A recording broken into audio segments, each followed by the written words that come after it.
fans are very, very interesting sometimes. I don't know what it is about us and our fandoms. We all find something, a piece of media, entertainment, something of that sort, and in a strange way, it doesn't make any difference in our lives. It's just a movie, or it's a book, or it's a comic, or it's a TV show, or it's a video game. And it really doesn't mean anything, or it shouldn't. And yet, somehow, it does mean something to us. And it means enough to us that we do, admittingly, oddball things, but very cool things like this. Hey everyone, this is Kevin the Apptrepreneur, and this is actually an Airbnb topic. If you can see this topic, Lord of the Rings, fans can geek out over this real-life Hobbit home. I have to admit, this was a fun story to read, and it's one that I am more than happy to share, especially at the beginning of the new year. We want to be a little bit more fun. However, if this is your first time here and you have never done this before, please do me a favor. Click that subscribe button and ring that bell notification if you happen to like this video. We upload on a near daily basis, and you will want to get notified of those videos, live streams, and premieres. So anyway, let's look at this story from ABC News. A North Carolina couple has started an incredible project that takes the page straight out of The Lord of the Rings. Mike Parrish, a self-described huge fan of fantasy trilogy that was derived from the J.R.R. Tolkien books, showed off his one-of-a-kind home on Leisure Mountain Road in Woodfin to ABC News affiliate WLOS. This is concept art, by the way. What we want is to have an extra area where people can come and bring their kids and just leave with an unforgettable experience, Parrish said. What they have essentially done is they are making their own Hobbit home, which this is going to be in North Carolina, and I have to say, this is really neat. I kind of want to go see this. I know some friends who will definitely consider taking the trip to North Carolina to stay in this Hobbit home. So anyway, the first line in The Hobbit begins, "In a hole in the ground there lived a hobbit," and that's exactly how this property looks. The 800 square foot home has one bedroom, one bathroom, a kitchen, and is nearly 90% below ground level. And that's a very nice door, by the way. But the main attraction, according to Matt Robinson with Black Mountain Builders, who took on the project, is the handmade round mahogany door. And as you can see, there's a few screenshots of this. Very tenderly made. Very, very fascinating. The round doors, both inside and out, were built by John Fenwick, a local woodworker whose craftsmanship rivaled Bilbo Baggins. Another key perk of Parrish's property that he hopes to list on Airbnb is the sprawling mountainous view.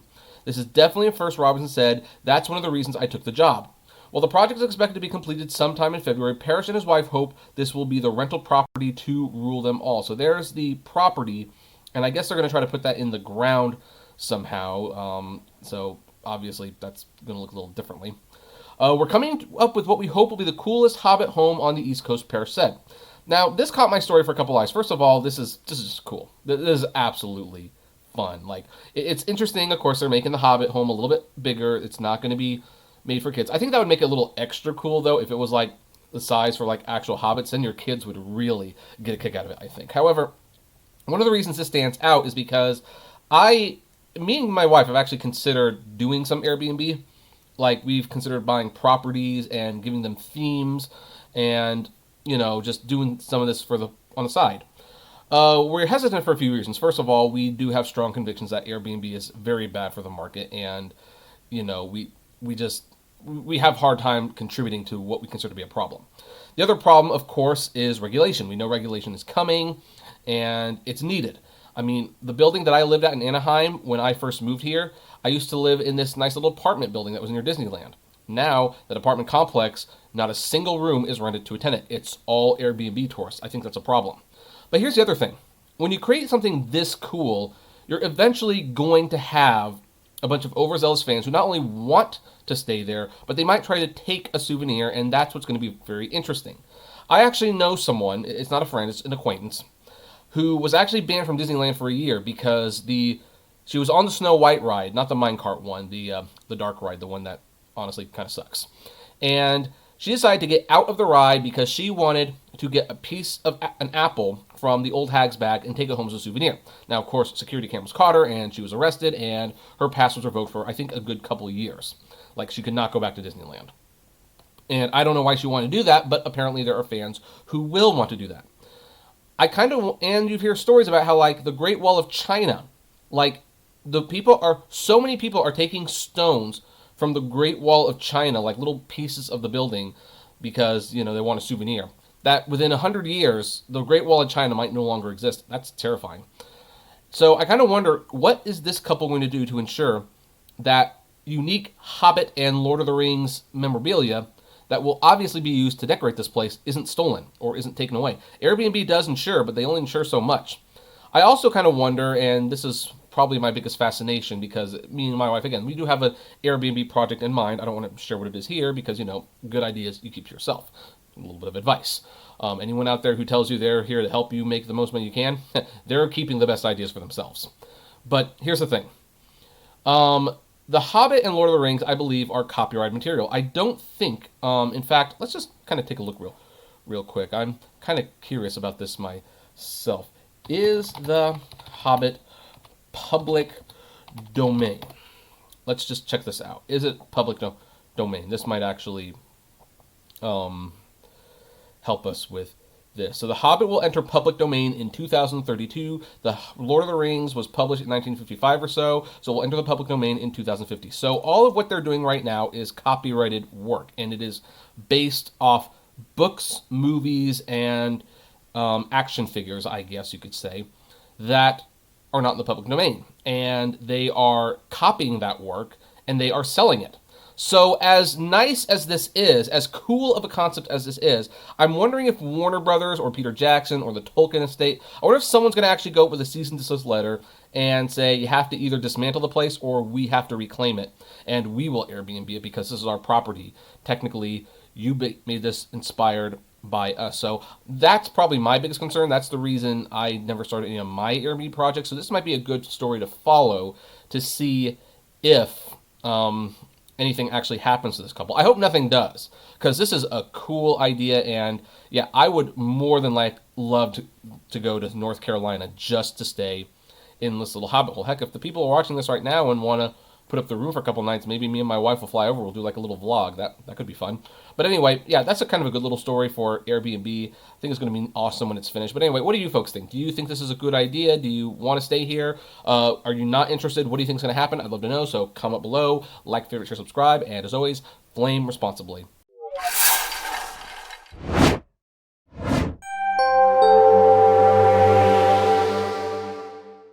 For some, New Year's are times for new opportunities. Time to make New Year's resolutions about exercising, spending less money, maybe going on a trip that you want to do. For some of us, we may change the look of our channels. And for others, they are crying because Friends are leaving Netflix. In fact, the Friends left Netflix when everyone was counting down 10, 9, 8, and they got to 1 and the ball dropped. Not only did the ball drop, Friends was nuked, gone off Netflix, and people are freaking out, and I think it is the funniest thing in the world. Hey everyone, this is Kevin the Apptrepreneur. So here's an article from the Los Angeles Times. Friends is leaving Netflix and fans are reeling. Callie Simons, a 20-year-old college student from Tennessee, doesn't know what she'll watch after Tuesday. Really? You don't know what you're going to watch after Tuesday. I mean, here's the thing. We're talking about Netflix. There is so much good stuff on Netflix. There is House of Cards. There is Orange is the New Black. There's BoJack Horseman. Heck, the green eggs and ham thing is actually pretty good. Netflix is housing what is probably the best film of the year, The Irishman, and they're housing what was the best film of last year, Roma, and other good movies like I Lost My Body and The Two Popes. You don't know what to watch on Netflix, really. This is what I don't like about the world sometimes, but this is also what's funny. And I'm going to help you, though. Don't worry. I'm actually going to help you know what to watch when it comes to Friends. So here's the thing. Her TV habits have been automatic for so long. Pull up the Netflix app, watch 3 or 4 episodes of Friends each day, sleep, and repeat. In between school and work, of course. Quote, it's been a regular part of my daily routine, she says proudly. Noting that her mother was a devoted viewer of the popular series during its original broadcast run, mine was too, by the way, I never get tired of it. But she's about to find herself in a break from that habit. On Wednesday, the sitcom's 236 episodes will no longer be available to stream in the U.S. on Netflix. And I love this tweet. How is 2020 supposed to be my year when Friends won't even be on Netflix anymore? And Simon, like others who have rediscovered the series through the service, is coping with the thought of going a day, a week, a month, or even a year, well, not quite, without being able to hang out with TV besties Monica, Rachel, Ross, Chandler, Joey, and Phoebe. Alexandra Fitch, 29, a hairstylist and bartender in Oregon, remembers watching with her older sister during the series' original broadcast run. The series finale stands out as a moment she and her family gathered around the TV. Quote, it's been a constant in my life, especially with the age I am right now. which is the age that characters are on the show. I'm going through some of the same things you see them going through, and it's not over the top. It's situations that happen in everyday life. Well, it's a little over the top. Finch has the first and last season on DVD, but not the seasons in between. This is going to be key to the topic, by the way. She knows the times it airs on Nick at Night, but Netflix presented a more convenient viewing experience, making it possible for her and her boyfriend to go through upwards of 5 episodes a night, even if it was just to have on in the background while cooking. I kind of understand where some of these people are coming from, by the way. We all have shows that are like this. I know friends who it's The Office and Parks and Recreation, which are also leaving Netflix, by the way. And for me, it's shows like Family Guy, American Dad, The Simpsons, South Park, most of which left Netflix a long time ago. But here's the thing. I have other ways to watch those shows. I mean, first of all, Family Guy and American Dad are on Hulu, and I have all the DVDs. Now, here's one from Alexander Finch. Netflix just warned me that Friends is only available till January 1st. What will I watch every night? I assume there will be a lot of stuff you can watch at night, but again, I'm here to help you. After all, it isn't exactly a scarcity of Friends, and there won't be after Tuesday either. It's readily available on DVD and widely syndicated, and individual episodes and seasons can be purchased or rented on digital retailers. As for streaming, the series, which was produced by Warner Bros. Television, is slated to be available on Warner's Media's HBO Max when it launches in May. And we have to talk about that. Now let's look at some of the tweets and then we'll talk about it. So, Netflix moving Friends in 2020 is going to be the biggest boo of the year. I highly doubt that, but whatever. Have you been looking at what's going on with North Korea? Since Netflix is taking Friends off the app, I went on a Friends marathon and I just finished the last episode. I can't stop crying. I don't know what to do with my life anymore. Twitter was such a mistake. I can't believe I'm a stockholder in Twitter. So anyway, let me tell you your options with Friends now. As mentioned before, it will be coming. Where is it? It will be coming to HBO Max. It will be. However, that's where we start getting to the problems with a lot of these shows, because Office is going to Peacock. And you have certain shows that people like to watch, and it's like, well, I don't want to subscribe to a new service indefinitely just to watch my favorite show. And the reality is you don't have to. Friends is available on DVD. Now let's go over here to bestbuy.com. I know most people shop on Amazon, but you know what? Forget it. Let's do Friends Complete. Friends Complete, and let's search. I will show you exactly what happens. Here's the complete 10th season. There's 2 seasons. Complete series on Blu-ray. Sold out at the moment probably because of Netflix. But look, $159.99 for the whole series on Blu-ray. Now then, if you want the DVD, it's $140. And if you don't want to pay those prices, let's go to eBay. Friends Complete Series.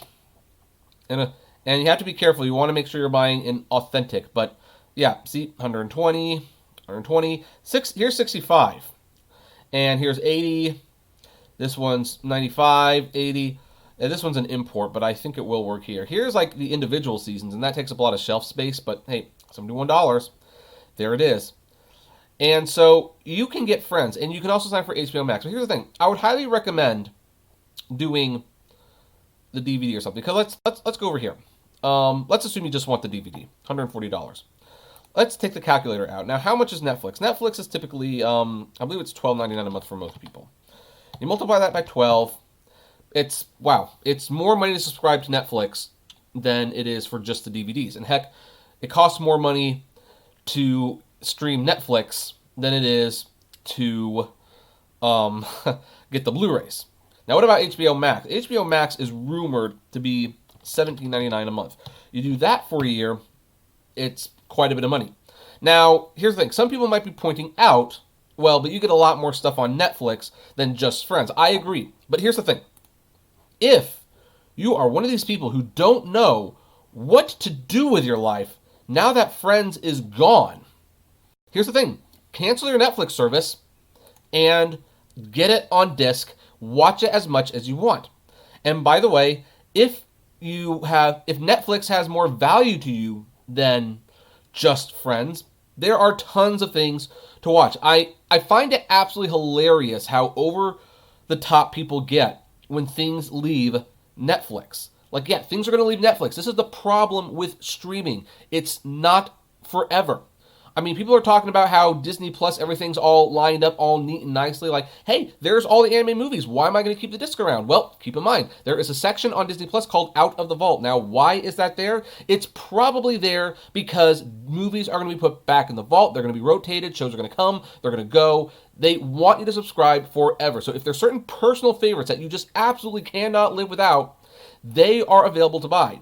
Heck, you can even buy these individually. Here's like 7th and 8th season for $20. It's $10 a season. I mean, geez, I remember when iTunes came out and they started charging for TV shows for the first time, and it was like $1.99 an episode. That's cheaper than what iTunes charges for Friends. There are so many ways you can get Friends. However, that's where I'm going to leave this one. I'm kind of curious. What do you folks think? Are any of you going to miss Friends? Is this like a big deal to you? What are you going to do with Netflix if it was your life? I'd like to know. Comment below. Like, favorite, share, subscribe. And as always, flame responsibly. I will see you in a few minutes with a new video. Happy New Year, everyone. I know this was a bit of a goose egg for a news story in the sense that you're going to be sad that Friends is gone. But hey, that's life, and that's the streaming wars. Welcome to the 2020s, I suppose.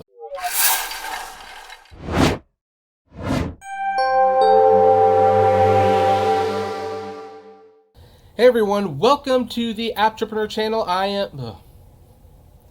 Hey everyone, this is Kevin, your Apptrepreneur, and hey, it's a new year. We are going full force into new territory, and here's something that I've only flirted with before, but you know what? Hey, what the heck? I'm going to risk pissing everyone off. Let's find out exactly who's with me and who's not with me in this new year. We're going to talk a little bit of politics. Bernie Sanders staffers complained about the campaign's use of Amazon, a frequent Sanders target.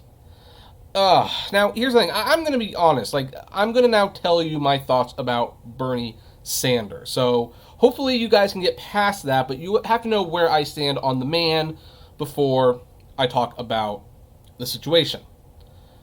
I actually kind of like Bernie Sanders. I would never vote for him as president. Bernie Sanders, to me, is a good man who has his heart in the right place, whose ideas are too extreme for me to personally be comfortable with voting for president. Can I get rid of that thing? Yes, I can. There, so we can see his full face. I'm also concerned about his health and his age. I have actually, because I am an independent voter, they actually asked me whether or not I wanted to vote for the Republican primaries or the Democratic primaries. I selected the Democrat primaries because Trump's going to run again. So it's just a fact. And when it comes to voting for the primaries and the presidential, I will be personally voting for Tulsi Gabbard. I have a lot of reasons for that. I will not tell you what they are here because it's not really relevant, to be perfectly honest. But Bernie Sanders is someone who, again, I like him as a person. He's too extreme for me to actually vote for president. However, he's been bothering me a lot more these days because he's also shown to be a man whose principles are easily compromised. I did a story several months ago on all the Democratic presidential candidates, most of which use Uber and Lyft, who criticize Uber and Lyft and the poor pay and working conditions of the drivers. Well, Bernie Sanders' campaign, if I recall correctly, it was either him or Elizabeth Warren, but Bernie Sanders was pretty high up there on how much he used Uber, and he complains about Uber all the time. And I felt that was extremely hypocritical. I also, when he had the election, not the election, but the primary in the last election stolen from him, the fact that he actually endorsed Hillary instead of calling out the sham of what had happened made me lose a lot of respect for him. So I don't think he would be a good leader. I think he has no spine. But it's all the more disappointing because it was disappointing when I found out that he actually used Uber quite frequently, despite criticizing them. And now staffers are complaining that the campaign is using Amazon, even though Amazon is probably his number one target. In fact, all the Democrats hate Amazon and Uber, like the two things that they can universally agree on. But let's look at the story. Senator Bernie Sanders frequently attacks Amazon on the campaign trail, vowing to break up the online retail giant if elected, denouncing its treatment of workers and decrying its abilities to pay no federal taxes on billions in profits. That's why impassioned dissent erupted when the Sanders campaign earlier this year over its purchase of large amounts of supplies through Amazon, according to 5 people with knowledge of the situation. Carly Stevenson, then a senior Sanders campaign aide in New Hampshire, sorry, I'm stuttering right now, raised concerns directly with national campaign officials and suggested using a different company, 3 other people said. Yeah, because that's the thing about Amazon. You don't need to use them. Yeah, they're convenient. I totally get that they are convenient. It is one of the easiest things to do to buy something on Amazon. Heck, if you want to return it, no hassle. They have everything. That said, pretty much everything you find on Amazon, with very few exceptions, can be bought elsewhere. You might have to pay $1 or 2 more, but you can get them elsewhere. So yeah, if Amazon is your big target, if you are super critical of the company, especially since they don't pay taxes and they have abhorrent working conditions for your employees, why would you buy from Amazon? Huh? Why, Bernie? Let's continue. Another New Hampshire staffer, sorry folks, State Political Director William Bateson also voiced opposition to using Amazon, according to 2 of the people with knowledge of the situation. Stevenson and Bateson declined to comment for this story. The Sanders campaign using Amazon, despite the concerns, through September, it has spent more than $233,000 on Amazon purchases, much of it in office supplies and often through Amazon's marketplace feature, a review campaign finance records show. So there's 2 things about that paragraph that's interesting. First of all, office supplies. There's a Uline. There's Home Depot. There's Staples. There's Office Max. Are they still a thing? Yeah, there are plenty of places you can buy office supplies from. Here's the interesting thing, though. They bought it through Amazon's marketplace feature. That's especially fascinating because that means that they actually might not be buying directly from Amazon. They're actually buying from other companies who are selling their product on Amazon.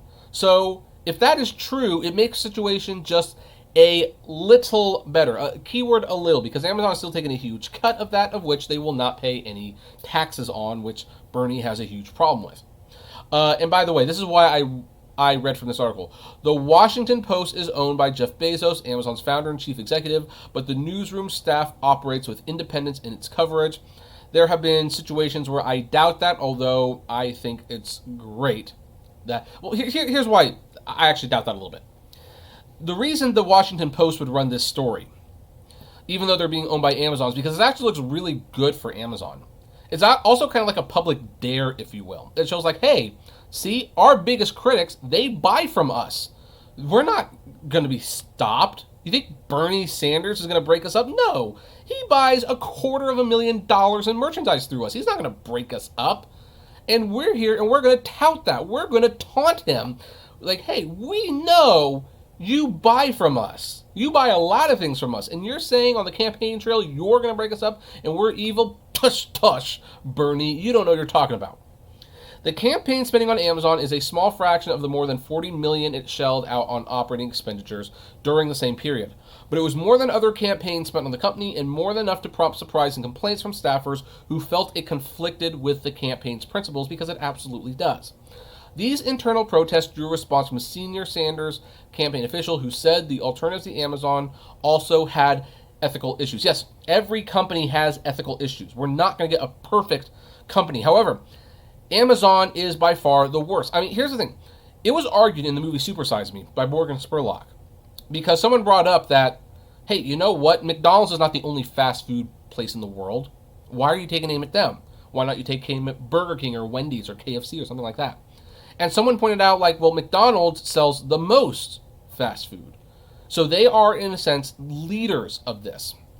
So it's fair to target them first and kind of pressure them to change first, because they could set the standard for the other companies. If you can take down McDonald's, Burger King, Wendy's, Popeyes, Taco Bell, or Yum Brands, actually, because Yum Brands owns like Pizza Hut and Taco Bell and all these other things. They have reason to sweat then. So here's the thing. Amazon is the biggest. They're the worst by a wide margin, and everybody agrees with that. Heck, Donald Trump thinks Amazon is bad. The Democrats and Donald Trump actually agree on something on this case. And yet, the campaigner says, oh, well, everyone's a little bit... No, Amazon's worse. Don't buy from them. Buy from the people who are less worse. That's what this is about. Like, I hear you on Amazon, but who is the paragon of virtue in office supplies, wrote senior Sanders advisor Jeff Weaver in an email over the summer, according to a person who saw the email and described to the Washington Post. I hear Uline is terrible. Can't believe Staples is a great company, but happy to shown I'm wrong. Okay, that's a campaign official should not have an email that poorly spelled. I've dealt with Uline. I have, and Uline is, here's the thing. Uline and Amazon both have great customer service, but Uline does not have the poor working conditions. And, they will give you deals if you buy a whole bunch of it. Uline is not necessarily friendly for the everyday consumer. But if you're like a warehouse who wants to buy like a pallet of paper, Uline is usually cheaper than Amazon, and it's more efficient, and this company is not a scumbag. And yeah, there's Staples out there too, and Staples has decent customer service as well. They might not be as easy as Amazon. If you want to buy like a whole bunch of things, it might take a couple days to get there, but it'll get there, and it'll pay about the same. So, Uline, a packing supplies company, was founded by Dick and Liz Uline, who are top Republican donors. Well, that might be the reason why. The private equity firm Sycamore Partners bought Staples in 2017. Weaver did not respond to multiple requests for comment. The people with knowledge of the internal situation spoke on the condition of anonymity out of fear of retribution. An Amazon representative declined to comment on Sanders' remarks about the company, pointing to tweets the company previously issued defending its tax structure and highlighting a worker training program. Yeah, we're going to talk about that worker training program in another video, by the way. In a statement, Sanders' campaign spokesperson Mike Casca said, "We agree that too few companies have too much power over our economy and our media in America, and they often don't pay their fair share of taxes, which is why a Sanders administration will take them on." I don't know if they will. I don't know if he will. I mean, you spend $250,000 on this company, and they're your biggest critic, and you're their biggest critic because they don't pay taxes? No, I don't think you're going to break them up. He declined to answer questions on why the campaign opted to use Amazon, because of course they will, whether Sanders was aware of the campaign's purchasing practices, and whether it was still using the retailer. Yeah, I'll tweet this video to him. I doubt he'll respond, but I'm just going to do it for the heck of it. The Amazon purchases are not the campaign's only business practice to spark internal protest. In April, the campaign used Airbnb, which they've also been critical of, to arrange housing for state staff who traveled to Washington for a team meeting, triggering blowback from New Hampshire campaign staffers reluctant to use the company, according to three people's knowledge of the situation. Critics of Airbnb have argued it negatively impacts housing prices and hotel workers. I agree, by the way. We will talk about Airbnb a lot more on this channel. These internal disputes, which have not been privately reported, underline a basic tension in the Sanders campaign. Many employees see it as not just a bid for office, but a social movement that stands for workers' rights and reining in big corporations. Some have privately vented that the campaign doesn't always live to those ideals. And that's why you can't put ideals into presidential candidates. They're not perfect. They're men and women in some cases. And yeah, they have goals. And they will tell you what they want to do, but they don't always... What they say publicly and what they do privately are sometimes very different. In fact, after the last election, when Trump got elected, James Vanderbeek, Dawson from Dawson's Creek actually, wrote a tweet that I think should have been tweeted a lot more.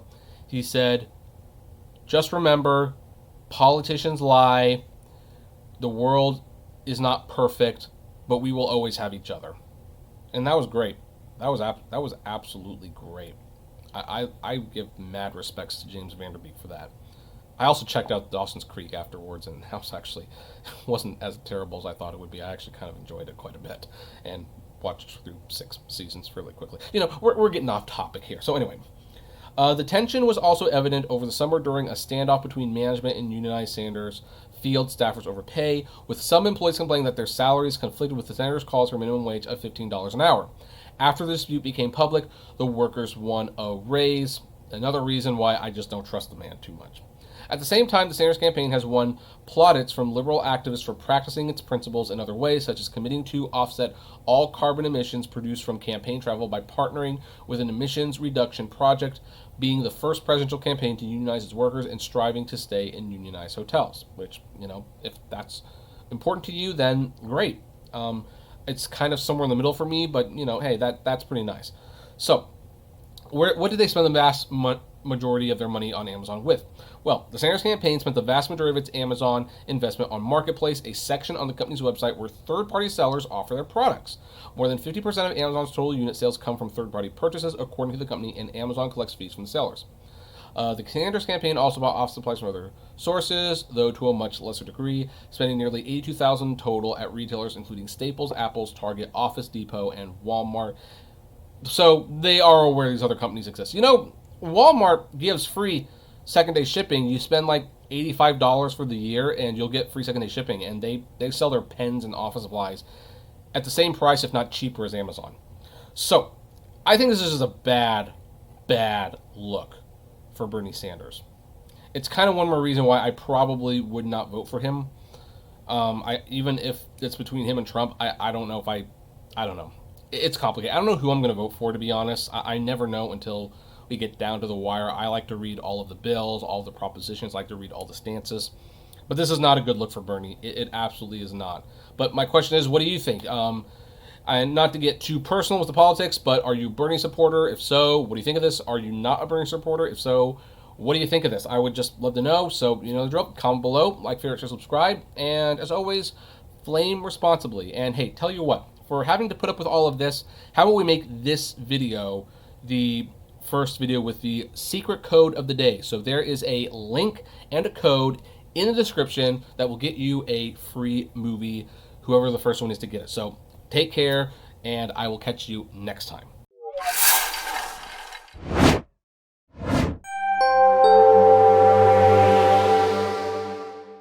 Hey everyone, this is Kevin, the Apptrepreneur. Welcome to my channel. If this is your first time here and you happen to like what you see and you want to see more videos like it, please do me a favor, hit that subscribe button below and ring that bell notification. We upload videos on a near daily basis and you will want to be notified of when new videos go up, premieres, live streams, and whatever we talk about. So anyway, you might be noticing this little picture on the side. It says, "Rest in Peace, Wii U, 2012 to 2017. I share this because of the topic at hand and to illustrate a point. We like tech, and we like little services and stuff like that. And sometimes, through no fault of anyone's, services just die. Now, there are a lot of services that died in the 2010s, between the 2010s. So, Wii U is one of them. It didn't quite make my top 10 list. Neither did AOL Instant Messenger, which honestly I thought had died a lot sooner. Officially, it had its last day about a year and a half ago, but you know. And in this video, I want to talk about 10 tech services / tech, whatever you want to call it, that is gone, some of which I'll miss, some of which I won't miss so much, some of which never had a chance, some had all the chances in the world to correct the ship. So Wii U, I mean, that's technically a number 11. That's not one of the ones that I picked. Although I will say, had Nintendo called it something other than the Wii U, it would have probably done a lot better, because how many times did I hear people say, I already have a Wii, I don't need another one, and that just goes to show how important marketing and naming is. But I actually want to start this video off with this service, Uwink. This is a restaurant I actually went to a couple times, and this closed really early in the decade. Like, it closed 2012, I believe. So this is probably the oldest service on the list to die. But Uwink was a publicly traded digital entertainment company based in Los Angeles, California. The company was founded in 2000 by Nolan Bushnell, the co-founder and former CEO of both Atari and Chuck E. Cheese's. After little success developing interactive entertainment for restaurants, bars, and mobile devices for several years, in 2006, the company changed focus to their Uwink Bistro concept, which it describes as entertainment dining experience which leverages its proprietary network and entertainment software, including the Uwink game library. Now, I've actually dined at this restaurant. I dined it like, I think, 3 or 4 times before it closed, and it was really neat. You would go to the table or the bar, and there would be like these monitors there, and you could not only order food and customize your food, but you could play a bunch of games, and they had tons of games. Most of them were free, by the way. There were a couple casino-themed games where you had to actually pay money. By the way, this is what the one looked like in Mountain View. I was going to the one in Hollywood, California, which was next to, at the time, the Kodak Theater, where the Academy Awards are held every year. Now, I remember one of my friends, her name was Fiona. I went with her and Wetten Zhang, and she mentioned that this was probably not a great date night place because it took attention away from us and onto the table, onto the games.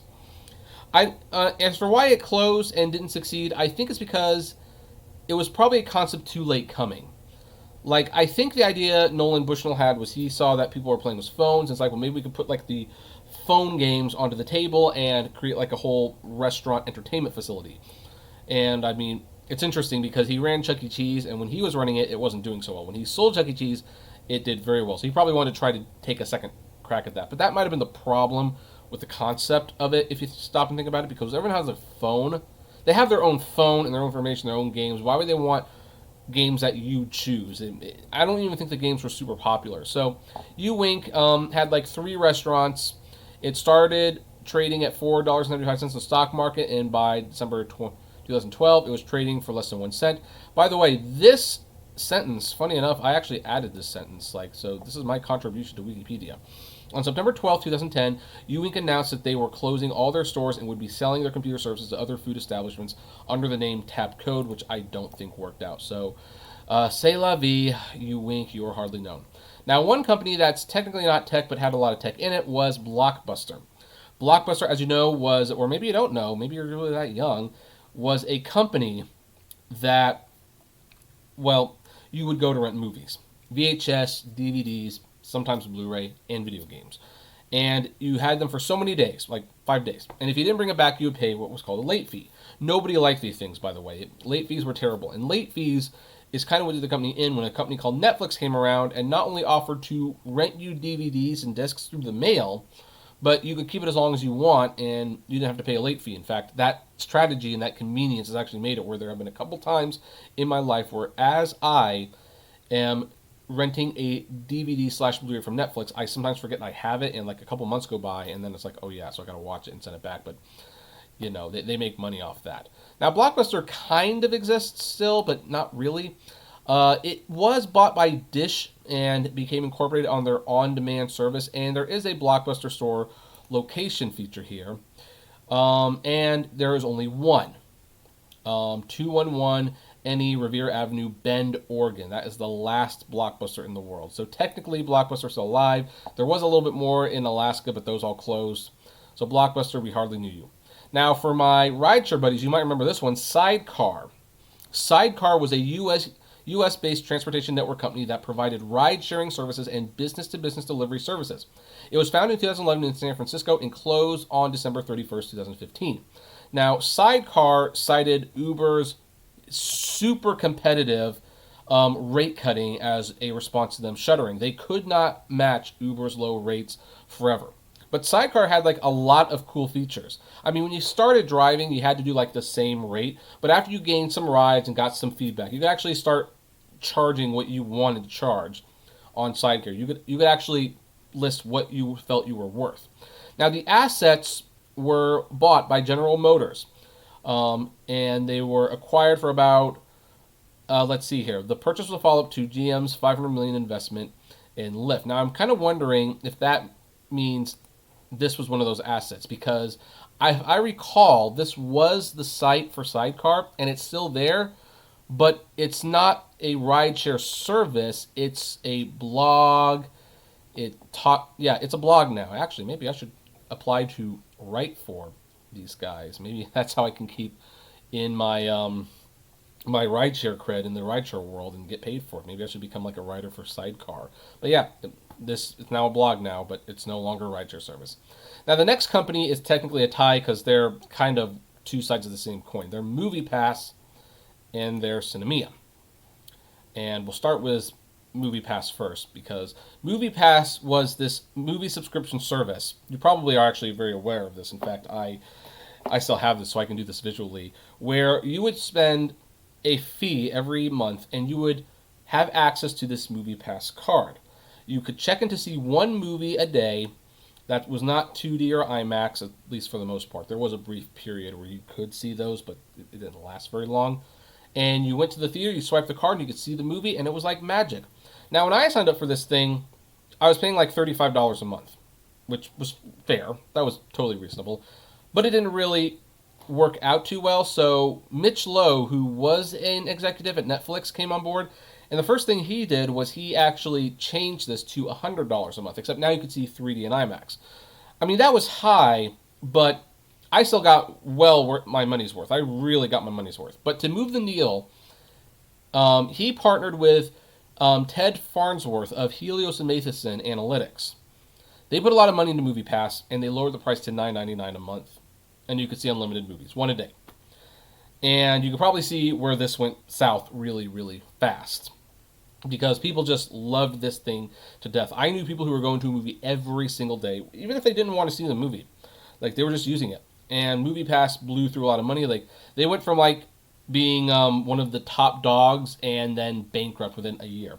Funny story, I do have MoviePass stock or Helios and Matheson stock, and I still have it, 1,000 shares. It's worth less than $2 now. Now, Cinemia was the other one, and Cinemia advertised a variety of subscription types, including those allowing users to watch movies in every format available: 2D, 3D, IMAX, 4DX, D-Box, ScreenX, at any movie theater with no limitation on the dates or movie showtimes. However, the service was plagued by problems, like there were login problems. It was usually hard to reserve your tickets. There were actually several times when I would want to use Cinemia for a movie, not even a specialty movie, just something like Us, and I couldn't do it. So Cinemia wasn't unlimited like MoviePass. I think it was you paid for so many movies a month. You could get anywhere from 1 movie a month to 10 movies a month, and it got more expensive as you go along. And if you wanted to add a premium format on, it would be an additional charge. The problems people had a lot of problems that people had with Cinemia was the hidden fees. They would charge a fee to reserve ticket seats, and then they would charge you a processing fee, and then in some cases, they would even charge you an additional fee just for the heck of it. Near the end of their life, they actually started offering unlimited movies, and you had to pay for the whole thing up front the whole year. So my brother and one of my friends, unfortunately, were people who sent them $350 up front, and then a month later, they shuttered. Now, here's the thing. The Cinemia website is down. I can't show you. But interestingly, the MoviePass website is still up with this email talking about the service disruption. Here's the interesting thing, though. They continue to update it. They have all of these are recent movies. This Little Women isn't, but there is a Little Women movie out in theaters. But for the most part, these are all fairly recent movies. And I'm just kind of wondering who's actually updating the site. And they're still advertising how the deal works. And you can join a waitlist now, which... The wait list is $19.95 a month. Go watch any movie available in the app. Enjoy 1 movie per day. MoviePass, yep.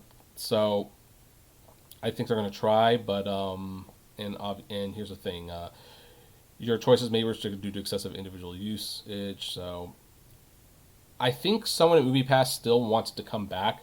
I don't think it's going to come back, and the thing is, it's since been replaced with AMC Stubs A-List and Regal Unlimited, and to a much, much lesser extent, the Cinemark Movie Club. Also, Alamo Drafthouse is doing a version 2. So I don't think we need to go back to MoviePass, but it's interesting to... I was definitely saddened the day that they went under, but thankfully alternatives did pop up. Now, one thing that's technically dead, but maybe not so much, is MP3s. And the reason MP3s are considered a dead technology is because the patent owners actually let the patents expire. By holding the patents, they were collecting royalties for MP3s, but the thing is, with MP3s, it's easy to make them. You can just get them off CDs. I don't think they were really making money off them anymore, and most streaming services no longer use MP3s. They have moved on to MP4 and other high-fidelity sound files. So as a result, MP3's patents were allowed to expire, thus it is officially a dead technology. I will say, however, though, out of all the dead technologies in this video that died the last decade, MP3 is one that you are probably still using, and one that most people will continue to use for years to come because it's just that easy to make. And in fact, I still have tons of MP3s. I bought a couple CDs yesterday from Goodwill, and I ripped them, and sure enough, they were ripped into MP3 format. Now, this one kind of breaks my heart a little bit. 3D television. I love 3D. I have a huge 3D collection. I run a 3D blog. That TV that's playing right now, I don't know if you can see it in the video right now, that is a 3D TV that we just bought with 4K capabilities. And we didn't get rid of the old 3D TV. I'm keeping all the 3D TVs. I just want to be careful that I'm not hoarding these damn things because I love 3D, but they're not making them anymore. So, and as I say, as of 2019, most 3D TV sets and services are no longer available. And the reason 3D TV probably didn't catch on is because, unlike 4K, 3D is kind of like a specialty thing. You'll want to watch certain movies like Avatar and Frozen and How to Train Your Dragon and Alita Battle Angel in 3D, but you don't want to be watching like the news in 3D. You don't want to be watching sports in 3D. Having 24-hour 3D channels didn't make much sense. Some people didn't like wearing the glasses. It gave some people a headache. And even though I'm sure the technology got cheaper, I mean, from the TV manufacturer's point of view, if people aren't using it, why even include the expense in the first place? I think that's a little short-sighted in my opinion. But here's the good news. 3D TV might actually come back at some point because they are still working on new 3D TV displays. They're trying to see what you can do without the glasses. And they want to reportedly have some of these TVs available by 2021, which is when Avatar 2 should be hitting Blu-ray 3D. And bringing 3D back, by the way, would also be a way to bring back a physical format because streaming 3D is a major, major pain. So 3D TV, it died in 2010. You can even see there's a section, the fall of 3D TV right there. And then there's health effects because not everyone can watch 3D. But I think 3D will probably make a comeback at some point. It's just a matter of when. Now this was kind of fun, but it's a shame. The Kinect. I actually like the Kinect.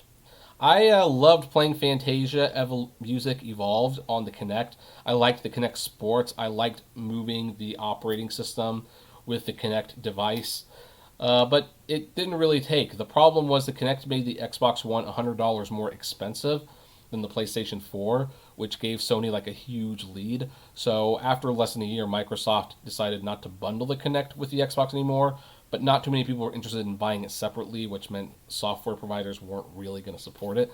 So they pretty much disconnected Kinect as a video game device. Now that said, it still kind of lives on internally at Microsoft. They're using the Kinect technology for things other than gaming, so this one kind of has a happy ending. Unlike the Windows Phone. The Windows Phone is dead. Microsoft wanted to get actually it was Steve Ballmer specifically who wanted to get into the phone business badly. He was looking at the success was Android and obviously the iPhone, and he bought Nokia basically to manufacture the Windows Phone. And here's the thing, the Windows Phone was awesome. I actually loved those phones. I had a Windows Phone. I still have one for personal use. But I like the operating system. I like the way it looked. I like the way it felt. It was just too late. They entered when it basically became like a two-party business, if you will. There was just Republicans and Democrats. There's no room for a Green Party. And Windows Phone was the Green Party. Yeah, it got like 6%, but it wasn't holding its own. And so I think the purchase of Nokia was basically considered one of the biggest busts of Microsoft. They spent like a lot of money on that company, and it didn't work out. So, was it Nokia? I'm pretty sure it was Nokia. By the way, also special shout out to the Zune, because the Zune kind of falls into the whole MP3 and Windows Phone thing. Zune was a nice little device. It was just way too late. Now then, I kind of debated which Google product to pick because Google unfortunately has killed so many products that they have their own website dedicated to it. Now, I considered mentioning the Google Glasses, but I never liked them in the first place. But one service that they really tried to get people to use was Google+. This was Google's response to Facebook. And one of the ways that they tried to get people to sign up for Google+ is if you wanted to comment on YouTube videos like this one here, you had to have a Google Plus account. Now, in hindsight, it was kind of neat. It really made it so that you could actually become friends with commentators and creators on the Google Plus platform, but people didn't like being forced to sign up for it. And Facebook had got such a huge hold in the marketplace that Google Plus just struggled for years. And then one year, it got hacked badly, and then it got hacked again a couple weeks later. And when you're like one of the biggest companies in the world, you cannot have a product that is constantly getting hacked. So they put an end to it. Now, the final thing I want to talk about is an Apple product. Now, some of you might be thinking I'm talking about the iPod Classic, which no, although I do miss that. And some of you might be saying iTunes. And while that technically kind of falls into this category, iTunes can still be used. One thing I will not miss, though, is iTunes Ping. I mean, oh my gosh, this thing was garbage. iTunes Ping, or simply Ping, was a software-based music social networking and recommender system service developed and operated by Apple Incorporated. It was announced and launched on September 1st, 2010 as part of the 10th major release of iTunes. The service launched with 1 million members in 23 countries, and Apple officially closed the service on September 30th, 2012, and replaced it with Facebook and Twitter integration in iTunes. And the reason they discontinued is because the thing didn't work, like, ever. It was such a crummy recommender. Like, it always recommended things that I would never listen to. It's like, oh, you listen to Barry Manilow, Celine Dion. Well, do you want to listen to Blink 182? You know, stupid things like that. And we didn't need another social network. We certainly didn't need one just for iTunes. Like, my nose is itching right now. I'm sorry, folks. Like, this was just, I mean, let's go to the issues here, okay? Facebook. During Apple's announcement of Ping, Chief Executive Steve Jobs gave a demo of the service in which he demonstrated the basic functionality of the service, including Facebook integration. However, shortly after Ping was released to the public, users began to report that Facebook social integration had been removed. Kara Swisher, technology columnist for the Wall Street Journal, reported that after speaking to Steve Jobs regarding the matter, he had revealed that Facebook and Apple had failed to reach an agreement. That's an unusually short sight of him. Then you had spam. 24 hours after Ping was launched to the public, reports of the service began flooding with spam were published. The fraudsters would create an iTunes profile and post links to a number of online scams, including one that promised free iPhones or free iPads in exchange for filling out online surveys. Definitely something you don't want in an Apple product. Fake accounts on September 2nd, 2010. Keep in mind, we're not even a month beyond its launch. Singer-songwriter Ben Folds reported via Twitter that an account had been created in his name, continuing to mention that he is unaware as to who had created it. Graham Cluley, senior technology consultant at Sophos, said it used to scams like this being spread far and wide via sites like Facebook, but clearly the lack of filter on Ping is making it a brand new playground for scammers to operate in, and limited availability.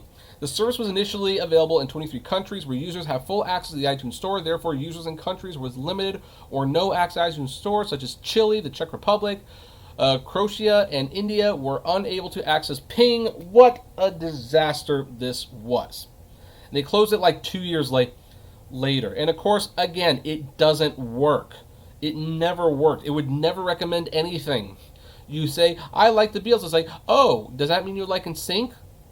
Well, I do, but not necessarily. I don't know what the two have anything in common. You'd think they'd recommend the Rolling Stones, if anything else. Like maybe Hermits, another British band from the 60s. I don't know. So anyway, out of all the things to go, I will not miss iTunes Pings at all. U-Wink, I don't think I would have gone too many times, but it will be a shame that it's gone. I miss Blockbuster, even though, frankly, I hadn't really been in years, and Blockbuster was no longer really a player. Sidecar, man, I wish they had survived. I kind of wonder what would have been like. MoviePass and Cinemia, don't miss them so much. We have replacements. Those are better. MP3, technically still using them. 3D TV, yeah, we'll miss this. Granted, I've got some 3D TVs, and I'm going to keep them hold to my chest until it comes back. The Kinect, we'll miss that. I'll kind of miss the Zune too. Won't miss Google Plus though, and I will not miss this thing at all. So, now then, with that out of the way, what tech died in this decade that you think you will miss, or which tech died that you're like, good riddance, I'm glad it's gone? I would love to know. So, comment below, like, favorite, share, subscribe, and as always, blame responsibly.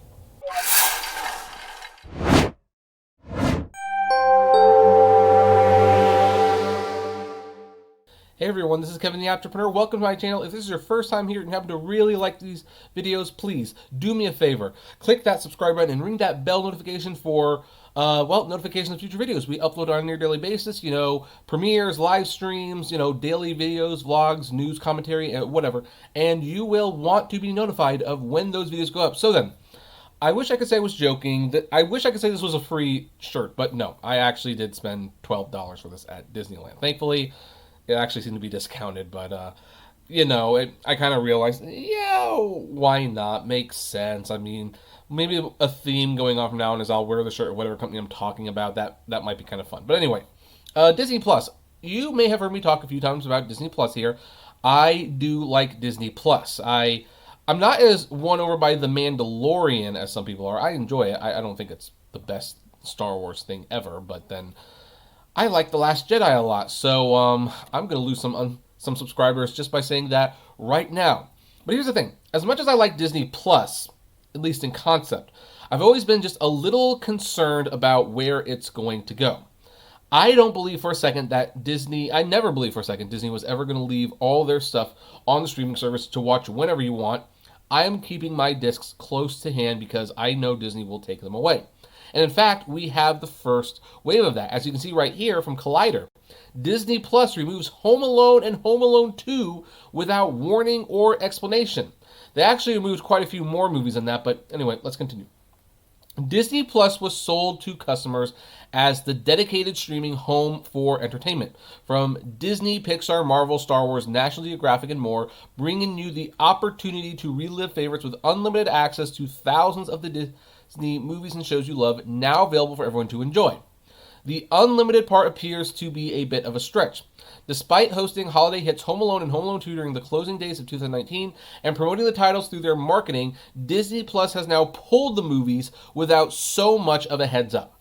Chris Columbus's Oscar-nominated original and its cash-grabby sequel were, hey, dawned on me, Home Alone 3 and 4 and 5, yes, they did make up to 5. They're not on here. I think they might have made Home Alone 6, so yeah. Come on, I want to watch Home Alone 4 again. Anyway, you guessed it, 20th Century Fox Productions, making them Disney properties in this bizarro contemporary time of ours. But while they were good enough to tout during the holidays, they're now gone from the streaming service. Home Alone 3 still remains, which honestly feels more like a slap in the face than anything. I love that. That's pretty clever.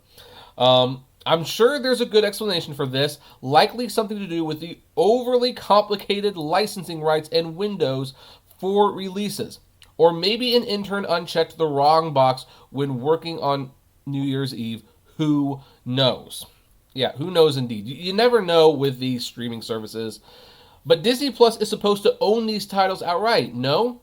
That's probably the case generally, but domestic versus international rights and the scattershot web of streaming rights may have complicated things. The two Home Alone movies were apparently only pulled domestically, along with The Sandlot, Dr. Dolittle, and Pirates of the Caribbean on Stranger Tides. These titles are still available overseas according to what's on Disney Plus. Disney Plus also pulled Never Been Kissed and Disney's Avalon High in December before putting them back again.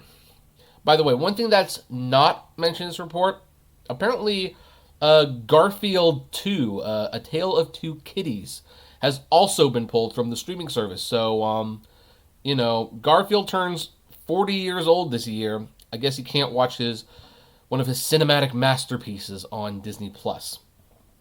And why only one Pirates of the Caribbean that's pulled on Stranger Tides? I guess that's the one installment that is the least important to the overall story. I don't know.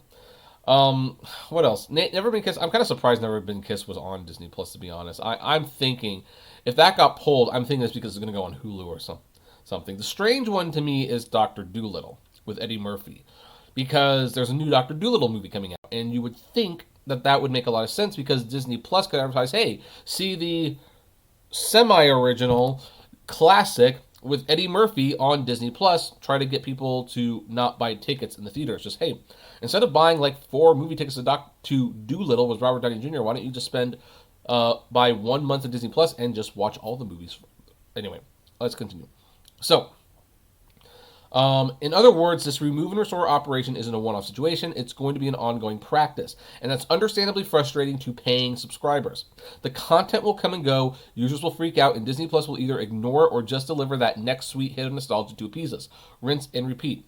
So here's a reminder that purchasing physical media means you own it and can watch it whenever you want. Whatever streaming service you subscribe to only grants you access to content if and when the provider allows it. Subscriber beware. That's the point. And in fact, here's the thing. I want to point out something else here. I actually probably should have pulled this up before I started recording, but, I wasn't thinking clearly. So let's go to the Disney Plus website. I kind of keep pointing this out to people because a lot of people overlook this, I would say. Oh, darn.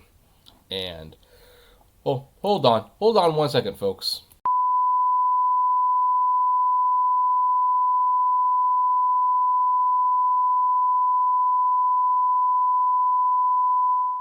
All right, sorry for those technical difficulties. Anyway, we are back, and Chapter 8 of the Mandalorian streaming, and Togo, the Untold True Story. I've heard good things about Togo, actually, but anyway, I like to point this out because some people don't believe me when I say, hey, this stuff isn't going to be here forever. They're like, no, no, no, they promised it would all be there, and it's going to be there forever, and I can get rid of my discs. No, no, no. Here's what you have to be careful of. Go down a little bit. Out of the vault. They have a section called Out of the Vault. What do you think Out of the Vault actually means? The Disney Vault is, as some of you are probably aware, but some of you might not be, Disney's practice of creating artificial scarcity. They release a movie for a certain amount of time, and then they would pull it for like 7 years so that after a new generation of kids come around, they could either sell another movie ticket or another DVD or Blu-ray. Well, here's the thing. You would think that there would be no more need for that. In fact, I remember headlines saying the Disney Vault is officially open forever, but they never actually said that. They never did. And look right here, Out of the Vault. There is a section for Out of the Vault. I believe movies will continue to be pulled, and they will be put in the vault, and they will cycle through the vault, which means you will almost always want to have a Disney Plus subscription service. Now, granted, they probably won't keep them in the vault quite as long. I anticipate after the first couple of years, and they've got an established foothold in all this, I anticipate movies will go away for probably 3 to 5 years, each movie. But yeah, they're not all going to be there. They aren't.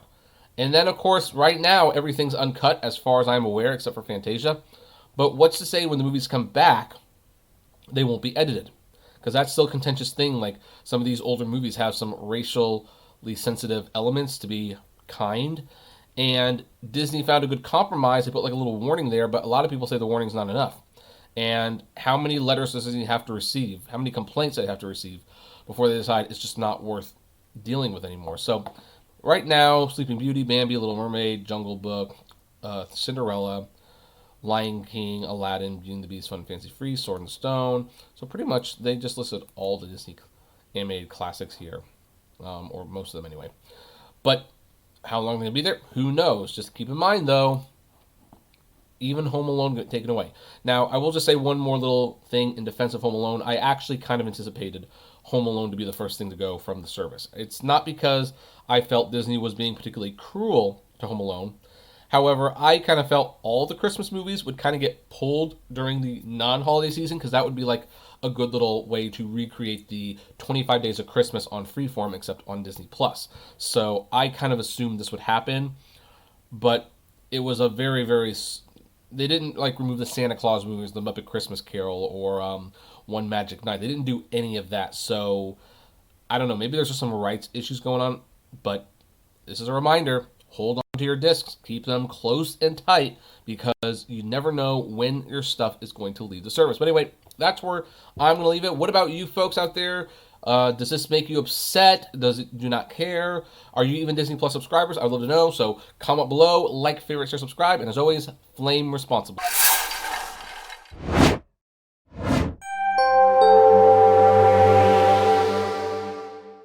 A few days ago, I made a big deal about launching Apptrepreneur 2.0, and one of the things is that I was going to turn this, what was at one point a Uber-centric focus channel, into new directions, and we were going to talk about the company less and less, and in fact, we might not be talking about Uber much at all. A few days later, we're talking about Uber. Way to walk that one back really fast. That didn't take very long. Hey everyone, this is Kevin the Apptrepreneur. Welcome to the channel. If this is your first time here and you happen to like what you see, I would, hey, do me a favor. Hit that subscribe button and ring that bell notification. We have nearly daily videos being uploaded, and yeah, we also have live streams, premieres. You know, you'll want to be notified of all this stuff. So anyway, some of you might be looking at me like kind of rolling your eyes, like, well, see, Kevin, you're not getting away from Uber. You're still going to be doing Uber. I guess the whole Apptrepreneur 2.0 thing was not a big deal. Chill, guys. Here's the thing. I meant what I said. I actually am reporting this story late on purpose. I had this story in hand a few days ago, and I decided, I'm going to wait, and I'm going to be one of the last ones to watch it. I know Riot Your Professor and Driving with Dustin will definitely cover it before I will, maybe even the guy from Chicago, but I decided, you know what, no, I want to talk about other things, and I'm going to stick with that. That said, big things like this are still stuff I want to talk about. I might not be able to talk about every little airport kerfuffle or every little local lawsuit against these companies. However, when Uber and Postmates band together to sue the state of California, well, that has me interested. It's like, you know what? New direction be darned. I want to talk about this. So let's look at this article from Bloomberg. Uber Technologies Inc. and Postmates Inc. sued the state of California, alleging that a labor rights law set to go into effect this week is unconstitutional. The lawsuit filed Monday in Los Angeles federal court is a preemptive strike against the state's landmark measure designed to ensure gig workers receive employment protections.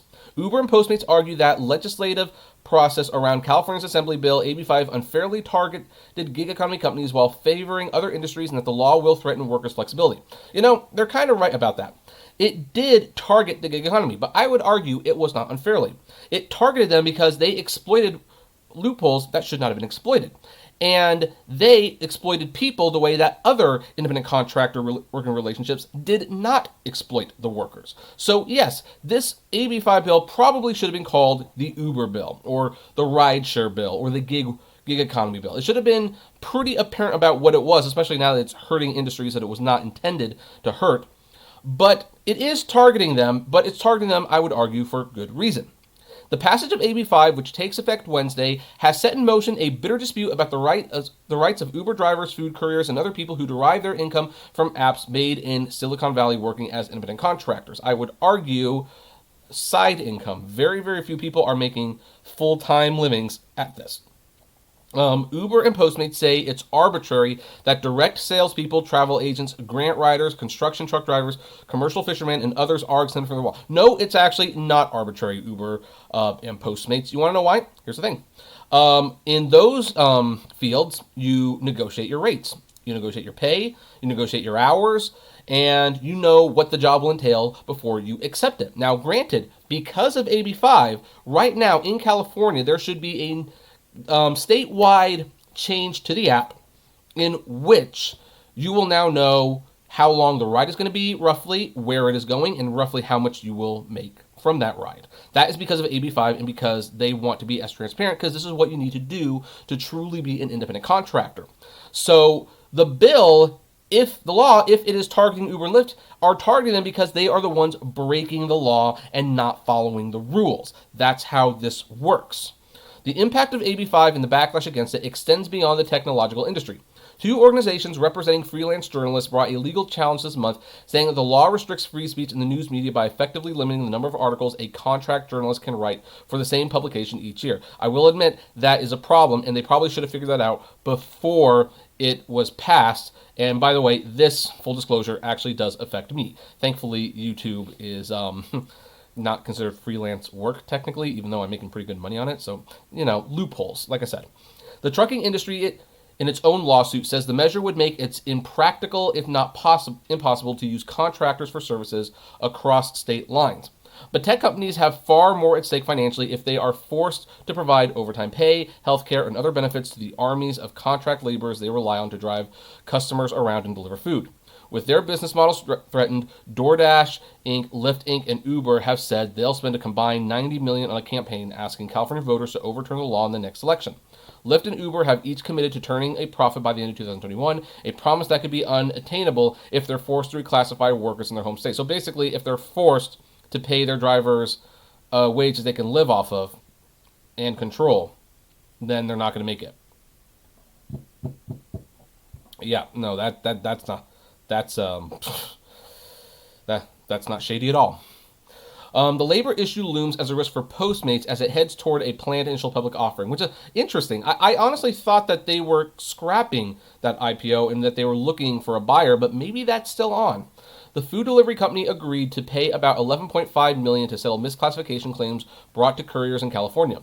Last month, a judge expressed significant concerns with the deal and sought more information. In Monday's complaint, Uber, Postmates, and one driver from each company who are also plaintiffs said they want a judge to block AB 5 from being implemented. They allege that the law violates guarantees of equal protection afforded by both the U.S. Constitution and the California Constitution. That's always the answer. It's unconstitutional. It's unconstitutional, man. Like, the establishment is trying to beat us down. unfortunately, all joking aside, this is something that they could probably easily get them on. I don't know how many people here have seen The Corporation. It's a documentary. It's honestly, the documentary is way too long. It should be a 2-hour documentary. It's like 2.5 hours. But if you watch it in 2 sittings, it's very fascinating. And one of the ways that companies get away with basically doing really shady stuff sometimes is that under the law, corporations are classified as a person. And so when you're a person, you have freedom of speech and you're protected by the First Amendment, and that creates a lot of problems. I mean, I believe in capitalism with regulation, but that little rule in and of itself creates a lot of our problems. And I don't think it should be there because, no, a corporation is not a person. A corporation is made of people, but a corporation is a business. And it has a lot of people, usually with one goal in mind, trying to make money. And, you cannot honestly classify that one corporation as a person when there are usually thousands of people, all of with different interests involved in that. So, that's just my thought. So here's the thing. The one clear thing we know about Uber is that they will do anything to try to exempt themselves from state regulations that make us all safer and their driver employees self-sufficient, said, who said this? Did I miss a paragraph?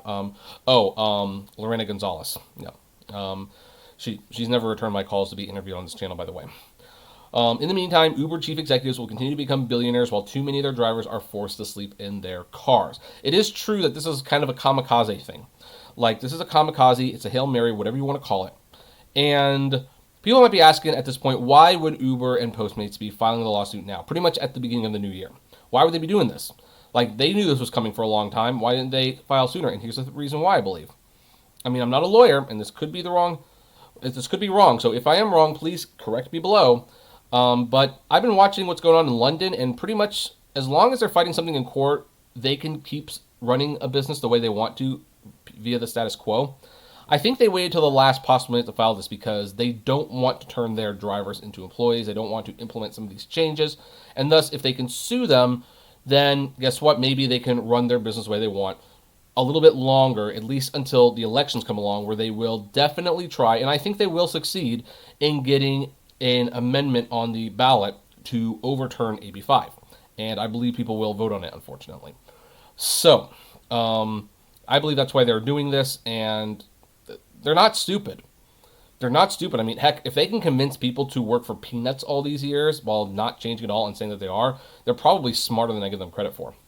So, here's the thing. Signed by California Governor Gavin Newsom in September, AB 5 says workers can generally only be considered contractors if they perform duties outside the usual course of a company's business. The law adopted a more straightforward test than previously existed in California to determine which workers qualify for employee status and the attendant benefits. Legal experts say the law weakens gig economy companies' arguments that their drivers are independent contractors. It will make it much harder for them to continue denying California drivers benefits, including business expense reimbursements that would ordinarily be available to employees. Yep, there you have it. I mean, look, here's the thing. Everyone says that, look, here's the thing. Even if you want to remain an independent contractor in all of this, you have to be honest with yourself. When the company is fighting against you and saying, hey, we know what's best, this is the company that said, we know what's best for the drivers, and what's best for the driver is like, scale pay, 90% cut in weight, just no benefits, not knowing what they're getting into, arbitrary deactivations, and this is the company that's defending you, that says that they know what you want. They don't have your interests and hearts, they have their interests and hearts. And the reason they're fighting it is because their interests don't align with yours. Uber has acknowledged the higher hurdle AB 5 poses for the company, but has said the law is no magic wand that changes gig worker status on January 1st, and said the company has argued that the fight will need to be resolved by the courts. And that's another thing about all this. Why is it that Uber, Lyft, Postmates, DoorDash, all these companies, before going into this, they're like, oh, yeah, AB 5 is not going to affect us. Like, our drivers are independent contractors. It won't affect us at all.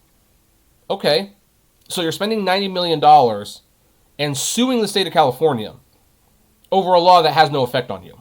None whatsoever. Yeah, I don't trust these guys. I don't trust them. You shouldn't trust them. California Attorney General Javier Becerra's office is reviewing Monday's complaint. A representative said this is what it is. So, yeah, I knew things would get ugly with AB 5 this year. I mean, I didn't want to only be talking about this, but it's going to get very ugly, and we will continue to talk about it. So, I do believe this is a Hail Mary. I believe they're trying to delay it as much as they can, because they want to run business as usual for as long as they can. preferably until they're profitable, which does not appear to be happening anytime soon. But that's the story, and actually, the sad thing is, it's like I actually filmed this video before, and it was like a good 22 minutes. I had a lot to say about this, and then because of an audio glitch, it was just ruined, and I had to remake it into this. So I think I used a lot of my juice up on that one, and it pisses me off. I mean, growing pains of starting a new format, I know. But hey, maybe this is all that needs to be said, and it's a lot shorter now. And what do all of you folks think? Do you think Uber and Lyft have a chance at succeeding in this lawsuit, or getting something on the ballot that will overturn AB5? And well, I always ask, like, do you even want AB5 to be in effect? I always love to know. So comment below, like, favorite, share, subscribe, and as always, flame responsibly.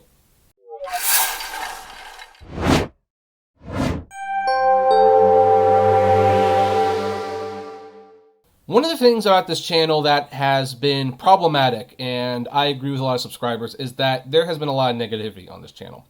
And the world is negative enough as it is. In fact, if you're watching the news right now, you are probably at the very least concerned about what's going on. I'm not going to tell you whether or not you should feel justified about certain actions that have been taken, but you're concerned about the future. And I would be right there with you. And so I want to actually spend some days, particularly Saturdays and Sundays, where I talk about stories that can just make you feel good about the world a little bit more.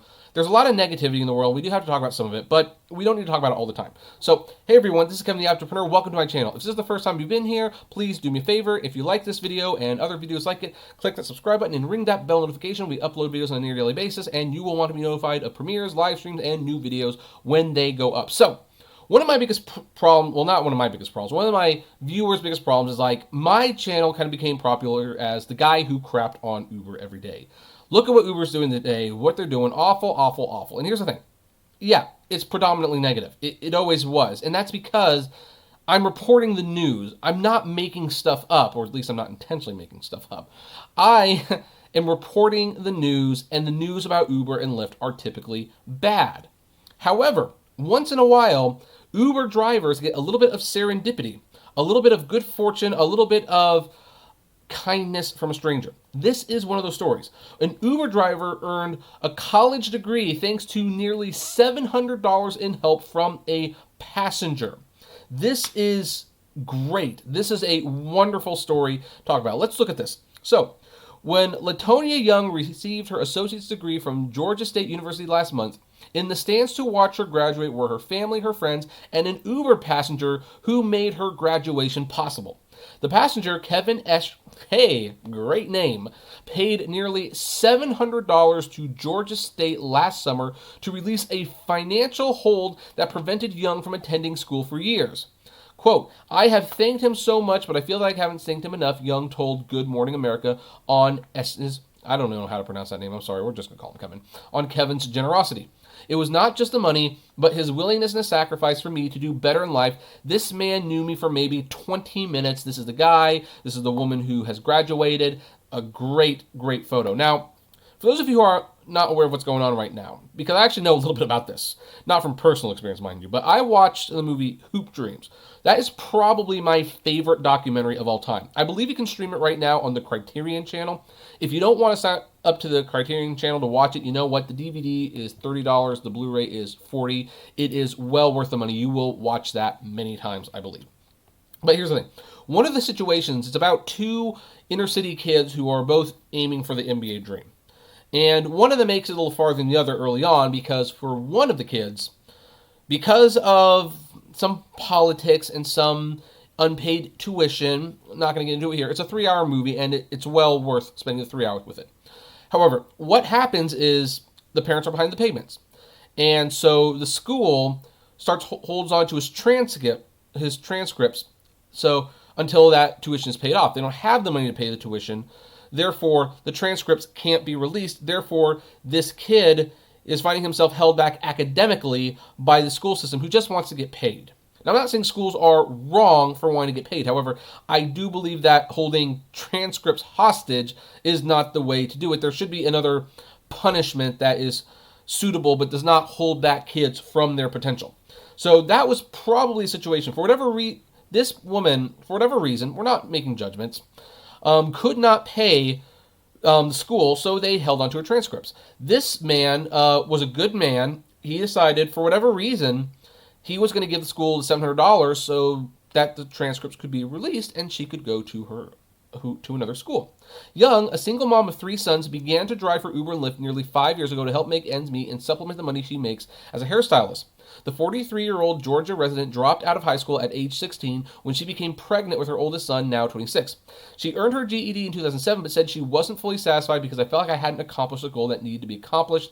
I didn't want to stop there. So she enrolled at Georgia State in 2010 and began to take classes, but was soon stopped because of a $693 financial hold on her account. I asked them, could I pay it monthly, and they said they didn't do payment arrangements, so I kind of stopped going to school at that point. Then shortly after that, I was in a really bad car accident and underwent 2 surgeries. Every time Young would work extra shifts and come up with the $693 she needed to return to school, she said something would happen and she would need the money to help either her mom or her sons. This happens all the time, by the way. You have goals that you want to save for, and it's always good to have goals. But life gets in the way, and before you know it, that money that you were saving for that goal is no longer a thing. I guess the best visual example I can think of is Up, the opening of Up, where Carl and his wife want to travel, and they have like the little savings jar, and they're always putting money in, but then, there's a flat tire, and then like the tree falls through the window, and they always have to keep dipping into it to the point where they never actually go. And this is very common, unfortunately. That it's no one's fault, it just happens. And so that's what was going on here. But here's the thing. All that changed in May 2018 when Young happened to be the Uber driver assigned to pick up Kevin outside Mercedes-Benz Stadium in Atlanta. He got in the car and was really happy and talkative, she recalled. I'm a people person too, so I always try to talk to people in my car. You will always do much better at any job you do if you are friendly and talkative. That's just a little advice. Take it what you will. Let's see here. Young and Kevin struck up a conversation deeper than most that happened in Uber rides, with Kevin telling Young he was going through a divorce and Young offering tips she learned through her own divorce. When Kevin, 44, of Brookhaven, Georgia, started asking Young more about herself, she opened up about all she had been through in her desire to obtain a college degree. Quote, I told him that a lot of concerts were going on that weekend and I was going to work a lot to make the money I needed. Kevin gave her a $120 tip for the ride. So on top of paying for her tuition or whatever this financial hold was, he gave her an additional $120 tip. That is extremely generous. This sounds like a very good man. Still feeling inspired by Young's college dream, he went a few days later in person to Georgia State University and paid off her $693 hold, allowing her to start classes again. Quote, it was something I could do that I thought was worth it and would really help her. Young recalls receiving a text from Kevin that included a photo of the receipt and said, okay, you're all set. Register for your classes. And here's a Facebook post where she writes, you never know who God will send to change your life. All thanks to the man upstairs. I had my son at a young age, dropped out of high school, but it's not how you start life, it's how you finish it. I'm encouraging you all that need an extra push not to give up. 9 days until I walk and become able to graduate a Georgia State University.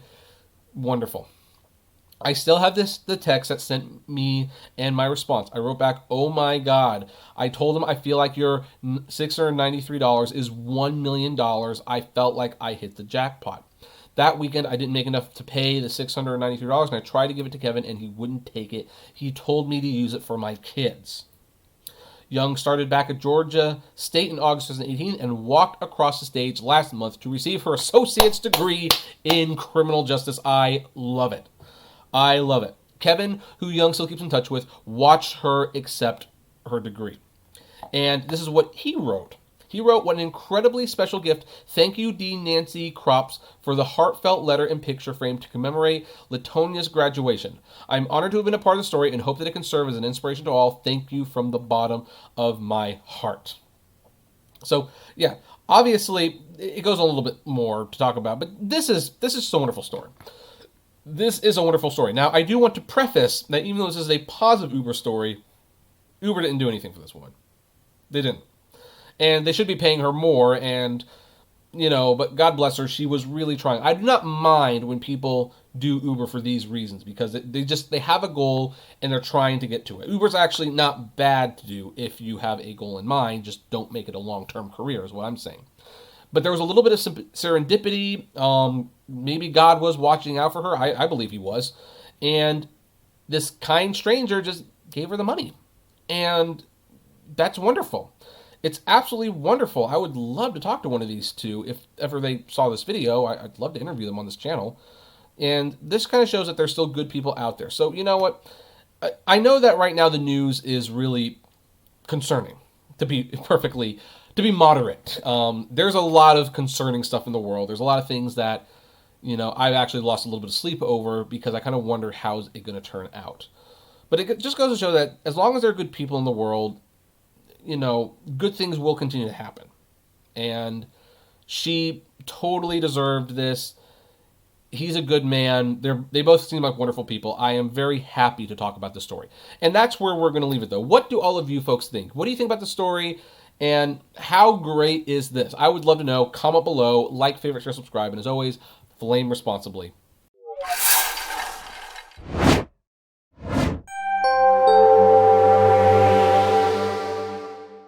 Amazon workers claim their jobs were threatened for speaking out about climate change. This story sounds pretty brutal up front, but it actually is way more complicated, and we are going to discuss this. Hey everyone, this is Kevin the Apptrepreneur. Welcome to my channel. If this is the first time here and you happen to like what you see, please do me a favor. Click that subscribe button and ring that bell notification for notifications. We post videos on a near daily basis, plus live streams, premieres, all that jazz, so you will want to be the first to know, and subscribing and ringing that bell, that's how you do it. So anyway, this is from ABC News. It's actually several news organizations are reporting on this. I'm just picking ABC for some random arbitrary reason. And this was something that was kind of interesting because, well, let's just look into this. I think it'd be easy. Some Amazon workers claim they were threatened with termination after speaking to the press about what they say is Amazon's responsibility to do more to combat climate change, according to a group of environmental activists who work at the e-commerce giant. Pause there. This is where the problem comes in. Here's the thing. Amazon is a very global public company. Like, their dirty laundry is out for the whole world to see. Most people choose not to see it. And that's totally fine. I mean, they buy stuff, they get it in a box a couple days later. They don't want to think about where it comes from. They don't want to think about what happens, like what goes into that package being mailed. But this information is out there. But the thing is, Amazon still likes to keep as tight a lid as possible. That's why when it comes to like warehouses, they don't allow cameras in there. They don't want people talking to the press about what the working conditions are. Amazon just tries to control the narrative that they are this big, friendly company that has great opportunities for workers and they are good for the environment.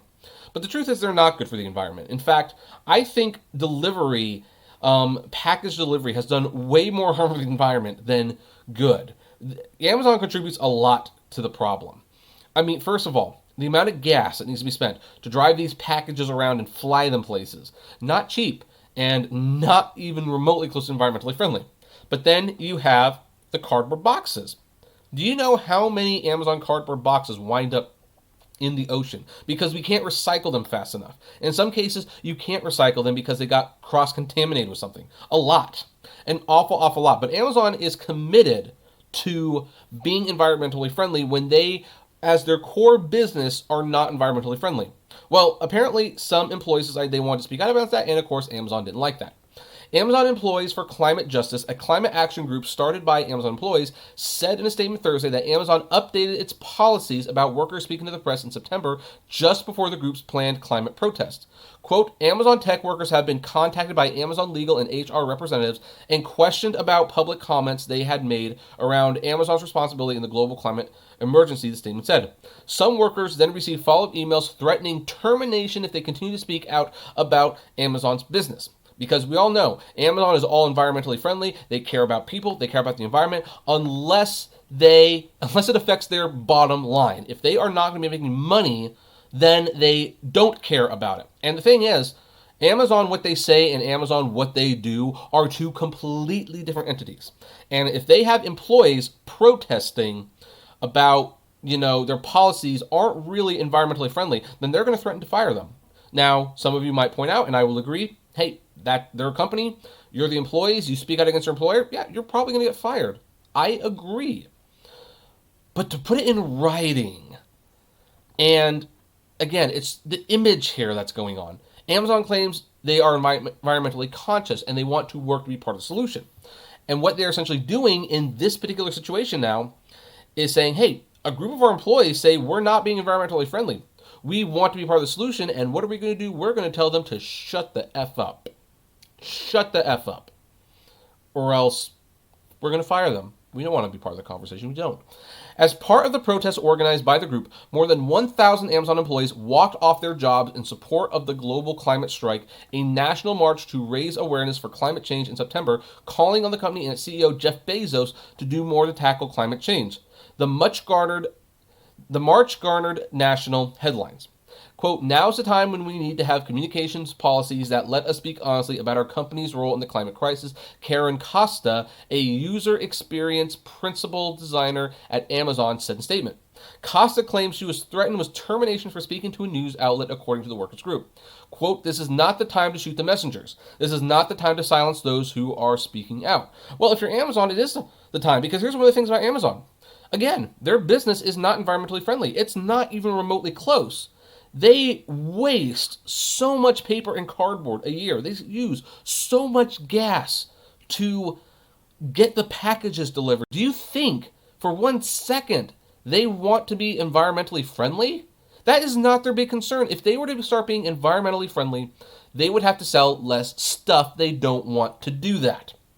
An Amazon spokesperson told ABC News Friday that its external communication policies for workers is similar to other large companies, and recent changes were implemented to make it easier for employees to participate in media interviews. Quote, our policy regarding external communications is not new, and we believe is similar to other large companies. We recently updated the policy and related approval process to make it easier for employees to participate in external activities such as speeches, media interviews, and use of the company's logo. Yeah, here's the thing. When you say you're like other companies, that's not the message you've been sending the whole time. You've been saying Amazon is different. Amazon cares more. Hey, look at us. We pay our employees $15 an hour. Granted, we took away their stock bonuses and the Christmas bonus as well to make sure they got that, and really they're making less in the long run. But hey, we did that. We're different.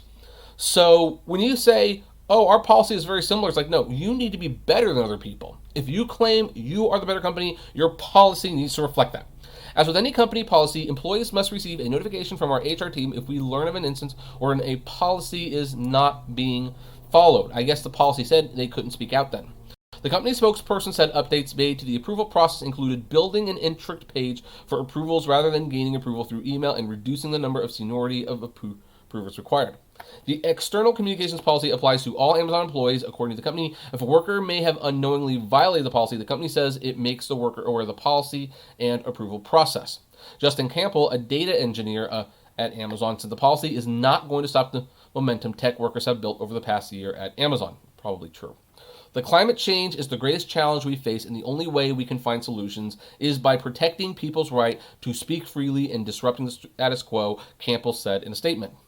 In September, a day before the group's planned climate march on Amazon, Bezos seemingly responded to the workers, revealing new company efforts to tackle climate change and pledge to have net zero carbon emissions by the year 2040. This is 10 years ahead of the International Paris Agreement's goal of 2050. And by the way, if they actually accomplish that, good on them. I would love to see that. However, again, their core business model involves a lot of gas and a lot of carbon waste, a lot of packages, a lot of paper.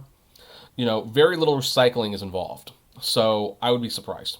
Quote, if a company with as much physical infrastructure as Amazon, which delivers more than 10 billion items a year, can meet the Paris Agreement 10 years early on, then any company can, Bezos said at the time. Yeah, but you know what? That's 10 years, Bezos.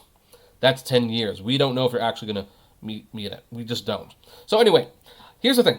I don't want to use this video as a way to get political. Here's the thing about this. I believe that we should do better for our environment. I'm not offended by the fact that I have to ask for a straw at the restaurant. Now, I'm just not. I think we're just extremely wasteful. I don't know if, it's the end of the world in 10 years. I don't want to go that far. But, I'm always for just not being wasteful. But here's the thing. I will always advocate, I should say, for people's freedom of speech. If they feel this is a concern and they want to speak out about it, then you know what? They should be allowed to speak out about it. And Amazon, who apparently is on the same page as them, should not be saying, don't speak about environmental protection, even though we're allowed to say it. But again, it's been pointed out, the issue was not that these employees were concerned about the environment. The concern is that these employees were pointing out how Amazon was failing in their promise to protect the environment and to do their part to make sure that things were running smoothly. Amazon does not like being painted as the bad guys, and so they threatened all these people with terminations. Well, now the news got out and they're saying, oh no, we've revised our policy, so now it's easier for them to speak out. But here's the thing. Once this movement stops, or at least takes a break, these people will be out of a job. They will be, and I'm sorry to say that. Amazon does not tolerate people who stand up to them. Trust me on this one. So anyway, that's where we are going to leave this one. What do you think? Do you think Amazon actually does a good job at protecting the environment? Do you think they're part of the solution, or do you think they're part of the problem? I would love to know. Comment below, like, favorite, share, subscribe, and as always, flame responsibly.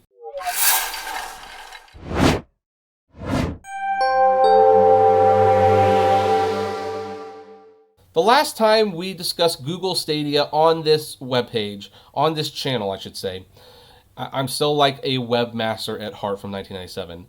It did not go well. I did not have my ducks in a row, and I didn't have anything particular I wanted to say, and it was a really awful video. However, this time I have something definitive I want to say about Google Stadia, and we are going to discuss it. Hey everyone, this is Kevin the Apptrepreneur. If this is your first time here, welcome to the channel. If you happen to like this video, do me a favor. Click that bell notification and subscribe button below. You will want to be notified of near daily videos that we upload, live streams, premieres, all that jazz. And by the way, for anyone who's been watching for quite a bit of time, stick around till the end. We have a little bit of an announcement. So this article caught my attention. Why is Google Stadia access blocked on Microsoft Edge? You know, I read an article like that and I kind of wonder, what is the point of antitrust laws? Seriously, what is the point of them? I remember that whole Microsoft antitrust fiasco. The fact that they were sued because they were not only giving away Internet Explorer for free, which basically made it impossible to sell a Netscape browser or another browser to people because they'll just use the free thing that comes with the computer they buy, but how websites weren't working on Internet Explorer. Like, Microsoft was actually making it so that you had to have Internet Explorer so that certain websites would work, and certain websites wouldn't work because they weren't in bed with Microsoft. And Microsoft got sued, and they were told to break up. I don't think that actually happened, but you know what? They were told to do that. And you know, the fact that we didn't break them up, of course, was probably a mistake because it's allowed other companies to do very similar things. And now we see our headlines like this. Why is Google Stadia access blocked on Microsoft Edge? And wonder, what was the point of all that? What was the point of all that? Because now all the companies can do it. But maybe this is not what it looks like. Maybe this is a big misunderstanding. So let's look at this article. According to some users, Google's cloud-based gaming service Stadia is no longer accessible through Microsoft's Chromium-based Edge browser. So at one point it appears like it was, but now it no longer is. And I will say right off the bat, before we get too much farther, I am not technical to the extent where I know exactly how these browsers work. I do know that they function very differently, and that's why websites don't look the same across all browsers. So let's just get it out of the way. The issue was first flagged up by The Verge's Tom Warren, who went to the natural place to vent his frustration, Twitter. At the time of publication, anyone trying to access the service via Microsoft Edge will see the message, use Google Chrome to play Stadia on computer and tablets.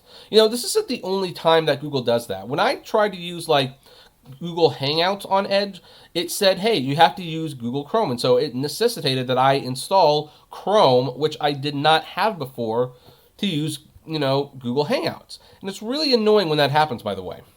So Tom says, Google's blocking again. If you try and use Stadia with Microsoft's Chromium Edge browser, then Google blocks the UA string. I don't exactly know what that is, full disclosure. Switch the string to Chrome Windows and it works just fine. 2020 needs to be the year this nonsense ends. Well, really, what should have happened was years ago, the government really should have enforced their breakup of Microsoft and said that this was not going to be tolerated anywhere. But the fact that they kind of let them go on that, even after finding them guilty of violating antitrust, kind of shows where they are at. So Warren shared his current workaround for the issue. Well, okay, we did that already. However, it raises the question of why the search giant wouldn't want Google Stadia users to access the service through Microsoft Edge, especially as the browser uses the same framework as Google Chrome. Some critics have suggested that it's a sneaky move from Google against a big competitor, but is dunking on Edge really more important to Google than building up the already much criticized Stadia? Yeah, I agree. Here's the thing. If this is kind of one of the things where it's like there's three categories for me. Either one, Google is being very stupid, two, Google is being very sneaky, or three, it's an honest mistake. So here's the thing. It's been suggested that, you know, Google might be trying to one-up Microsoft on this one, that they want you to use their browser as opposed to Edge's. I believe this to be credible, by the way, because again, when we were doing the monthly rideshare podcasts, we were using it with Google Hangouts. I could not use Google Hangouts in Edge or Firefox for that matter. I had to use it in Google Chrome. They wanted me to use the Google product on the Google service, probably so they can collect that sweet, sweet data, which they make so much cheddar from. Now, if that's the case it is, then that borderlines on illegal. That strikes me as very anti-competitive. If, on the other hand, they just, I don't know. Well, here's the thing. The other thing is, like, if they're doing that on purpose, then they're also being stupid, though, because Google Stadia does need a lot of users. Like, I know there are some people out there who really like the service, and God bless you if you do. I mean, enjoy what you want to enjoy. But Stadia has not been a success. No one can really deny that. I mean, look, and it's not just me. Look, I love my 3D TV. I love 3D. If I were to say, oh, 3D was a success and it was just misunderstood, no, I'd be kidding myself. Stadia is so far a huge failure. It can turn around. I hope it does for everyone involved in the project and for people who bought the games, obviously. But it is not a success so far. So here's the thing. And then there's a third option. Maybe it's a mistake. I mean, it could be. I don't know why it would be when it's like, well, it worked before. Why isn't it working now? I don't know. Anyway, let's continue this. Other less cynical types think it's a bug that will be in time. It's not the first time that there have been usability issues between Microsoft Edge and Google. In May, when Microsoft Edge was still in its baby stages, users who had downloaded the preview version of the browser found they couldn't access YouTube. Instead of being able to watch their favorite cat videos on a loop, users found themselves presented with a cheeky message advising them to download Google Chrome in order to enjoy the video. However, this was swiftly fixed by Google, and a YouTube spokesperson said at the time that they were committed to supporting YouTube on Edge and apologized for any inconvenience. So there is precedent that this has been a mistake and that it can be fixed. A lot of Stadia's help pages list Chrome as a requirement for playing, so it could be that in this instance they don't intend to support other browsers for Stadia. We've reached out to Google for comment, and, well, obviously Google has not commented back. So it is true if you go to the help pages. Let's open that real quick. I probably should have had this open beforehand. But, by the way, at the time, Stadia is not supported in Hawaii or Guam. Puerto Rico and Alaska are supported, so much for anywhere. But let's see here. On a computer, a Google account, Stadia Founders Edition. Where is Google Chrome? There's a Chromecast. It's like, you know what? Let's just Chromecast. Well, no, there it is. Yeah, there it is. A computer with a recent version of Chrome browser. So, hey, if they want to do that, I mean, I guess it's their right. It is their product. I think it's not a very good product in my opinion so far, but it could always get better. Now then, it's interesting that I'm going to make this today because, like, I have an announcement to make. We are actually going to be discussing Google Stadia, maybe even this very topic tonight on this channel. This is Cloud Gaming X, and he made this video, reaction to the Apptrepreneur video about Google Stadia. This was the last time I think I really talked about Google Stadia, and he ripped into this video. Like, someone sent me this video, and I kind of saw it. By the way, I'm going to give it a like, because why the heck not? And, people make response videos all the time, and I don't watch most of them because I just don't. But I decided just for fun, to write this comment. My mom told me when I was a young kid to be mindful of what I said. She told me, Kevin, if you're not careful, one of these days you will say something on the second most visited website in the world that is stupid and not entirely correct, and someone will respond to it in a way where you look foolish and uneducated, and you'll only have yourself to blame. Man, I hate it when she's right. Now, that was my little tongue-in-cheek response. Keep in mind, I had not watched the video at this point. And he responded, welcome, my guy. I want to talk to you. Can you hit me up on Discord? And we have connected with each other, and we are going to be going on his channel tonight to discuss Google Stadia, this video, and maybe even this video that you're watching right now. Now, after that, I did watch this video, and it wasn't 100% nice. Of course it wasn't. It wasn't nearly as savage. I mean, I have had people who are so much meaner than this guy. So I'm more than happy to sit down with this guy, Cloud Gaming X, and talk about Google Stadia, this video, what I think about it now, what he thinks about it now. I'm hoping that the conversation will not be combative. I'm hoping it'll be civil and nice, and I'm looking forward to it. But anyway, yeah, if any of you want to watch that, go to his channel tonight. It's January 6th at about 9:30 p.m. We will be discussing something of that nature. In the meantime, what do you think about this story? Do you agree that what Google is doing with this Edge browser is a little shady? Do you think it's a mistake? Do you think it's intentional? Like, what do you think about all of this? And does this change your opinion on Stadia? I would love to know. So comment below, like, favorite, share, subscribe, and as always, flame responsibly. Have a good one.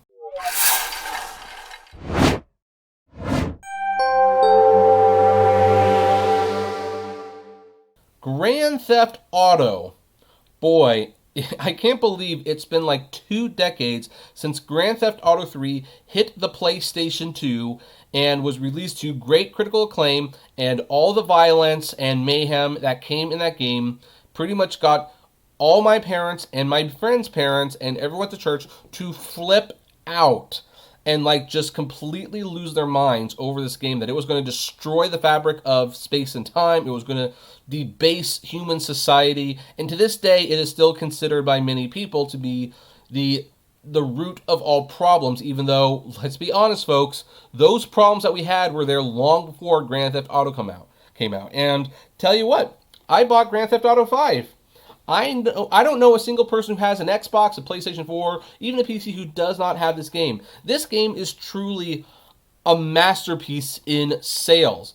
I mean, I remember like last year, 2019, we did the Black Friday sale, and Grand Theft Auto 5 was considered one of the doorbuster deals. Like, you can get Grand Theft Auto 5 for $15. Like, $15? Really? This game is more than 3 years old. Why is that considered a deal? But people continue to buy it year after year. And not only do they buy it, but they buy the expansion packs, and they have the Grand Theft Auto Online thing. And Rockstar Games has truly been able to turn this game, and turn it into like the game that keeps on giving, close to the players and their stock prices. And now they are doing the unthinkable, but really the next logical step. They are giving it away for free on Game Pass. Hey everyone, this is Kevin the Apptrepreneur. If this is your first time here, welcome. I'm glad that you can join us. If you happen to like this video and other videos like it and want to see more, please do me a favor, click that subscribe button and ring that bell notification for, well, notifications for more videos. I upload on a near daily basis, and we talk about the economy, video games, Netflix, streaming wars, all that jazz, and you'll want to be notified of the daily videos, the live streams, the premieres, all that jazz. So anyway, let's look at this article from Otaku. It's fairly brief. It says, Grand Theft Auto is available on Xbox Game Pass today. In other news, I kind of regret not having an Xbox now. Xbox Game Pass is a subscription service that allows players to pay for monthly access to hundreds of games. Grand Theft Auto 5 is now part of that catalog. For players who have Xbox Live Gold or Xbox Game Pass Ultimate, the slightly more expensive subscription that'll give you Game Pass for both PCs and consoles, you'll also have access to Grand Theft Auto Online. The Xbox Game Pass seems more and more like an unbeatable deal when it comes to hitting all those games you meant to play but never did. Now that Game Pass is on PC as well as consoles, I think I'm going to have to take the plunge. I always did want to rob banks. So this is incredibly smart on everyone's part. Here's the thing. Grand Theft Auto 5 continues to sell extremely well, but I think we have to be getting at that point where basically everyone who was going to buy the game would have bought the game. In fact, there's a possibility that some of the games sold might even be replacement copies because we had like a little brother or a sister who got into the games and they destroyed the disc. And it makes sense because several months ago, Rockstar released their most nefarious addition to the game, which is let's let it load, the online casino. The online casino. Now, the Grand Theft Auto casino is literally a casino inside the game. They claim it's not a casino. They say, hey, it's just something extra you can do for fun. But here's the thing. You are paying money for fake money to play games where you win fake items. You cannot cash that money out. Therefore, it escapes the real gambling gambling thing, but in every other ways, it's gambling. And considering how predatory loot boxes and microtransactions are, this was a very nefarious addition.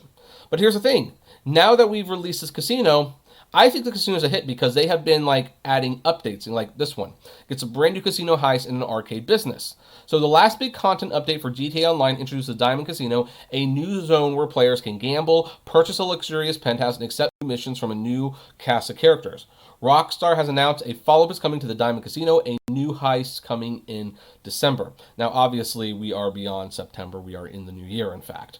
However, the point is made. Now that they had pretty much held off in the casino for as long as they could, waiting until they had like the biggest install base possible, and then they unleashed on the world. Well, now, I mean, I can't help but assume that the sales for the game have to be going a little down. And they probably want to focus on this casino as like their bread and butter at this point. So what's the best way to do it? Well, now we're going to pretty much give away the game for free. I know it's technically not free. You are paying for Xbox Game Pass and Xbox Live. But here's the thing. How many people go on Netflix and it's like, oh, they dropped this new season of the show. I can watch it for free. Like, you're not watching for free. You're paying for Netflix. But people don't see it that way. So it's a good way to get people into the game, buying all the expansion packs, and getting addicted to their little, virtual casino. That's all you can call it. It is a virtual casino. It's nothing else. So this is incredibly smart and nefarious on Rockstar's part. Now, I do not play GTA Online. I'm considering that being one of the games to play with you guys once we set up the YouTube memberships. I did get through the single-player game, loved it, of course. I mean, Grand Theft Auto, despite the violence and sex and language, it's a very fun series, and it's truly innovative. I keep hoping one day they'll make a Grand Theft Auto 6, but why would they when you've had one game that's been selling like hotcakes for like 5+ years?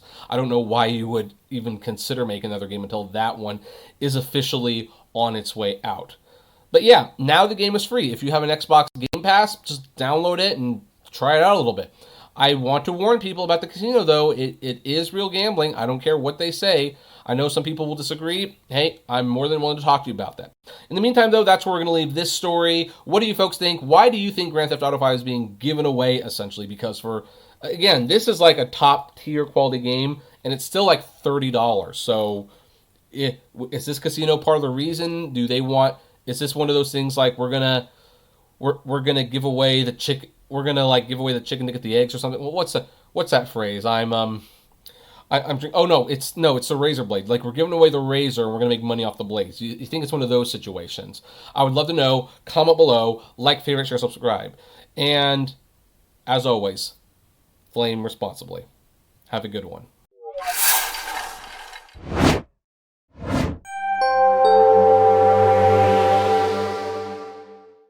What a glorious day it is. What a great week we've had. I have been on cloud nine since Sunday night's Golden Globes.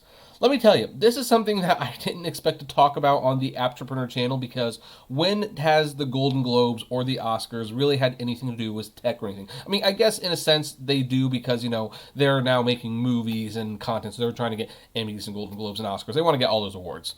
But rarely would we have any reason to talk about this except Ricky Gervais, a politically incorrect, Trump-hating liberal who is tired of PC culture, decided that he wanted to get on the Golden Globe stage, drink in hand. He was probably drunk before the show started, and he wanted to roast these companies for who they were, and I personally could not be more thankful for it. So, before we begin, hey everyone, this is Kevin the Apptrepreneur. If this is your first time here and having to like videos like this, please do me a favor, click that subscribe button below, ring that bell notification. We upload videos on a daily basis, and you will be notified of premieres, live streams, and just general videos. So, anyway, Golden Globes host Ricky Gervais roasted Apple for its Chinese sweatshops in front of hordes of celebrities as Tim Cook watched from the audience. This is amazing. This was absolutely amazing. Now, here's the thing. The Golden Globes, I guess we're going to talk about a little bit about movies. Don't worry. This isn't going to become like a movie awards thing. This is like a one-time thing for the most part.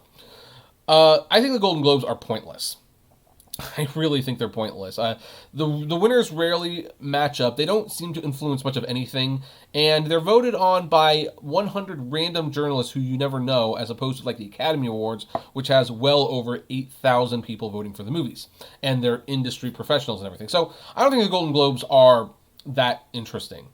But I still watch it because I'm an award junkie. What can I say? As I explained on like a quick little live stream on Sunday after the awards show aired, look, my thing is I love the Oscars. And if the Oscars are my Super Bowl, then the Golden Globes are, I guess, the playoffs. Is that the correct term? I don't watch football. So if I'm getting that wrong, I am completely sorry. So I'm going to watch the Golden Globes. And yes, I will slog through the 3 boring, tedious hours to watch them. Except something interesting happened this Sunday. The Golden Globes, at least whenever Ricky Gervais was on stage, wasn't boring. It was biting and it was wicked, and I loved every minute of it. I didn't say I necessarily, and again, here's the thing. When I say I loved every minute of it, I'm not saying that I like the fact that he's making these jokes per se. Yes, the jokes are tasteless, but you know what? I'm so tired of people telling comedians what they can and can't say. And it's also funny to see someone basically invite a comedian into their house, which this is like a smug affair. These are rich people giving rich people awards for movies that, granted, some of them are very, very good, and some of them might even change your life, but they're acting like they are contributing to current affairs because they are accepting an award and lambasting the Republicans. No, they're not. They're not that important. They're more important than they think they are. And to have someone come on stage and basically call them on it is great. But here it was really good. They called out 2 tech giants that technically 3, because Disney was included in this. He called out 3 of these tech giants, and they were totally justified not only doing that I'm critical of, but some of the people were in the audience.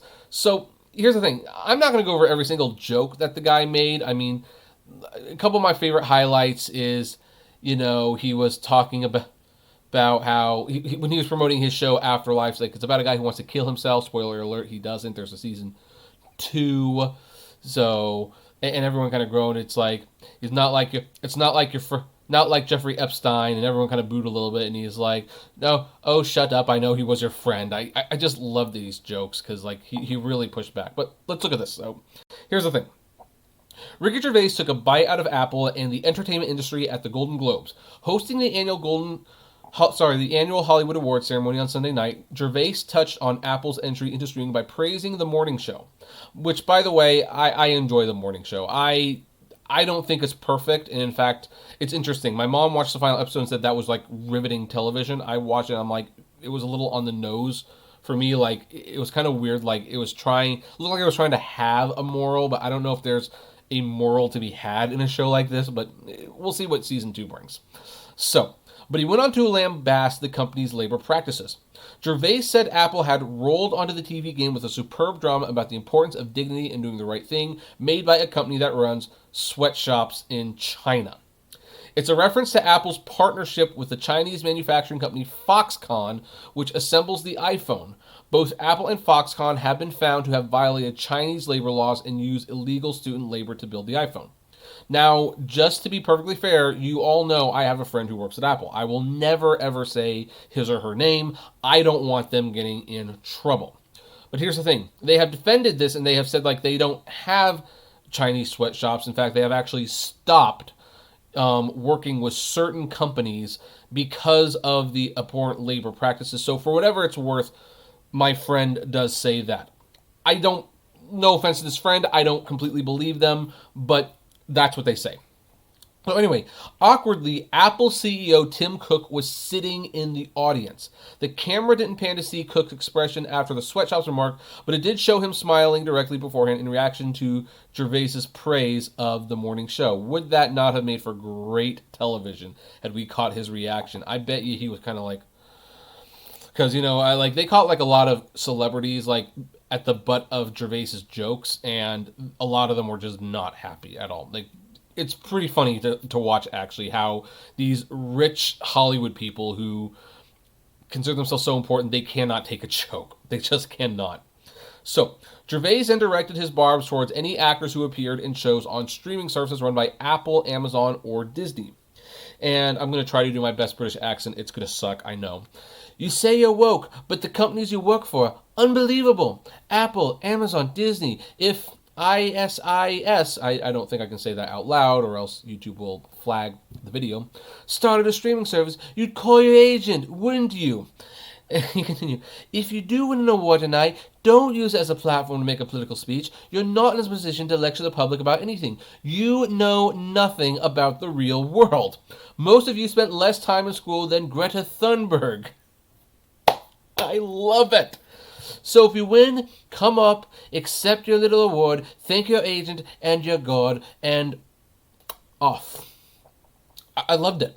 Now, the morning show didn't win any awards. In fact, it lost to HBO's Succession. And that was actually like the one time one of the winners actually acknowledged Gervais. He said, well, despite what Ricky Gervais says, not everything is going to Netflix. We have great partners at HBO. So anyway, yeah, this was just great. I mean, Gervais will never be asked to host the Golden Globes again, and he doesn't want to. I think he did this to purposely burn the bridge as much as he could. If he is invited back, he really should take it and burn it even more. Like, just test me how far I'm going to go. But I thought this was great. I mean, Amazon and Apple are so rarely, and Disney for that matter, are so rarely called out by anyone in the entertainment medium. And it's understandable why. First of all these Hollywood people, they all have iPhones. They do. They all buy stuff at Amazon. They could afford to pay retail price and buy everything high class and buy from mom and pop shops. But no, they'll enjoy their free shipping just like everyone else. And Disney, well, Disney makes so many movies. They own 38% of the movie industry. You don't want to piss off the mouse because you might just want to make a movie with them. So for Gervais to do this was incredibly funny. This was incredibly smart. And the only thing that would have made it more perfect, but I understand why he didn't do this, is if he had criticized them all for using Ubers. Like, you all claim you hate slaves, but, you're taking an Uber. The reason that joke probably didn't work is because, it wouldn't have worked anyway, is because, well, they're all rich. They took private limos. I mean, Joaquin Phoenix, when he won the award for Joker that night, pretty much said as much, because everyone, they ignored Gervais's plea to, not be political. Like, Michelle Williams went on this thing about what abortion meant to her, and, hey, if that speech inspired you, great. I thought all the speeches were terrible except for Tom Hanks, because he just gushed about how much he loved his family, which was sweet, honestly. But Joaquin Phoenix, when he won for Best Actor for Joker in the drama category, he was encouraging all of his fellow actors to stop taking private jets to vacation spots, and the music started trying to play him off. It was it's amazing. A little bit of uncomfortableness on all nights. And I kind of wonder to a certain extent, is this, how there's always a point where you kind of wonder, is enough enough? I kind of wonder if, this is going to be the start where people, really start thinking hard about the companies. Because, look, this joke particularly, and this reaction down here, is being shared on social media. It's going viral. And yeah, you can't say, I have a moral high ground, I want to change the world, you should feel ashamed of yourself, and yet you buy from these companies. You just can't do that. And these companies are in no position to say, like Tim Cook, he has actually gone on record saying, we want to tell people what they can and can't go to. We want to tell them where they can and can't go to on the internet. And we've got sweatshops. It's no, this is not how it works. So this was great. It was very therapeutic for me. I actually got to talk about the Globes twice this week on a channel that never talks about this. But, our next story, it's going to be about Uber and Lyft because, AB5, they're doing all that stuff. But hey, in the meantime, what do you think about this? Did you watch the Globes? What do you think of Gervais, his jokes? I'd love to know. Comment below, like, favorite, share, subscribe, and as always, flame responsibly. Have a good one.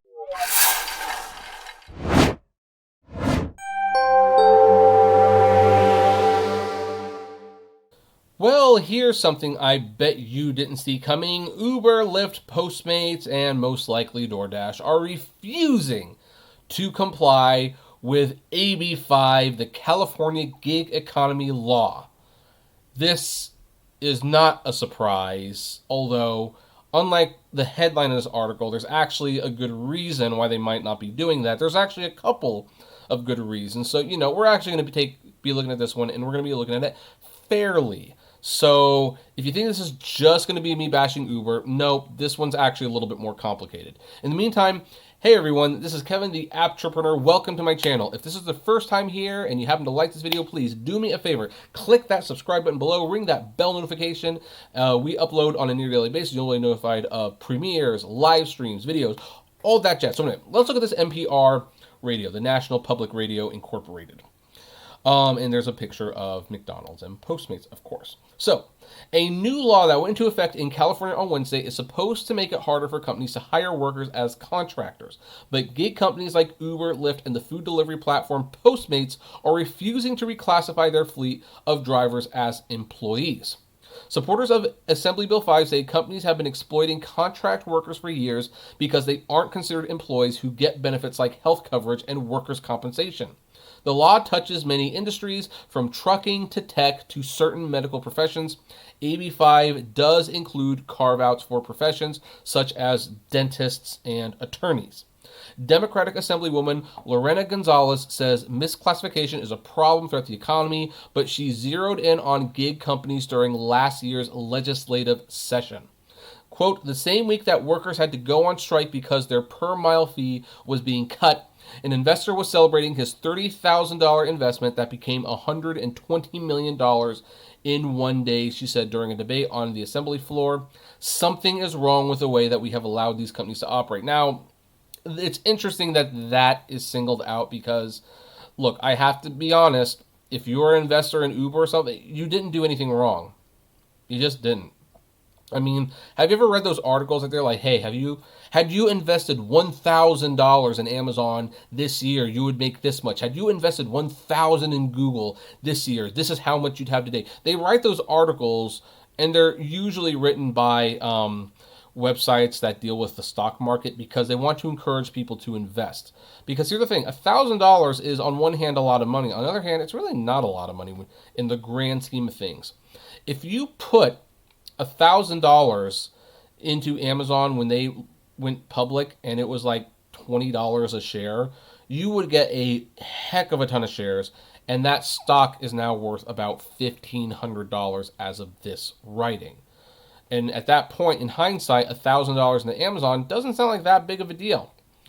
I bought a lot of Disney stock when I was younger. When I was getting young and just starting buying stock. Disney was a stock that I would buy frequently, partly because I really liked Disney, and partly because it was cheap. It was always consistently about $30. But recently, that stock is a lot more valuable now, and I got started as a kid.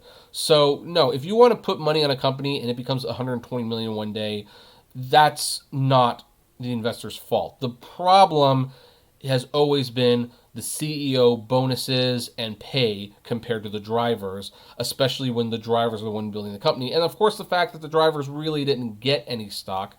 And I know some people use that argument. They can't because we're independent contractors. No, you could. They just didn't want to. So, the legislation codifies a ruling from the California Supreme Court that established a new test for classifying workers. Gonzalez says she hopes city attorneys and the state attorney general will hold gig companies responsible if they do not comply with the law.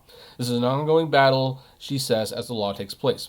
Uber and Lyft declined an interview for the story, but they and other gig companies have developed a multi-pronged strategy to avoid complying with the new law. First, companies are negotiating with lawmakers and labor unions to create an alternate class of worker, basically a contractor with added benefits. Which, hey, in all fairness, this might be a perfect solution. This might be the middle of the road solution we need. I've always said that that is not something I'm opposed to. Also, earlier this week, Uber and Postmates filed a lawsuit in federal court challenging AB 5. And we have talked about that. It is definitely one way that they can delay this, taking effect a little bit sooner, because as you're suing over how you run your business, usually you're allowed to run the business as is until the courts figure out who's in the wrong.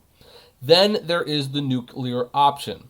Gig companies have sunk more than $100 million into a ballot measure to exempt them from the requirement that they are hoping to put before voters in November. I don't think that's the nuclear option. The nuclear option would be if these companies just closed shop and left California. That's the nuclear option.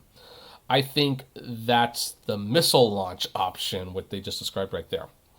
Drivers on all sides of the debate have weighed in. A group called Gig Workers Rising has mobilized drivers to demand better wages. I like those guys, by the way, and the opportunity to collectively bargain. The group lobbied lawmakers to pass AB 5. But others say they fear losing the flexibility that comes with setting their own hours as a contractor. By the way, Uber and Lyft can let you set your own hours if they want to and still have you be employees, just to let you know. Quote, with this job, I have the freedom to work when I have time, says Alfonso Martinez, who drives for Uber in the Sacramento area. He says it allows him to balance the demands of being a father to school-aged children who have special needs. Okay, yep, no, I'm not arguing with that one. Industries such as trucking, journalism, and those involved in the gig economy are pushing back by filing suit in federal court. But some companies are scrambling to figure out how to comply. In December, the sports website SB Nation announced it would terminate contracts with hundreds of freelancers in light of California's new labor law. Bradley Geiser and Will Griffith are a couple of those freelance writers. They've contributed interviews, commentary, and reporting to the Sacramento Kings blog, Sacktown Royalty, for the last 5 years. Geiser says writing for the blog isn't just about making money on the side, it has also allowed him to raise his profile as a sports writer.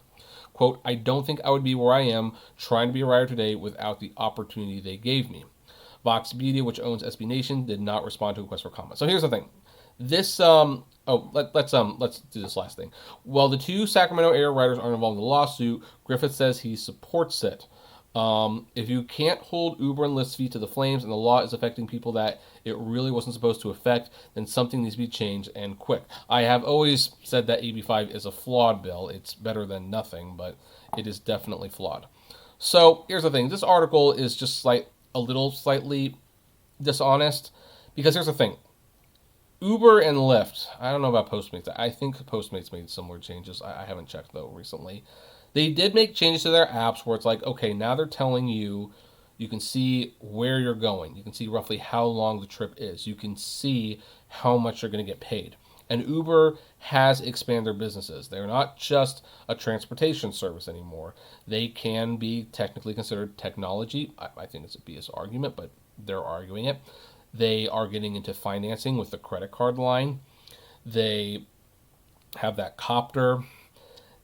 They definitely have expanded some things. So with those changes, I think they can operate as is in California. And you can say independent contractors. You can get on and off whenever you want, and now you have the information you need to make informed decisions about the rides you are going to take. And really, that was kind of what we wanted. Now, I think the one thing that they do have to do still is I think they do have to at some point let you set your own rates. That's probably the one that they'll fight the most, but otherwise, they're actually doing a good job complying with the law. I don't know if but by suing California, we knew that was going to happen. They're still trying to fight it to a certain extent, and we're just going to have to see where it goes. So right now, the biggest concern is the freelance writers. This is my first year as a freelance writer under AB 5. I might actually share stories about what it's like to try to get freelance gigs in an AB 5 era. That might be interesting. But in the meantime, we're going to stick this one to Uber and Lyft. What do you folks think? Do you agree with this article? Do you disagree? I would love to know. Comment below, like, favorite, share, subscribe, and as always, flame responsibly. Have a good one.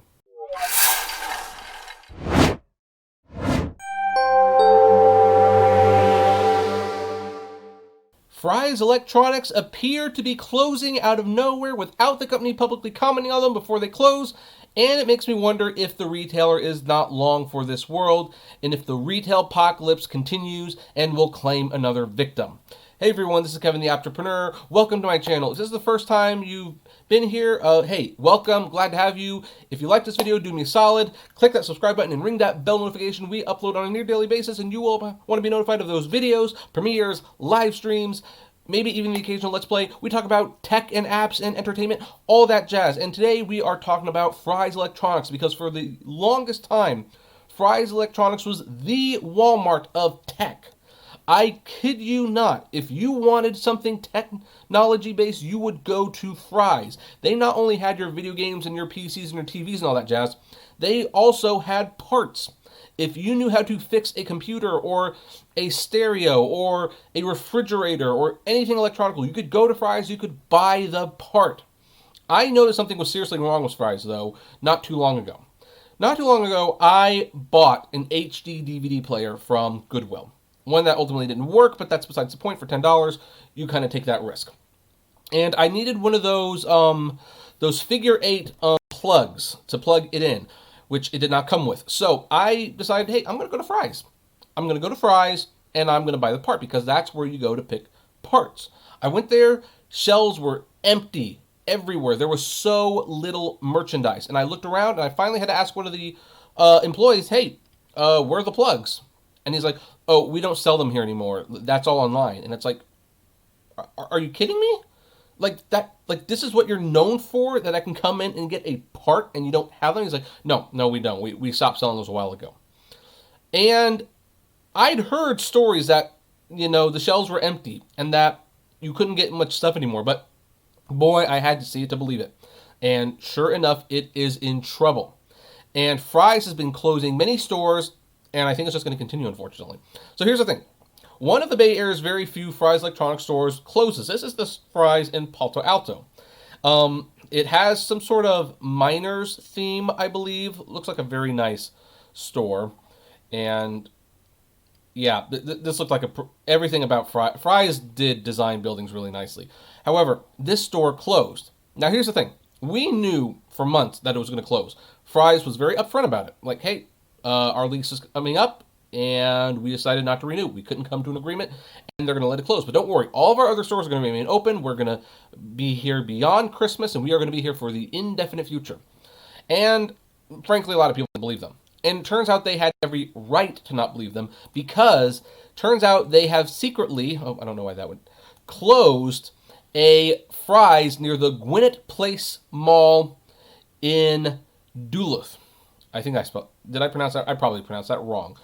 Duluth sounds like Duloc from Shrek the Musical. So here's the thing. The big box store's location on Commerce Avenue near the Gwinnett Place Mall is listed as permanently closed on sites including Google and Yelp. Blog Tomorrow's News Today first reported the closure. The Fry's location opened in 2004. The store did not publicly announce its closing in advance or hold a going out of business sale. Fry's is the latest on a long list of closed businesses in the area. The Gwinnett Place Mall sits half empty, and a Dave & Buster's closing area in March 2019. While department store Macy's will close its South DeKalb Mall location, there's no indication the location at the Gwinnett Place Mall will shutter in the near future. For those with electronic shopping needs, a Best Buy location remains open on Pleasant Hill Drive. So this article is mainly concerned about the mall. But here's the thing. There's a Fry's Electronics, and it closed, and they didn't tell anyone. And we've had questions for a long time. I don't know why they all start down here. Customers question empty shelves at Fry's Electronics in Tempe, Arizona. And why are Fry's stores shelves empty 2 weeks before Christmas? The parking lot was nearly empty. A sign on the door said now hiring full-time merchandisers. And inside the store, the shelves were largely bare. I don't know if they were trying to make this rhyme. I'm just trying to make it rhyme. On a Saturday afternoon, just 2 weeks before Christmas, the Toyland at Fry's Electronics in Roseville was deserted. Hey, that Fry's Electronics in Roseville, that's the Fry's I worked at. There were no customers, there were no toys. One of the few salespeople on the floors of the Fry's stores in Atomas looked the same. He said staff had been told the company was restructuring. Online reports show the same thing is happening at other Fry's stores around the country and suggest the company is switching to a contingent business model where shelves are stocked with products that Fry's doesn't have to pay for until they are sold. Yeah, I'm calling BS on that, and I'll tell you why in a moment. So let's go to this article over here. Is Fry's Electronics in trouble? Company denies it, but empty shelves tell a different story. So here's the Palo Alto one again. Look at that parking lot. Pretty empty. Just the one van. Yep. And it looks like And it looks like this is what it looked like on January 1st when they had officially closed. The tagline, "Your best buys are always at Fry's," once blanketed Bay Area airwaves, but that's no longer true of the computer retailer's Palo Alto store. A temple of electronics known as Ground Zero for geek culture, the Portage Avenue Fry's Electronics closed last week after almost 30 years in business. The Palo Alto store is a fixture for techies everywhere. It's sad they closed, said Abi Yakul, who works as a hardware engineer in the city. You will not find an engineer in the Bay Area who hasn't gone to Fry's for some kind of prototype building. Fry's Electronics, a San Jose company that still has a dozen stores from California to Georgia, including 7 in the Bay Area, said on Twitter that it had not been able to renew the Palo Alto store lease, but customers from Sunnyvale to Seattle have been sharing photos and videos of empty shelves on social media for months, raising speculation that the chain may be headed for bankruptcy or shrinking significantly. Yes, this is true.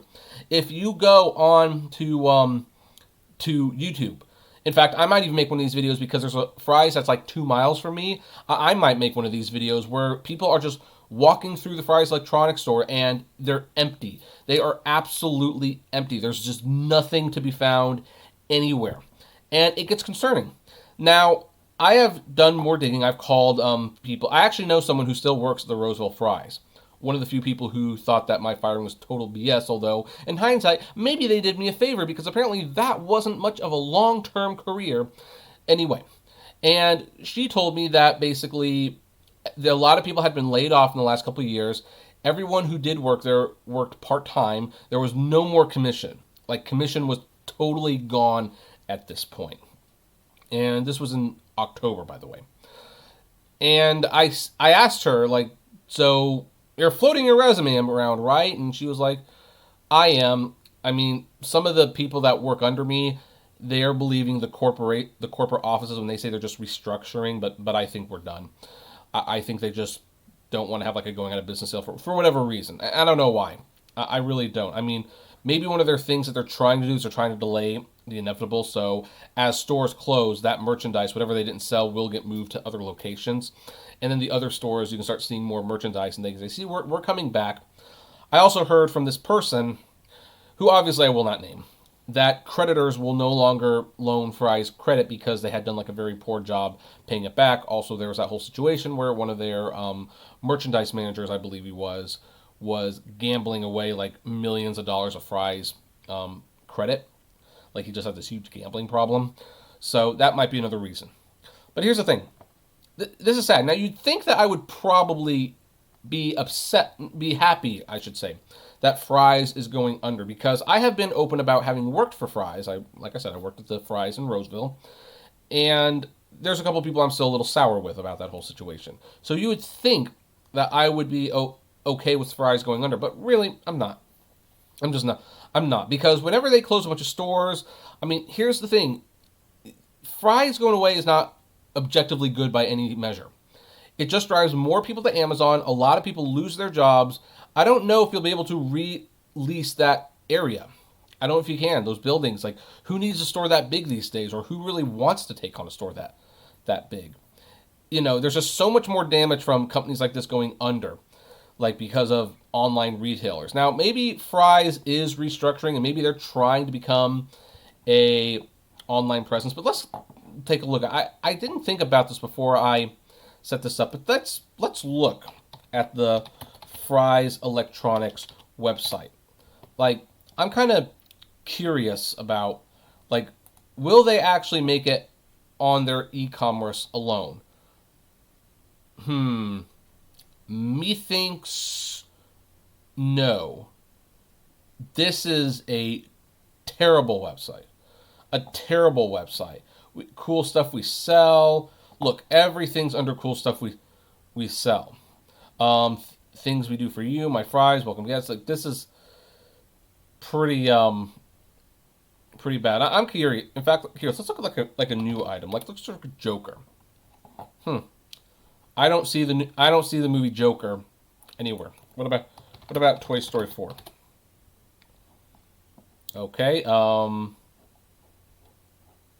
Yeah, for some reason, fidget spinners came up in their clearance, by the way. They're like 90 cents now. Let's see, the last thing. Let's look for like a game or something. How about Gears 5? Gears 5.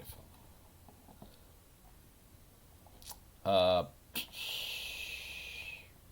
Nothing. Although you can buy a Brad Paisley Fifth Gear album. That's a good album, though. By the way, do they have a music section? They do have a music section. They have 380 items in the music section. This is not. This isn't even a CD.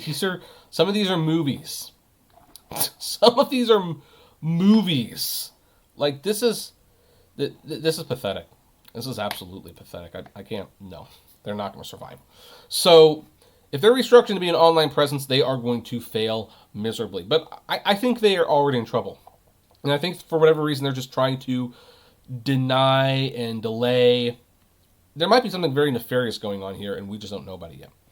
But yeah, it's frustrating that all these people are going to lose their jobs. It's frustrating that the landlords are going to have empty buildings sitting there. It's a shame that no one's going to want to reinvest in that property.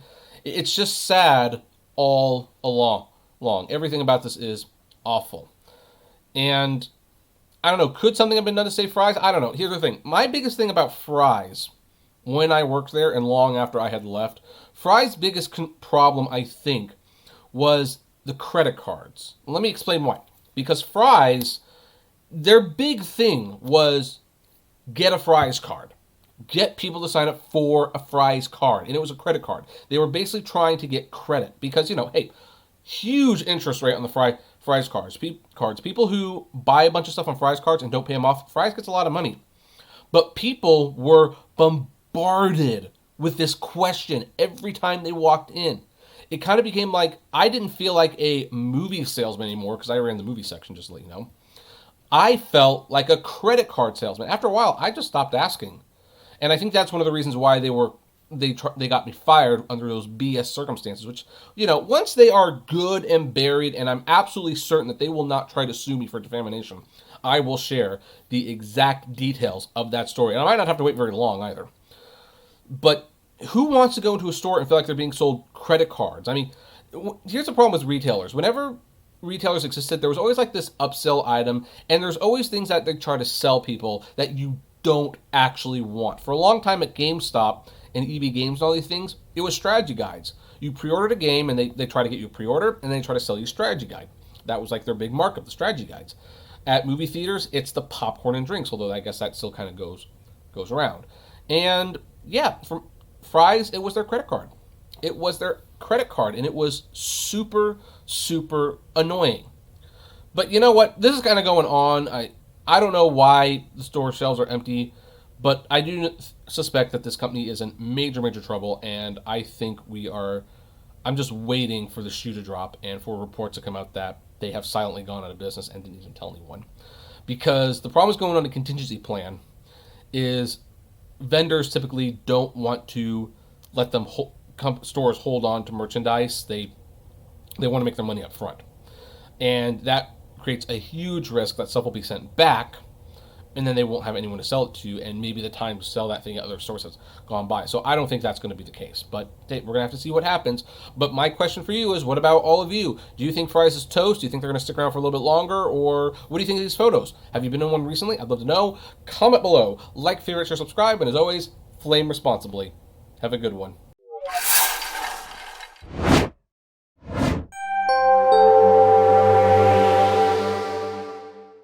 Uber is finally responding to AB5, and drivers, for the most part, should be happy. They should also be cautious, because if AB5 were to ever go away, something tells me these things that they are trying would definitely go along with it. Hey everyone, this is Kevin the Apptrepreneur. If this is your first time here and you happen to like videos like this, please do me a favor. Hit that subscribe button and ring that bell notification for, notifications of new videos. We upload on a near daily basis. We do daily news videos, live streams, premieres, and you will want to be notified of all these things for gig economy, app technology, and streaming wars. But today, we're talking about Uber. We might be talking about Uber quite a bit over the next few days because AB5, the controversial, well, I shouldn't be doing this because it actually is controversial. It's even affecting me personally on some level, was signed into law. It took effect on January 1st, and people were wondering what Uber would actually look like. Now, one of the things they did do is they and Postmates have sued California. They are suing it for being unconstitutional. However, they might still have to, go along with it to a certain extent even though they are suing it. I don't know how many people here have watched Who Killed the Electric Car. Fascinating documentary. So is the sequel, Revenge of the Electric Car. And when auto manufacturers were faced with a law that said that they had to reduce car emissions by so much by a certain year, they could do one of two things, as was so rightfully pointed out. They could either comply with the new law, or they could fight it. And in the end, they decided to do both. They would make their electric cars, but they would fight tooth and nail to have the gas restrictions, well, really the emission restrictions, removed. I don't want to tell you how that works out because it's a really good movie and you should watch it, but I think you have to rent it on DVD through Netflix. I don't think you can stream it anywhere. So hooray for DVD, right? Anyway, let's look at the San Francisco Chronicle because this kind of highlights, I think, a very similar marketing strategy with Uber. Uber makes major changes to California rides as gig work law takes effect. So, Uber rides are changing in California for both drivers and passengers as the ride-hailing company works to strengthen its defense against AB5, the new gig work law that makes it harder for companies to claim that workers are independent contractors rather than employees. And here's the thing, that key word should be highlighted here. No, I don't know if you can actually highlight it. Sorry, accidentally clicked that link. But the key word is harder. Yeah, see, I'm not really doing that very well.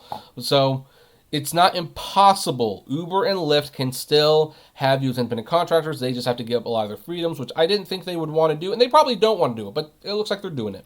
So, on Wednesday morning, Uber emailed 150,000 California drivers and millions of California passengers to alert them to the overhauls. The company is giving drivers more control over their rides and making fares more transparent, which could mean passengers find that some types of trips get rejected more frequently. It's probably going to happen. The changes seek to establish that drivers are running independent businesses because AB5 offers some exemptions for business to business. Uber explained the changes as due to new state laws and a letter to riders that include a warning that those laws could hurt them. Because again, they want to fight this.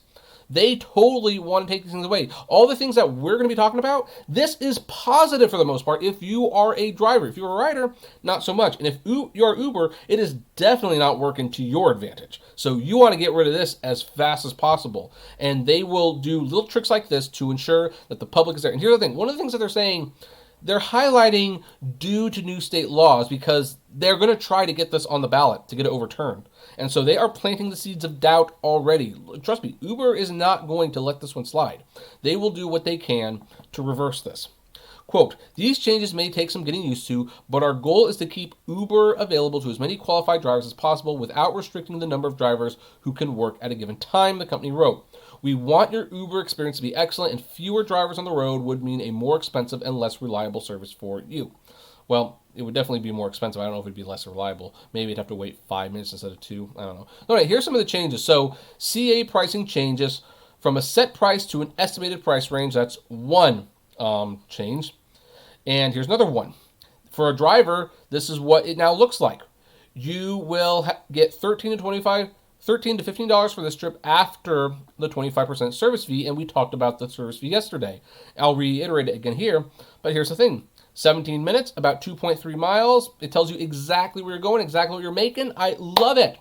The only thing it doesn't show the photo of the rider. Now, I know there's been arguments made that prevents profiling. In fairness, maybe that's true, but still, I would like to have it, so I'd like to know exactly who it is I'm looking for instead of playing what I call the name game. Now, this 25% service fee, it's not discussed in this article, but we talked about it yesterday. Uber has gone back to 25% only. No more 35%, no more 45%, no more 65%, no more 80% of your fare being taken by Uber because Uber overestimated how much it would cost, and instead of paying you the difference or refunding the rider, they would just keep it for themselves. That scam in California is dead as far as we're concerned. And for the time being, again, this could all be reversed. Also, surge. You will be getting the multiplier again. You will not be getting a flat surge. Now, some people did criticize me because, hey, with short rides, flat surge can be more profitable than the multiplier. And it's true.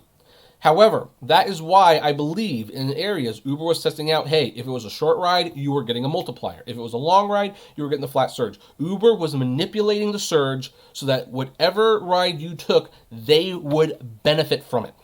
And this law stops it. I should stop slamming the desk. It is not a good effect anymore. It probably didn't work the first time. Anyway, let's look at the next one. So here's something I think is interesting. Flexible cancellations.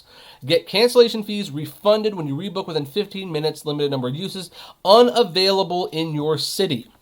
Probably because of something to do with AB5, since you are not an employee of Uber. Uber cannot reasonably expect you to drive to a house and have the ride canceled and not get paid for it. That is what you do to employees. It's not what you do to independent contractors. So Uber in California cannot do that, it appears. So, and, well, here's what the rider app looks like, I guess. So, and as you can, this is what it looks like on the driver's side. No, this is the passenger side still. So yeah, it'll tell you. Now this looks pretty familiar. It's not like that didn't change too much. And then we just have pictures of passengers and stuff. So let's continue this article.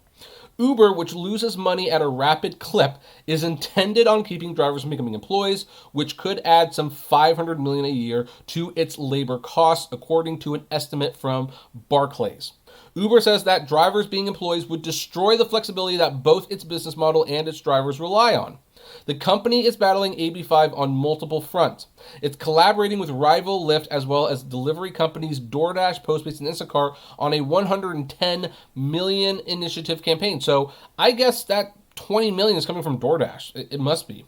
Or maybe 10 from DoorDash, 10 from Instacart, because this is the first time I've read that they're joining with them. Asking voters to keep their drivers and couriers as independent contractors entitled to some benefits and wage guarantees. And I can tell you already how they're going to be selling this. Look out for the ads. You heard it here first. You're going to start seeing ads that say like, AB5 is bad for the consumer. It means higher fares for you and longer wait times. If AB5 were to continue, Uber and Lyft and Postmates and all these services that you rely on could become obsolete and be forced to shut down. AB5 ensures a lot of money goes to the government with no promise of how that money will be spent. Vote no on AB5. It's going to be something like that. Trust me, I get very deep into the election, so this is how it's going to work. Along with Postmates, it sued California last month, claiming that AB5 is irrational and unconstitutional. No, it's not. It's actually very rational, and it's very constitutional. So, here's what... I believe this is what's her name? Lorena Gonzalez. She says, this is Uber's fallback position, giving drivers more independence so they can be viewed more as separate companies in business-to-business relationship with Uber. Oh, sorry, this is Michelle Miller. The problem is that each individual driver would have to hit all the requirements to qualify for exemption. By the way, one thing that is not brought up in this article, which I think is a major thing, is that Uber now lets riders favorite drivers, which does make it more independent. That means that you now, as an Uber driver in California, can in a sense build your own clientele within the Uber app. So the Uber app has truly become more of a middleman. Now, Uber still needs to do one thing, I think, to really get out of the AB5 test. They have to let the drivers have control over their fares, and they have to have a alternate business.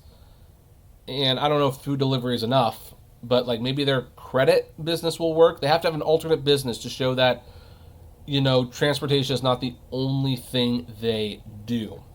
Those two things still need to happen for them to get completely around AB5. But hey, that might be a good thing, because here's the thing. Sometimes when the government reaches and they overreach, it's not entirely a bad thing. Companies sometimes just get clever. They have to get smart. And so in this case, they might have to say, hey, we are going to expand our business into new horizons, which might actually be profitable for them, and we are going to give drivers the control they need, which will be more profitable to the drivers, and hey, it would be more profitable for Uber well. So this might actually force Uber into making money. It's amazing how that works sometimes.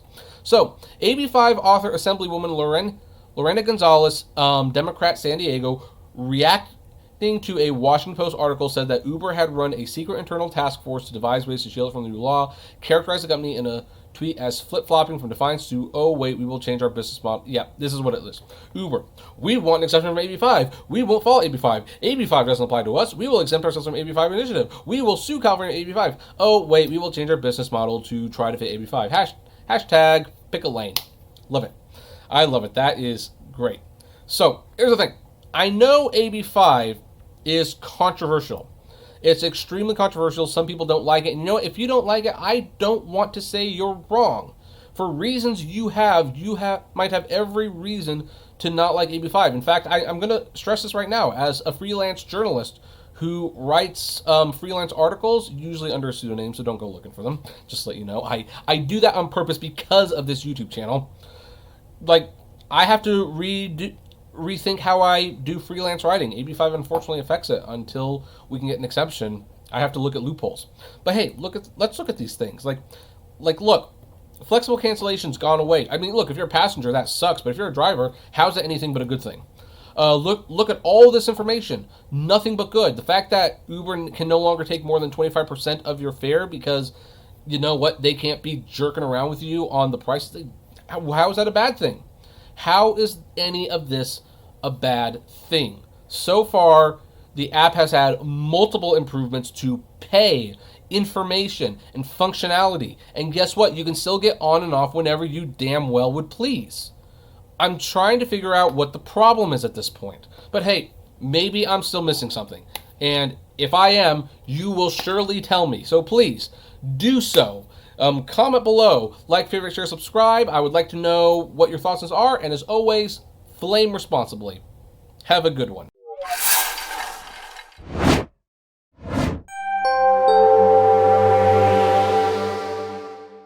It's very strange that I'm actually talking about Stadia quite a bit when I am someone who doesn't like what Stadia stands for and am not that familiar with it, but I find the whole concept fascinating. Because you know what? Video games have been moving towards an all-digital future for a long time. I do reluctantly think it will happen at some point. Although, again, I want to state and stress it will only happen if you let it happen. I mean, I was recently on Cloud Gaming X's channel recently. We talked about Stadia. I walked away a little bit more impressed with the platform, I guess we'll call it. I don't know what the correct term is when there's no system. But I'm a little bit more impressed with it than I was before. And after today's news, I am a little bit more impressed with it still. But hey everyone, this is Kevin the Apptrepreneur. Welcome to my channel. If this is your first time here, hey, welcome. I'm glad you're here. If you happen to like this video, please do me a favor, click that subscribe button and ring that bell notification. Now here's the thing. Selling Stadia is always going to be tricky. I mean, the numbers don't lie. People just are not embracing it the way they have Xbox, PlayStation, and Nintendo products. Because, well, first of all, you know, Microsoft, Sony, and Nintendo, those are brands that people in gaming trust. Google is not a gaming brand. Not yet, anyway. It could be there one day, but it's not yet. And yet, here's the thing. It has passionate fans. It has passionate fans. But one of the things that's hardest to convey to people is what exactly Stadia is. People have actually told me, like, well, I don't want to buy another piece of hardware. And it's like, well, you don't need to buy hardware. You just need a browser. And then they ask how that works, and I don't know how to explain. It's like the cloud. I know it exists. I just don't know how it exists. And yet, Philips has teamed with Google, it appears, to make this a lot less complicated and maybe even more mainstream, because their new line of Android TVs are including a model with gaming mode, and you're going to find out why that's important. So, here's the thing. It's the first official day of CES 2020, and the product announcements are flowing like water. Today, Philips is rolling out a few new series of Android TVs, including one model that's optimized for gaming, including Google Stadia. Last year, a leaked timeline pointed to Android TV being the next big player for Google Stadia, and with the platform supposedly picking up native support for the game streaming service sometime this year. While that future hasn't come to fruition just yet, Philips is getting ready for Stadia with one of their latest line of Android TVs. The Philips 5905 series of 4K Android TVs, available in sizes between 43 and 75 inches, is specifically optimized for console gaming, including Google Stadia. With gaming mode enabled, the TV experienced over 50% reduced latency compared to last year's Philips Android TVs.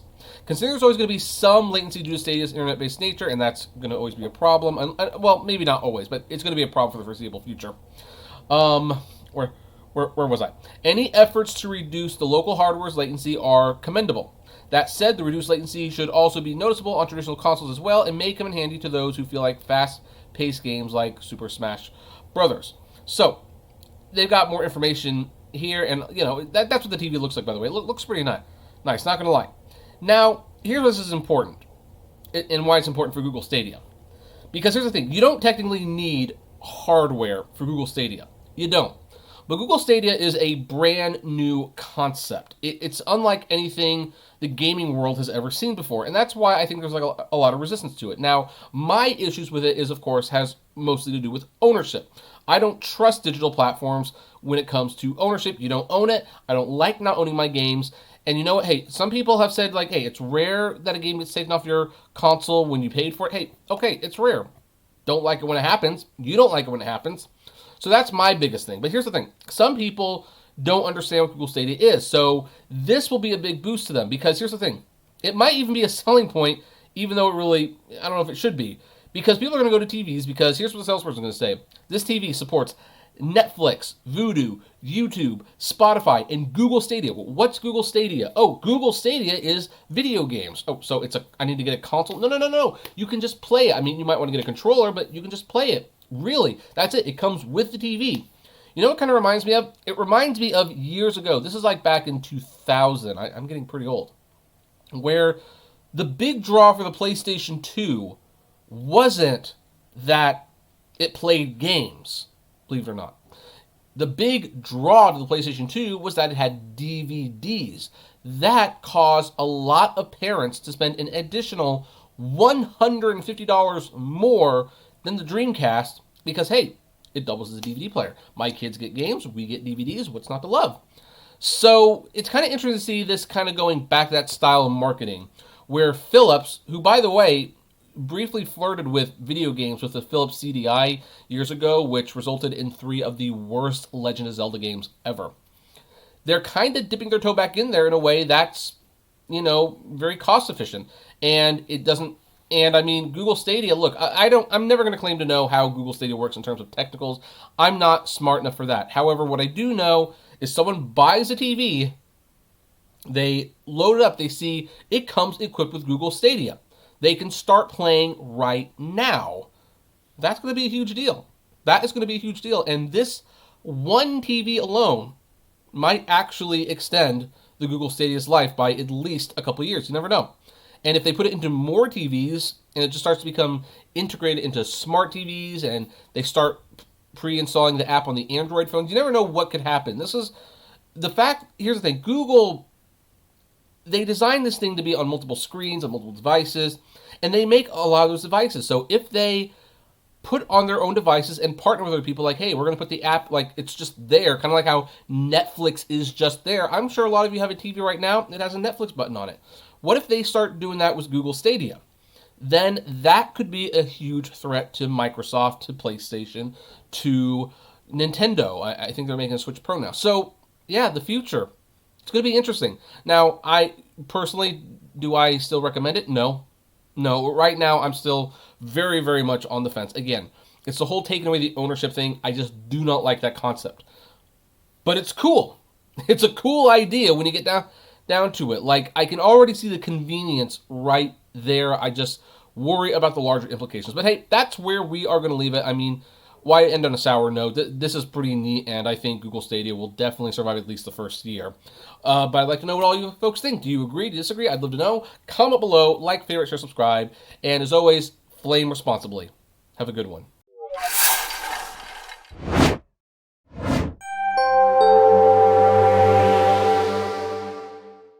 Amazon has finally triggered an antitrust probe, or whatever the UK version of antitrust is. I don't even think they call it the same thing. But basically, it's an anti-competitive probe. They're basically going to be looking at Amazon to see whether or not they're actually playing fair, or whether or not they're getting too big, too powerful.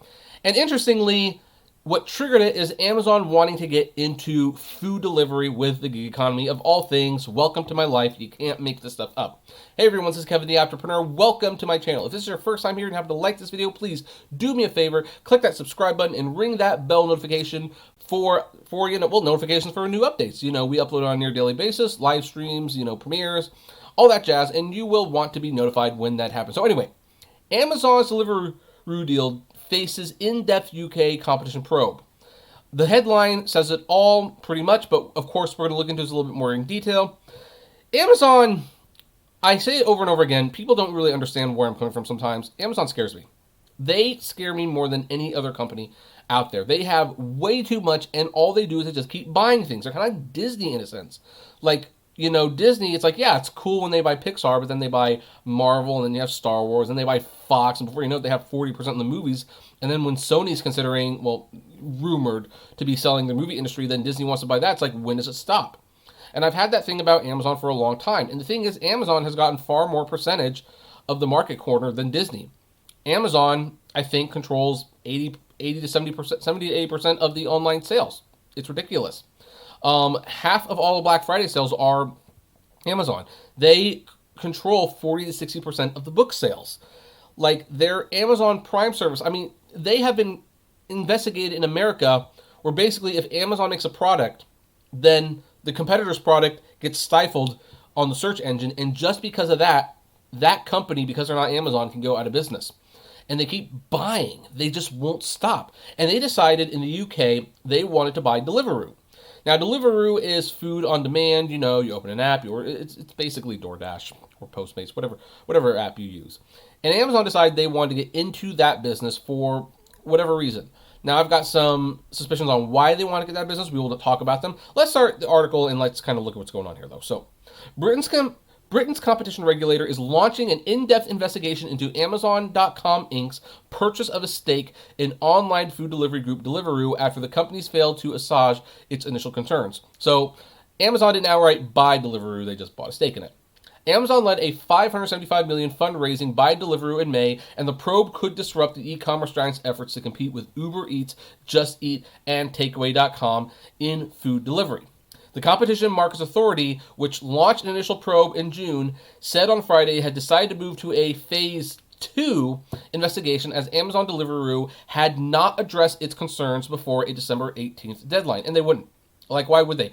Amazon is annoyingly coy about any concerns. Every time you bring up a concern, it's like, oh, we're just doing what the market wants. We're in favor of a free market. We believe in competition, all while gobbling competition, all while shutting it down, all while pricing their services in such a way that if you're a customer, you cannot help but use them, but the competitor can never compete with you because they can't lower it that much. Amazon sells their services at a loss. Let's continue this. So, earlier this month, the CMA said Amazon's investment in Deliveroo in its current form could harm competition in restaurant food delivery and online convenience grocery delivery. Yeah, and here's why. Because we know these companies are not profitable. They're not. So here's the thing. I don't blame Deliveroo for wanting funding from Amazon. I don't. But here's the thing. When Amazon takes it over, because they eventually will, what's going to happen is they are going to charge a lot less than what the service is worth.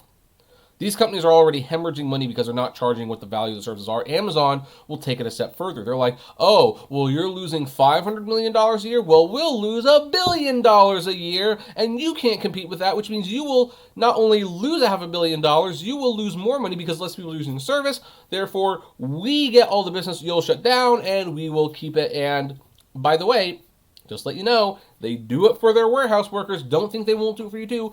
They'll lower the driver pay and everything.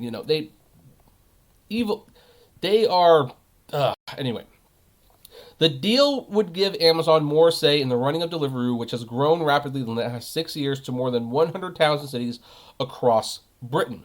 Neither Deliveroo nor Amazon have not disclosed Amazon's stake in the company. I would not be surprised if it was a controlling stake, though, or at least if it's not controlling stake, it's enough where if Amazon wanted that controlling stake, it would just cost a couple $100 million more probably, and then boom, there you have it. They own Deliveroo pretty much. Saddle-based Amazon defended the deal on Friday, because of course they will, saying Deliveroo should have broader access to investors. No, that's not the issue. The issue is not that Amazon is providing broader access to investors. The issue is that Amazon is getting into yet one more business where they can completely trounce everyone. And look, I know some people are going to say, hey, if Amazon does it better than anyone else, then why not let them trounce? If they're doing it the best, Just let them have it. And it's like, no, no, no. There comes a point when it has to stop.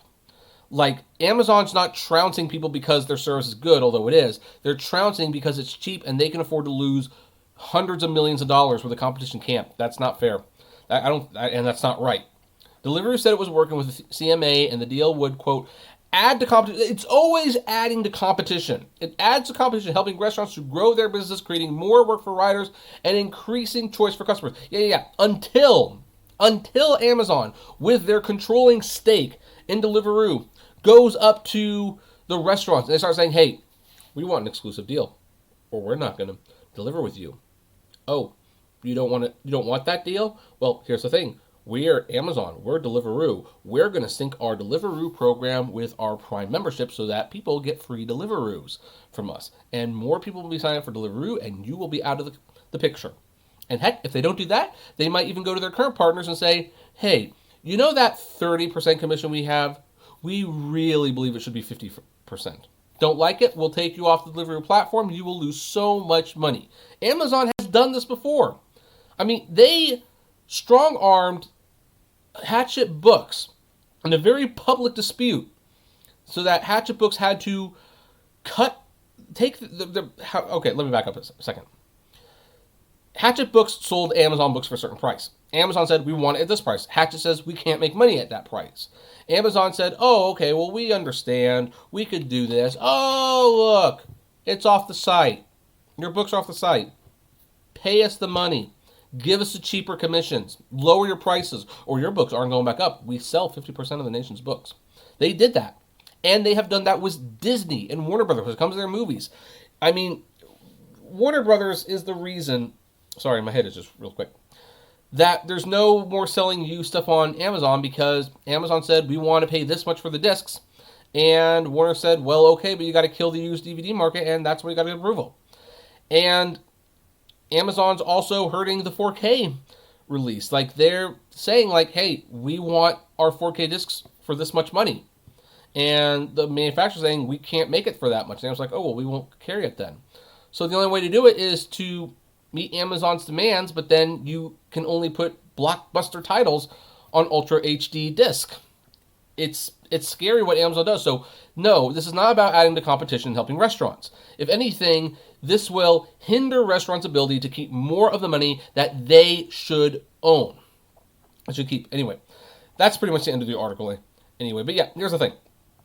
Amazon needs to be broken up, and there needs to be antitrust suits filed. They need to be taken to court. Everything needs to happen. This article is 13 days old, so clearly I'm a little late, I should say, getting to it. But that doesn't change the fact that it needs to happen. I don't know exactly what can be done. I don't know what CMA, that's what it is, right? It's CMA, yeah, CMA. I don't know what power they have to, like, say no to Amazon on this deal, but they need to do something. And unfortunately, they need to be smart about it because Amazon is unfortunately a pretty smart company. I mean, there was a situation in France where Amazon came into France and they're impeding on their bookstores. France takes great pride in their bookstores. I don't know if you've ever been to a bookstore in France, but they're beautiful. And they didn't like that Amazon was potentially going to destroy that experience because they were giving away free shipping and putting the books on sale. And they passed a law. It was an Amazon book law, basically, that said you can't do both.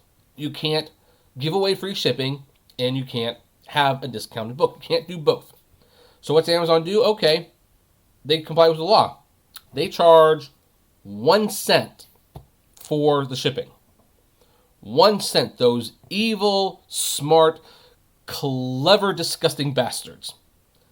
I don't know what CMA can do.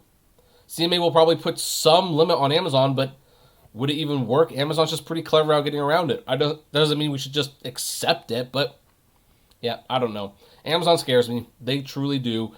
But I'm going to pass the question off to you. What says you? Do you agree with me? Do you disagree? I would love to know. Comment below, like, favorite, share, subscribe. And hey, you know what? Since this is a UK story, it's time for a little hidden link. So if you've got it through this far and you are from the UK, I've got a little treasure for you if you can be the first one to get it. Down in the description below, there is a link for a digital copy of How to Train Your Dragon, The Hidden World. The code is only available for UK viewers and residents because I imported the Blu-ray 3D from the UK because they didn't release it in 3D over America, and the digital copy doesn't work for me. So I am giving it out to you guys. If you are a resident of the UK, look for the link, look for the code, and enjoy your movie on me. Thank you, and as always, flame responsibly. Have a good one.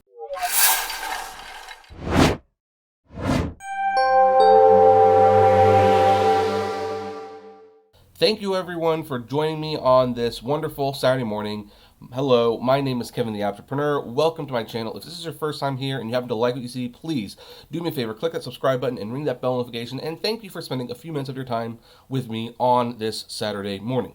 For those of you who have been here for a little while, you might notice I look a little whiter than usual. That's because of the time. I actually almost never record this early in the morning, and thus the sun is actually not agreeing with the lighting conditions. So, lesson learned. However, I do want to talk about this because this was a pretty big one. I want to talk about it last night, but, you know, my parents are in town, so by the way, if you hear some stuff in the background, some talking, some, you know, dishes clanging, my mom's making some spaghetti sauce with Katie, and, you know, so that's what that is. Please try to ignore it as we talk about the story. But anyway, Uber is crashing and burning. They are totally crashing and burning. Like, some people have actually, like, asked me, like, people have put in the comments, like, hey, Kevin, we like the new videos, and by the way, I appreciate that, by the way, but, you know, you are known as an Uber guy. You have been an Uber guy for a long time. Why don't you continue to specialize this? And I've been telling people, and I think this highlights very clearly why I can't just be an Uber guy anymore. Because Uber is going away. They are going away. We can't even really debate that anymore. I mean, some people might say, oh no, they'll be around for a long time, someone will buy them, yada, yada, yada. No, they're dying. They are dying. They are not going to last too long. And here's the thing, if I know they're not going to last too long, I can't make them a career choice. I just can't.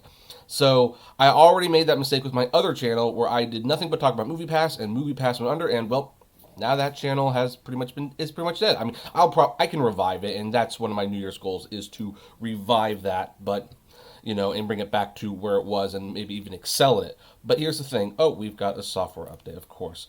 Yeah, I don't want to install that right now. So that was perfect timing. But anyway, let's look at this article. We're going to actually look at several articles today. But Uber to quit Colombia after judge says it doesn't compete fairly. This is, by the way, the most hilarious headline that I have read in a while about Uber.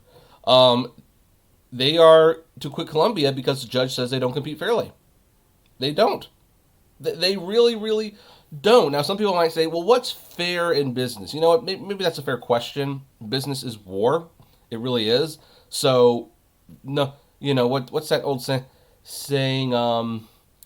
All's lost in love and war, something like that. I don't know. I don't remember it, to be perfectly honest. I've never really... no, all's fair in love and war. That's what it is. So, yeah, if you're at war with other companies and you're trying to make money and you're trying to build your, you know, carve your place in the world, then, yeah, what's fair? It's war.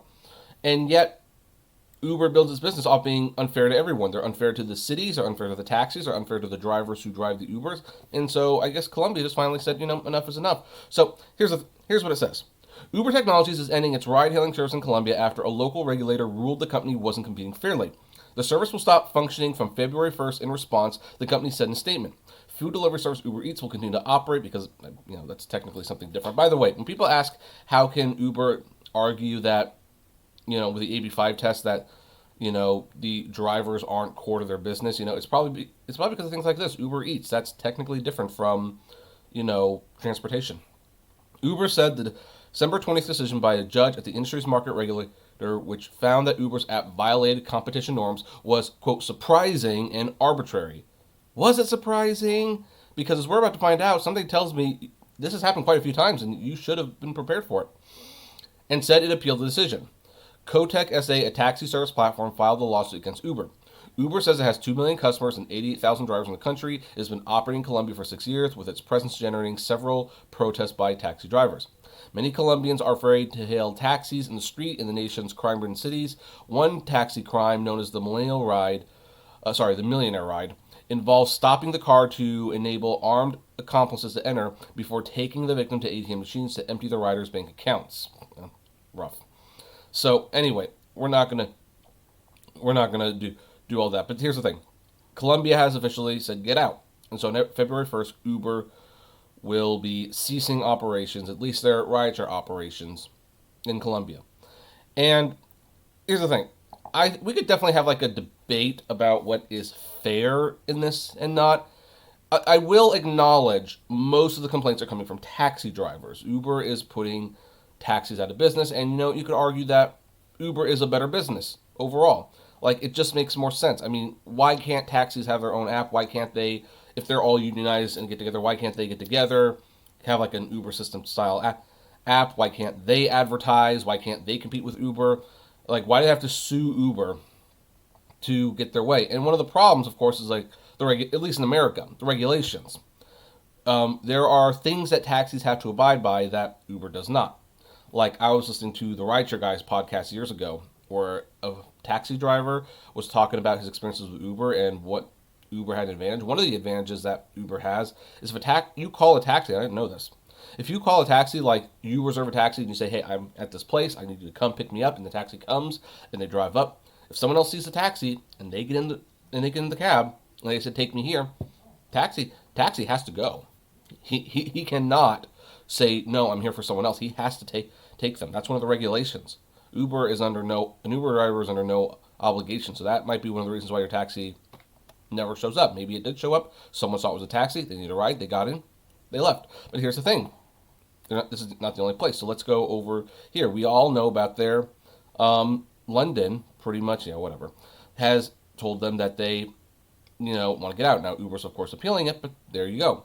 Now, also, where else they got banned? They got banned in Germany because Germany banned their ride-hailing service. A German court on Tuesday banned Uber ride-hailing services in Germany, arguing the U.S. company lacks a necessary license to offer passenger transport services using rental cars. By the way, London said the same thing. Like, you don't have a license or you don't have a proper license. It's not all up to code, if you will. So they got rid of them. And then, of course, we're all familiar about what's going on. This is about Colombia again. This was supposed to be, I must have accidentally closed it, the whole AB5 thing in California.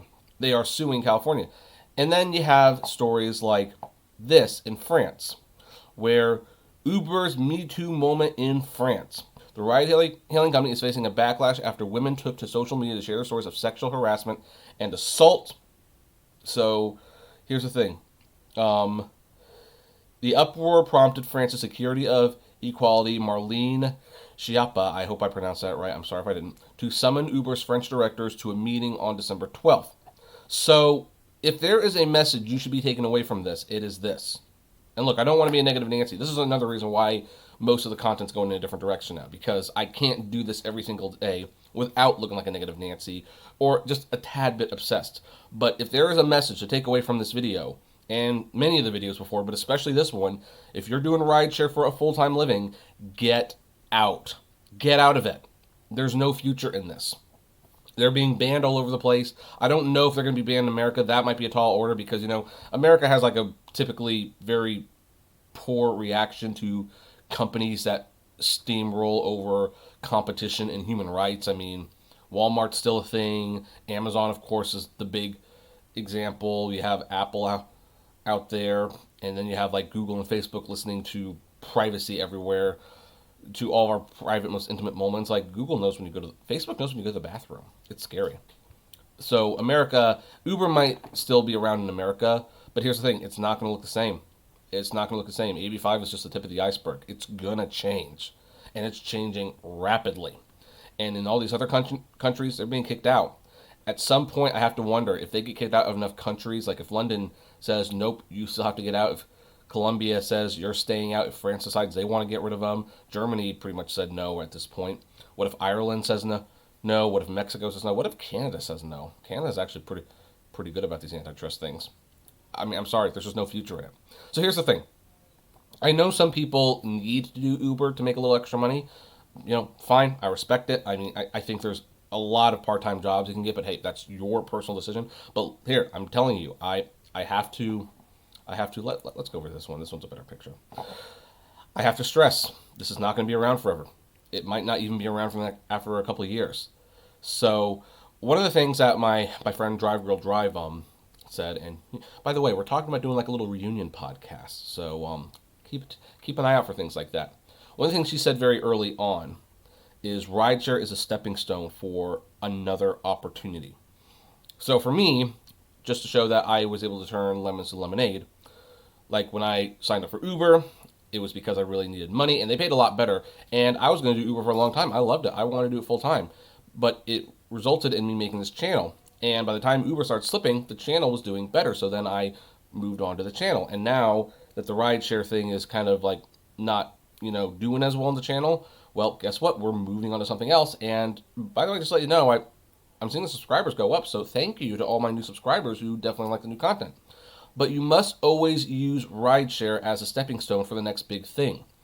Rideshare's not going to be around forever. It might not even be around for a couple of years. You might be making good money now. You won't be making good money. Heck, you could be deactivated before the thing even falls apart. Almost everybody either quits or gets deactivated. There's not too many people I've seen who have driven for more than 5 years. Usually the average is 3. Not saying they don't exist, just saying that's the average. So, looking at all these articles, what's happening with Uber. They are drowning. They are failing. The stock is still doing poorly. It's up the last month. Admittingly, it's up $3, but it's not up to 45, and who knows if it's ever going to reach that $45 mark. And it seems unlikely. So if you're doing it, start making an exit strategy. One of the great things about doing Uber and Lyft, it gives you time to plan for job interviews and to have a little bit of free time to beef up your resume. If you're just doing it for a little extra money, hey, do it as long as you want. But if you're doing this as a full-time job, start planning to get out of it as soon as possible. But of course, that's where we're going to leave it. So I'd like to know what you guys think about it, and what do you think about Colombia doing what they've done and all these other countries. So comment below, like, favorite, share, subscribe. And as always, flame responsibly. Just a little bit of a quick update. Tomorrow will be the return of the recap podcast, where all of the videos are in one video so that you can listen to a podcast style on the road if you want. I don't know if I'm going to be doing a live stream tomorrow because, again, the folks are here and we want to spend time with them. So there might not be a live stream tomorrow, but it will return next week if not. So anyway, that's what I have to say. Catch you later. Have a good Saturday.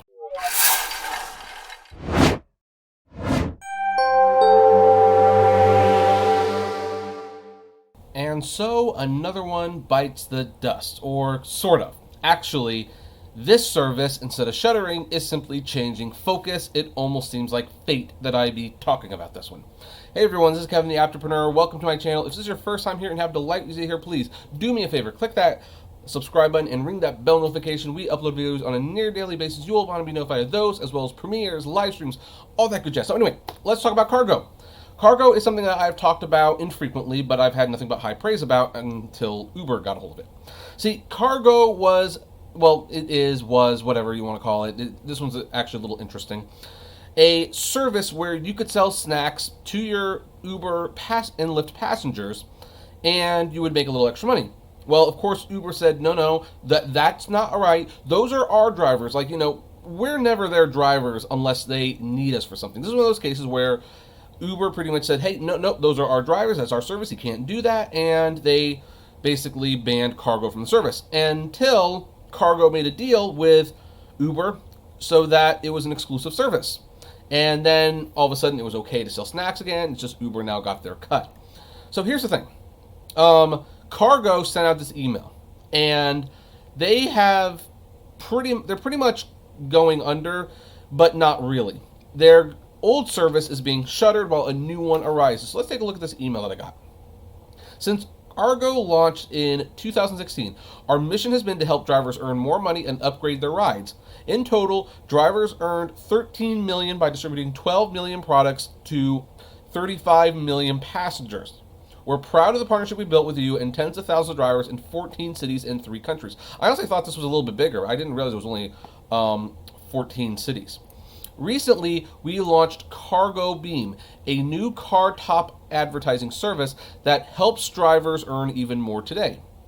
Today, I'm going to let you know that we've determined that the best path for cargo is 2020 is to pause our cargo store and focus all of our efforts on Cargo Beam. Here's how this affects you. One last contest. To go with a bang, we're holding a product liquidation contest. The 3 drivers who distribute the most items by January 31st will win a 55-inch TV. No, whether it's Sony, Samsung, LG, whatever. I don't know. That's kind of important to me, but what? But hey, I guess a 55-inch TV that's free is a free TV. All other participating drivers will be entered to win Apple AirPods. Contest winners will be notified Monday, February 3rd. It's interesting that, the AirPods are considered the less desirable. I don't know. TVs are getting a lot cheaper these days. Payment, tax, and shipping. You will be paid for all transactions through Friday, January 10th, as of this email, and your final payment will be Monday, January 13th, for any cargo earnings owed to you. Effective immediately, you will no longer earn money for transactions. These go towards the contest. You will no longer receive additional product shipments. The Cargo Store app and website will be disabled on Friday, January 31st, 2020. The appropriate tax document for 2019-2020 will still be transmitted as needed. Thank you for being a cargo driver. We appreciate your understanding as we make this business transition and hope to partner with you again as we launch Cargo Beam across the U.S. If you go to their website, this is what it looks like. Uber and Cargo have teamed up to increase your rideshare earnings with Uber's Car Top Display program. So as you can see, it goes on top of the car, kind of like that fire advertising thing that you see going around. We'll install a display on top of your vehicle which shows ads while you drive, make extra cash even when you're not taking Uber trips. That's actually going to be a bonus for drivers. So you install the car top, you generate passive income. We're here to support you, no setup, it just works. Which, hey, you know what? If you can do this even if you're not an Uber driver, then hey, that's great. I mean, heck, I'll put it. But you know what this is? This is basically Uber wanting to, they saw what Fire's doing, they saw what Rapify is doing, and basically they want to do that, except they want it to be for them. So, I mean, it's interesting how they say Uber and Cargo have teamed up. I don't know why they couldn't do both. I don't know why Cargo couldn't do this and the snacks. That seems like that would have been a good way to grow, especially since, hey, you made $13 million on snacks. It's not bad. I personally don't think so. I don't know what's going to happen if you don't sell all your snacks. I guess you just keep them. I guess that's like well, we couldn't sell them, so they're yours now. Enjoy your Reese's. But yeah, so no more Cargo snacks. It's just going to be this Cargo car top display advertising thing, which not everybody wants on their car, but whatever. So yeah, rideshare is going to go through a state of flux this year. So this is why I'm not completely ceasing to discuss them, because it's just still a fascinating system. But look, it's drowning. It's all going away. And by the way, I noticed Trip didn't launch in 2019. I don't know if they're going to launch in 2020 either, to be honest. I think rideshare is kind of going away, like I talked about in... I'm going to talk about it more in a later video. Or did I talk about it Saturday? No, I talked about it Saturday. How it's basically just going to be like an extension of other companies. It's not going to be its own self-sustaining thing. But anyway, that's where we're going to leave this one. What do you folks think? Are you going to miss Cargo as it is now? Are you going to get this car top display that Cargo is making with Uber? Or maybe you already have like the Fire display? I don't know. I'd like to know. Comment below, like, favorite, share, subscribe, and as always, flame responsibly.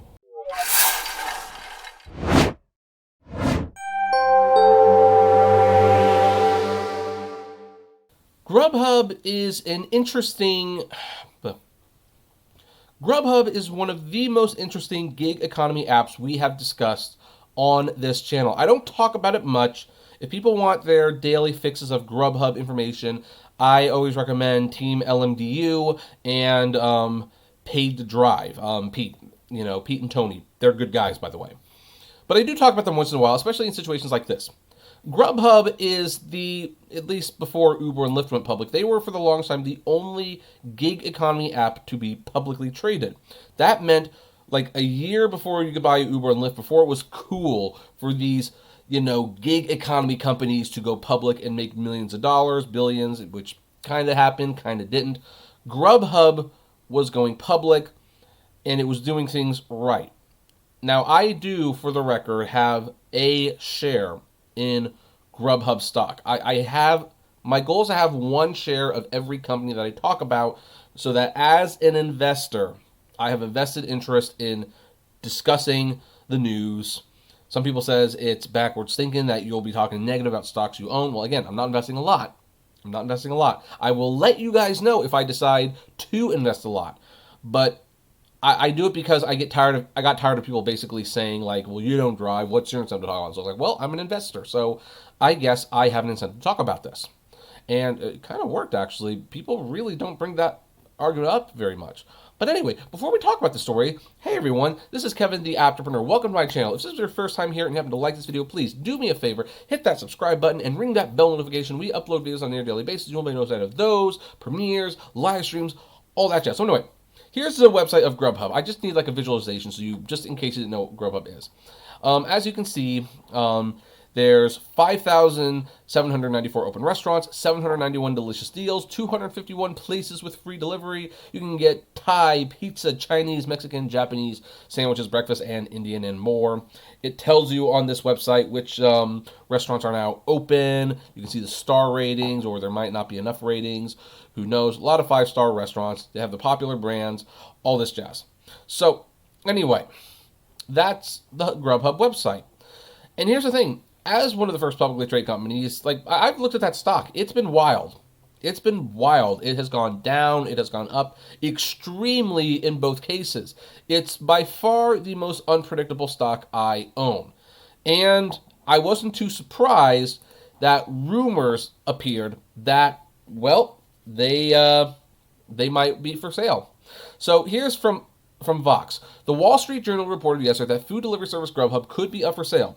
Whether or not that sale comes to fruition, it highlights that Grubhub and its competitors are struggling to be over who brings you food from restaurants.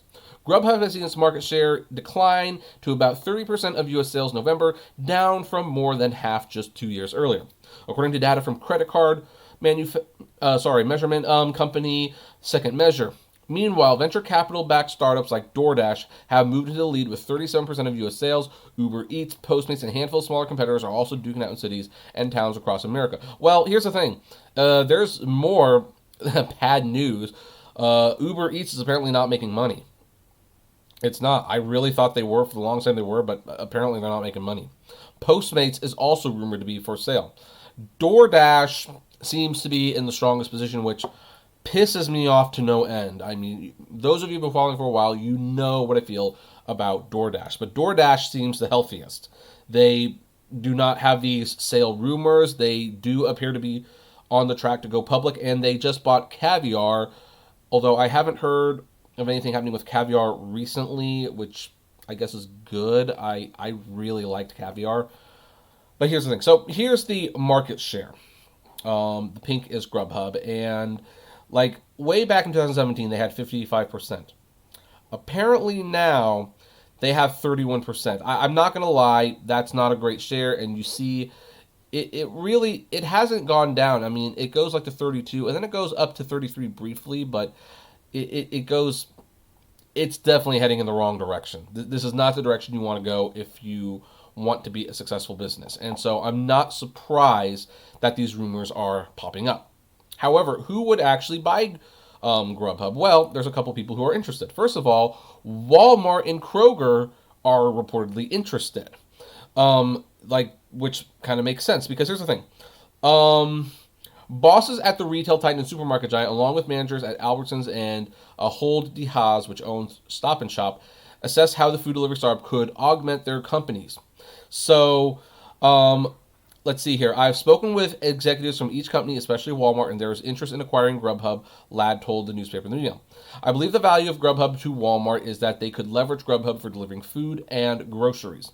Yeah, you might remember Target bought Shipt, and Shipt was pretty much something that nobody had heard of before. But what Target saw in it made a lot of sense. Hey, same-day delivery. We can do it. As long as it's in the store, we can do a same-day delivery thing. And we'll do it with independent contract workers. It made sense. However, Amazon is also interested in buying Grubhub, and this would make a lot of sense. Because here's the thing. Amazon had been trying to get into food delivery for a long time. They had Amazon Groceries. I don't know if you remember this. But they were actually, for years, trying to deliver groceries and trying to figure out a way to do it, and basically could never crack it. It was always just way too expensive. And Amazon does not mind losing money. They don't mind losing money at all. But what delivery was costing them, like for the groceries, was even too much for Amazon, kind of like their phone. But this would solve a lot of it. If they had Grubhub, then not only would they have a bunch of independent contractors, kind of like their Amazon Flex people, that they could use to deliver groceries for Whole Foods and stuff like that. But they could also have access to a lot of deals with restaurants. They could probably, push their thumb on them a little bit, get better rates. I mean, it's happening in Australia and the UK with their investment in Deliveroo, which we talked about in another video. I'll put a link to that above and maybe even below in the comments, who knows. But yeah, it's not the first time Amazon's done this, and it would make sense. This would solve a lot of their problems. However, it should be noted, Grubhub is currently denying that it's for sale. Here's the other problem, though. Because they're denying it's for sale, the stock is falling as a result. So, let's see. Grubhub stock is falling after the online food delivery company said it doesn't plan to sell itself. On Wednesday, Grubhub stock jumped 13% after the Wall Street Journal reported that Grubhub is looking into strategic options, including a possible sale. Now, the reason the stock would normally jumps when on these rumors is because sometimes what the company pays in for the company, if you have let's say 10 shares in Barnes & Noble stock, which doesn't exist anymore. I did, by the way. I had Barnes & Noble stock. I bought it when it was just a couple dollars, and then on rumors that it was being bought, it jumped to seven something. It was insane, because they might offer $10 a share, and at that point, you're making money off that stock. Now that wasn't offered that much. In fact, I ended up selling all the stock before the deal went through, because what I could sell the stock for was worth more than what the company was actually offering. Always, whenever you hear that a stock that you own is being bought by a company, look at the deals and keep a close eye on it, because depending on what those details are, you might make more money by selling your stock before the transaction goes through. But anyway, in an emailed statement, Grubhub said there's currently no sales process for the company, which is probably true. Unless they are being bought, there would be no sales process. It doesn't mean they're not up for sale or they're not looking. Quote, "While our policy is not to comment on rumors, given the considerable media speculation that appeared Wednesday," sorry, I guess I'm contributing to that, "we felt it was important to clarify that there is unequivocally no process in place to sell the company, and there are currently no plans to do so. We have always consulted advisors about a broad range of issues, including potential acquisition opportunities. That has not changed." So their stock was down to $51.74, which I'm just going to mention right now, that's still more money than Uber and Lyft. Grubhub is worth more than Uber and Lyft. Let that sink in a little bit. But here's the thing. The rumor started. And you have Amazon considering buying it. You have Walmart and Kroger considering buying it. I mean, that's something that investors won't be able to ignore for long. And this is the kind of rumor that can sometimes be dangerous, really, when you get down to it. Because, the stockholders can say, well, hey, companies are interested in buying us. We're not making money. Our sales are shrinking. So let's sell to Walmart and Kroger. Who wouldn't want Amazon stock? I know, I don't like the company, but look, the stock is healthy. If Amazon said, hey, we're going to buy Grubhub in an all-stock acquisition, you bet I'd vote for that. That means my $54 a share becomes a heck of a lot more valuable, and I can cash out, and I could be lining my pocket with gold, with little casino chips. I'm going to Vegas, baby. I mean, why wouldn't you do that? And this is where the future of these companies are going. I do believe that Grubhub will be sold. It might not be this week. It might not even be this year. But these companies are not self-sustaining. They work better as extensions for business than as actual standalone businesses. All of them do. So that's what I think is going to happen. Grubhub, DoorDash, Postmates, they'll all be bought out by big box retailers. Maybe Walmart will get Grubhub. Maybe Amazon will buy DoorDash. Maybe Kroger will buy Postmates. And that's going to create some interesting dilemmas when it comes to the law, with antitrust law.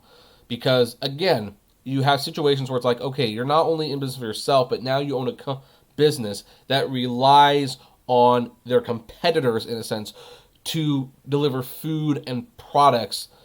And then one of them, which is Amazon, particularly Amazon, although I'm pretty sure Walmart would be pretty guilty of this as well, they will probably pressure not only the companies that they're doing business with, but with the consumers, the customers, I should say, who maybe they'll push them towards restaurants and stores that give Amazon better commissions. This could get really ugly. This could become very unfair.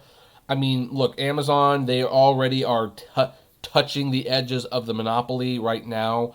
So is Disney. Although we're not talking about Disney, I'm just bringing that up, I guess. So who knows what's going to happen. Anyway, that's where we're going to leave this one, though.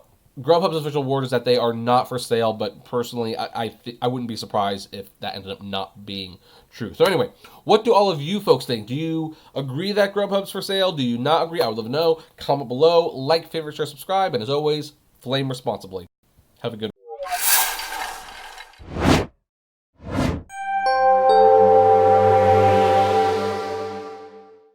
A fair warning to everyone who comes to this channel and typically gets a G-rated Apptrepreneur who typically gets a little mad, but for the most part is, well, a little civil.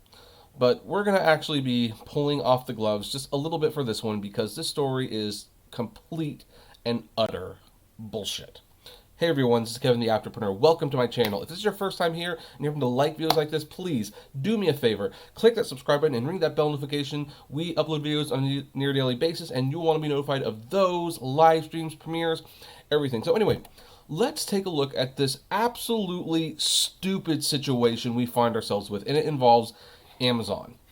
People wonder sometimes, hey, why do you hate Amazon more than Uber? And I bring that up once in a while because I don't think people understand just how much control Amazon asserts over everyone and how many freedoms they are taking away.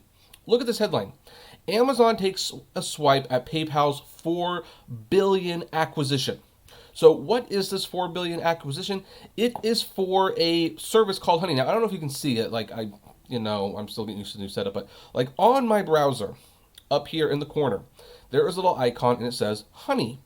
Honey is something that is essential browser extensions for anyone who buys a lot of stuff online. What Honey does is it looks at the cart. You press it and it tells you, well, first of all, it will look through and see if there are any discounts that might be out there that you have not thought about. It is always worth it to put things in the cart, and you press the Honey icon and it goes through and it applies all these discounts, and I save typically 10% on most orders. Because there's coupons and deals that I am not aware of, and Honey will track it down and it will apply them automatically. There's no downside to using it. I have never had any malware with this little extension. It is authentic. It is safe. It is not shady at all. What's more, Honey also creates a drop box, if you will, where let's say there's an item you want, but you don't want it right now. You can add that item to Honey. And what Honey will do is it will notify you when there is a sale, a deal, or when it goes down in price. Thus, you will actually buy more stuff with Honey at cheaper prices. Now, interestingly, that's what Amazon claims are about. That is why they say they are not a monopoly. Their whole argument is like, hey, we're not a monopoly because guess what? First of all, there's other people out there, which undoubtedly that's true. They can't compete with Amazon in any real way, but they're out there. But also because monopolies raise prices on people. Amazon lowers prices on people. That's what they do. So Amazon cannot possibly be a monopoly. Well, bullshit, and they are actually admitting it themselves. Because they have actually warned that this Honey extension, this wonderful, sweet, beautiful, money-saving app that everyone should be using, regardless of whether they're an Uber driver or an Amazon shopper or whatever. And by the way, Honey rarely works on Amazon. We'll talk about that irony in a bit. But they're saying this is not a good thing. The very thing that Amazon claims, like, hey, we help people pay lower prices, they are now calling an app that will help you pay less money to Amazon malware. or a security risk at the very least. Okay, let's look at this. So, days before Christmas, at the height of the last-minute holiday shopping rush, an ominous message appeared on Amazon.com. It warned shoppers who use a popular browser extension called Honey that the service, which promises to track prices and discount codes, was a security risk. Quote, Honey tracks your private shopping behavior, collects data like your order history and items saved, and can read or change any of your data on any website you visit, the message read. To keep your data private and secure, uninstall this extension immediately. Okay, let's... Yeah, by the way, this is what it looks like. Full stop. Full stop. Amazon, you are so full of shit. You really are. Like, I'm sorry, folks. This is not a G-rated video. I normally don't swear, but my gosh. This is bad. I mean, they're trying to portray themselves as, oh, we're proper, we're Amazon, you should trust us. A security risk. Look at this. Honey tracks your private shopping behavior. Duh. So does Amazon. Collects data like your order history and items saved. Yeah. So does Amazon. And can read or change any of your data on any website you visit. Not true, but Amazon does that. To keep your data private and secure, uninstall the extension immediately. Yeah, you know what? Here's the thing. Isn't it Amazon collects this data too? So does Google and Facebook, for that matter. Everyone controls your data. You don't want to be controlled? Don't use a cell phone, which I'm getting very close to doing. But here's the thing. Amazon is actually worse about collecting data. There's one of the reasons they, along with Facebook and Google, have been highlighted as big points of concern for the government and privacy advocates. Because Amazon has Alexa. Remember, we've had the stories of kids accidentally ordering things on Alexa because they just talk to it. We've had the stories where full conversations were recorded with Amazon, and they were sent to friends. That's Amazon. That was an Echo Dot machine. Like, that's not Honey. Amazon totally violates your privacy. They don't deserve the trust. In fact, they take the information that you have and they use it to undercut competition. They do. Like, they say, sell on our site.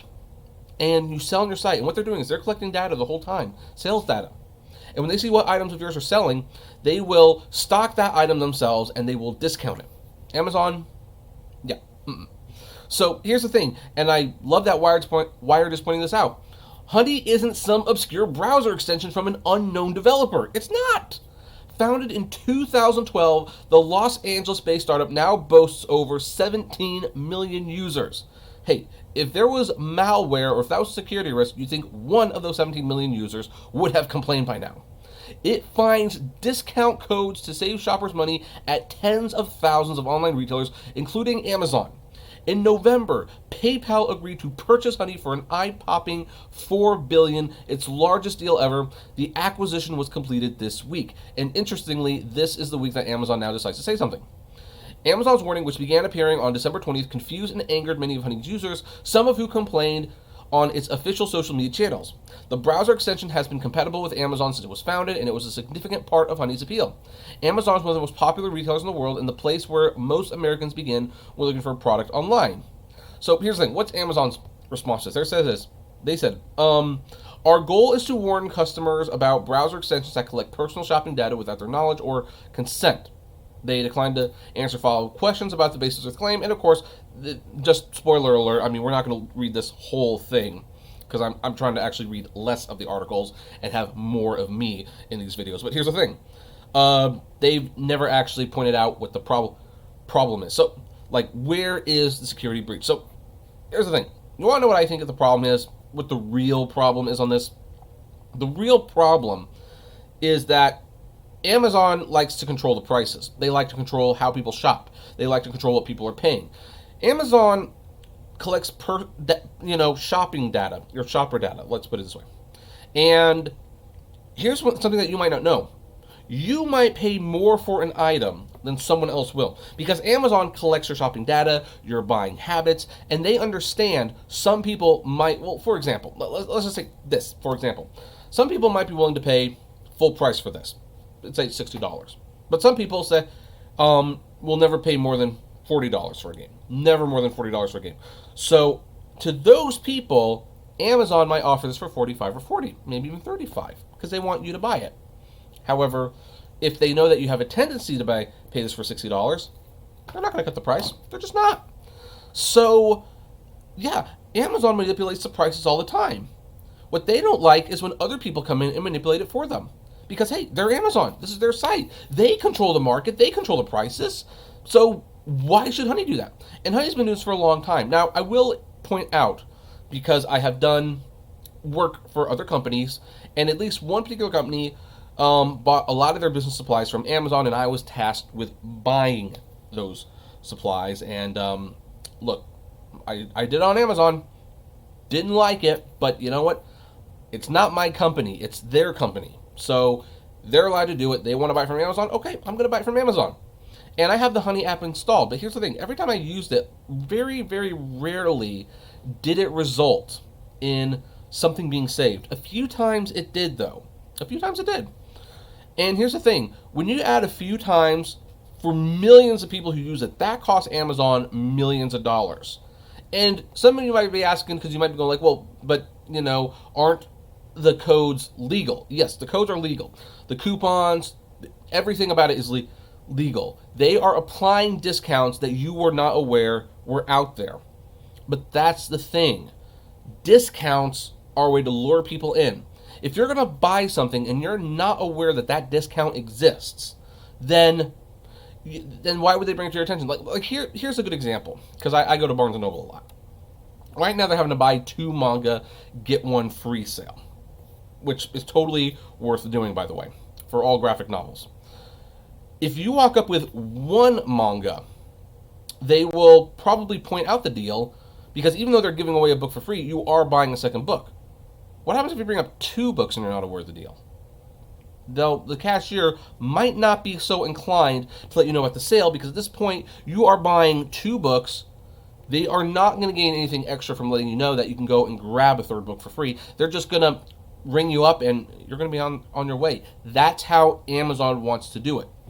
However, what Honey is that person in the middle who looks and says, you're buying 2 graphic novels? Mm-hmm. You do know that you have buy 2 get 3 free.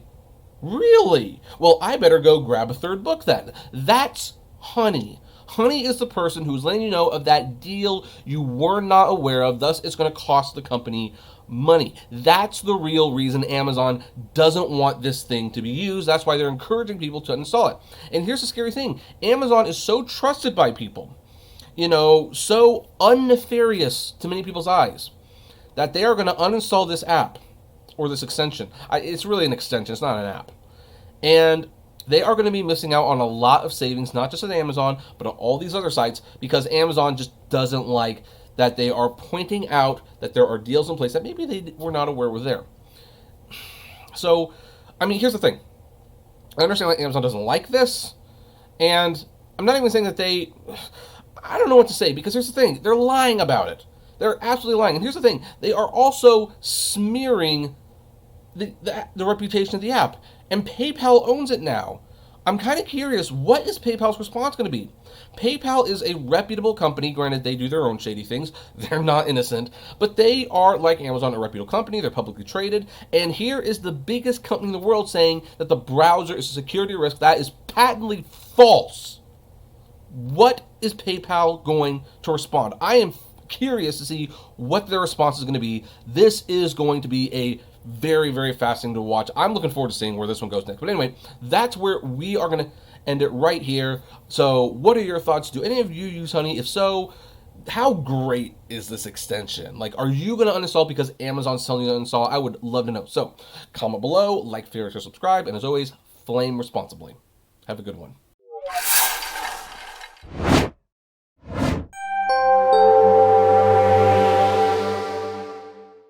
I kind of debated whether or not I wanted to discuss this topic on one of today's videos. As you all know, we are moving the channel in a new direction. The changes have been subtle and not so subtle. And one of the things that I kind of not consider to be that important to discuss anymore is executives leaving Uber. Because here's the thing. Executives leave companies all the time. Heck, most executives aren't even that important to the company in terms of the public face. If the CEO leaves, that's a big deal. If the CFO leaves, it's a big deal, but nobody really cares. However, this isn't just some executive. This is Rachel Holt. Rachel Holt leaving Uber. Rachel Holt was one of the first employees Uber had, and she was probably the most powerful woman at Uber. In fact, when Uber was doing their little goodwill interviews with Uberman and the Simple Driver, Uberman, aka Randy Shear, aka Auto Auctions Rebuilds, interviewed Aaron Schilkraut, and the Simple Driver interviewed Rachel Holt. So she was a big deal at Uber and has been all this time, and she has decided she is stepping away. So I decided, you know what, someone who is that important to this company that I have dedicated a good few years discussing probably deserves a proper send-off and a discussion what this actually means for the future of the company.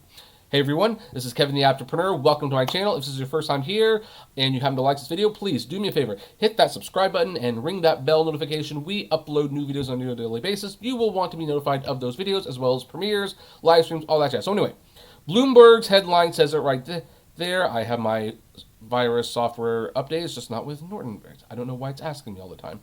One of Uber's most powerful women leaves Uber to start a VC fund.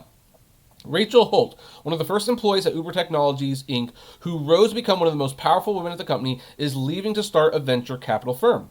Holt is teaming up with Dana Grayson, a venture capitalist from New Enterprise Associates, to create the new firm Construct Capital.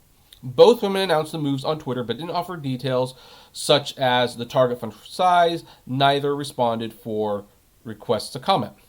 The new firm increases the representation of women in venture capital, an industry dominated by men who bankroll startups mostly led by men. Just 12% of the startup investment firms in the U.S. have women in decision-making roles with the power to write checks, according to a report by industry research firm PitchBook and advocacy group All Rise. Female venture partners are twice as likely to invest in startups with at least one female founder and more than 3 times as likely to back startups with female chief executive officers, the report noted. Now, I have to get at least one little bit of shade thrown in here. One little bit of thrown of shade. Holt presided over Uber, one of the most notoriously unprofitable companies in the world, who had one of the most notorious disappointing IPOs in history. Now, I know a lot of that is Dara Khosrowshahi's fault. I mean, CEO and Travis Kalanick, all that jazz. But she presided over a lot of this. So that's not exactly something that breeds confidence when saying she's got a keen eye for smart investments. That said, I think this is a great idea. I mean, as noted, 12% of startup investment firms in the U.S. have women in decision-making roles with power to write checks. It's not much. And there are probably a lot of great ideas that do not get picked up on because, you know, the whole man's world thing, and it's hard for a woman to get her foot in the door. So by opening this firm, that might increase it to, I don't know, maybe 15 to 20%. Who knows? So that would help a lot for people with those ideas. And, of course, Holt can invest her money and watch it grow. There's a lot of positives to this. Now, it does mention Holt joined Uber in 2011 and later managed the North American ride-hailing business. Again, the company never made money, so I'm not sure if this is something you want on your resume, but whatever. Most recently, she led development of new mobility projects such as electric bicycle and scooter rentals. Her departure to start a VC firm was reported earlier Tuesday by news site Axios. And Dara called Holt's departure bittersweet, and will be replacing her with Dennis Sinelli, which is stupid, Dara. Stupid. I mean, I don't know Dennis personally. He might be good. I don't know. But yeah, you know there's going to be people running the headlines that, you know, female executive leaves Uber and the toxic male company replaces it with another man. I mean, you know those articles are coming. I'm not going to make that video, but you know it's coming. Now, is this a good thing or a bad thing for Uber? Well, here's the thing. Obviously, the company's bigger than her. And the company's not doing well anyway, so it's hard to say whether the company will be just fine without her because it's not doing great. It's just not. I mean, if it gets better after she leaves, that I don't know what that says about her. It might say nothing at all. Again, it's a bad look in the sense that top executive at Uber who's a woman, and this company has been accused of having a very toxic culture towards women, is leaving, and Uber's replacing her with a man.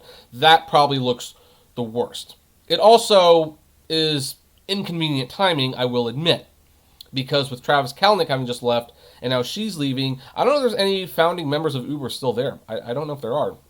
And I don't know how investors are going to read that. I don't. Because the investors might say that this is yet one more sign that Uber is a sinking ship and get out, or maybe they think, hey, good. I mean, the old regime wasn't working. Get a new regime in, see if that works out. So, who knows? All I will say is that Uber is actually focused on driving towards profit. In fact, I'm picking up this article just to show this one sentence. It's frustrating to see one company get so much right and get so much wrong all at the same time. Anyway, we're not going to read this. I thought that was so true. But we're not going to read this whole article. But it says changes in the air. And, he wants to prove to investors the company can turn a profit. Who knows? Maybe Rachel was even forced out to a certain extent. I'm not going to say she was for certain because I just don't know. But Uber wants to focus on getting profitable. I mean, they have to. Wall Street will not have the patience for them to keep this up another year. And who knows? Maybe she was collateral. Maybe she was always planning to leave. I think it's going to work out good for her. I think she'll be fine. Uber probably won't be. I think it'll speak volumes if she sells her Uber stock. Like if she sells her stake in the company, like completely, like Travis did, and she gets completely out of it, then maybe something's up at that point. But anyway, I'm going to leave that there because, we just want to report the facts. We don't want to actually, I just don't even know. I mean, truth be told, there's probably nothing behind this one. She probably just wants to be her own boss, and good for her that she's in a position she can do that. But hey, we're going to leave it there. What do you folks think about this? I'd love to know. Comment below. Like, favorite, share, subscribe, and as always, flame responsibly.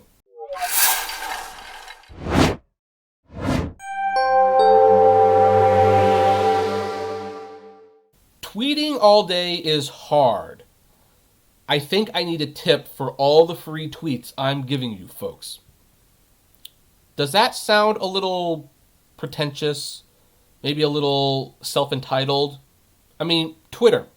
We all know what Twitter is at this point. It's a microblogging site. That's what it is. I mean, that's what it was sold as. Microblogging. Like, hey, it's like a blog, except you're limited to 140 characters, and it forces you to think quickly on your feet.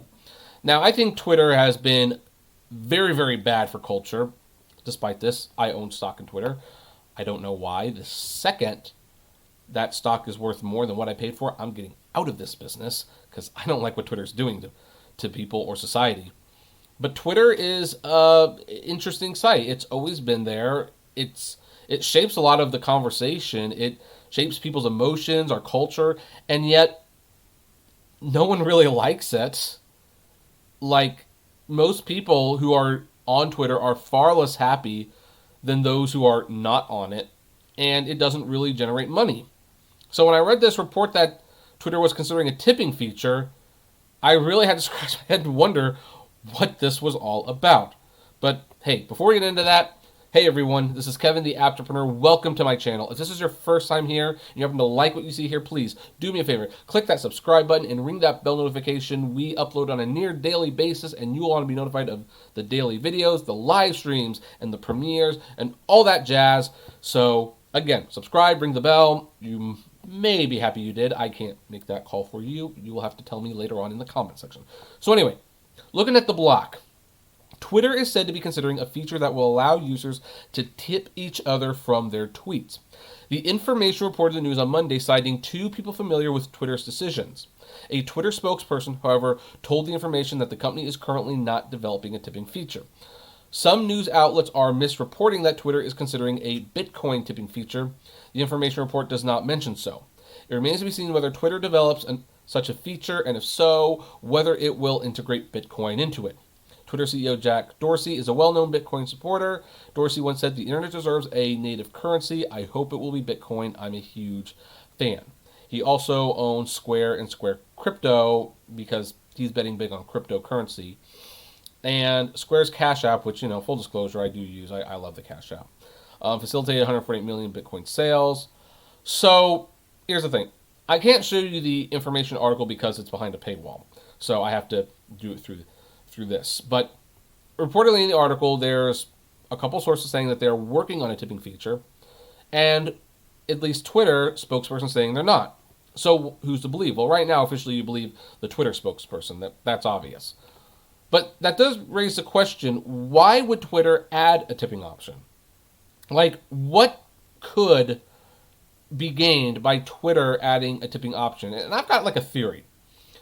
These tip companies, these tip websites, so to speak, like the Patreon, the Starcade, PayPal, have all been very successful because people do like to help people out with a little bit of money, whether it's in a time of need, whether they just like the person's work, or heck, if you're the Twitter millionaire, you just like giving your money away.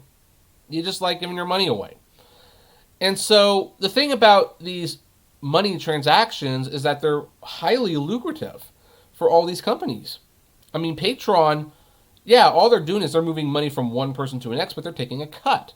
They're taking a cut out of potentially hundreds of thousands of money transactions every day or every month because they charge once a month. And PayPal, I mean, boy, they blew up because every time you pay with PayPal, someone is paying a fee. Whether you're covering the fee or that other person's covering the fee, PayPal makes money. Twitter typically doesn't make money. They don't. That's why Jack Dorsey has these other companies. The other companies pretty much support Twitter for the most part.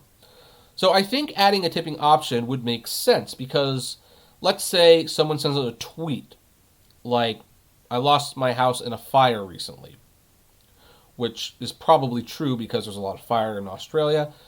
Please consider donating, by the way. Well, one way for, say, a foundation who is collecting money for the fires in Australia, people can just tweet their tip. They can tweet their donation. It will probably be integrated with the Cash App because Dorsey is the CEO of both. Maybe, like, remember that guy who was berated by the Lyft passenger and raised, I don't know how many thousands of dollars on GoFundMe? Well, you don't even set up a GoFundMe. You can send the money straight to the person. Heck, it probably doesn't even have to be public. And maybe someone just, sees a video, you tweet it out, they like it, and they just decide to send a tip on Twitter. Like, yeah, I like that video, I'm going to send a tip. So there's a lot of reasons why you would probably integrate tipping into Twitter. And Twitter has a lot of reasons to do it because, hey, guess what? They're going to get a cut out of every single tip you send. They are going to do that. So right now, officially, it's not coming. But this sounds credible.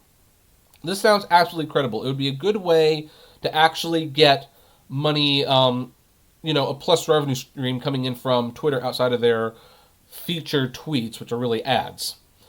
Now, that's pretty much all we have in speculation, but I'm kind of curious. What do you think?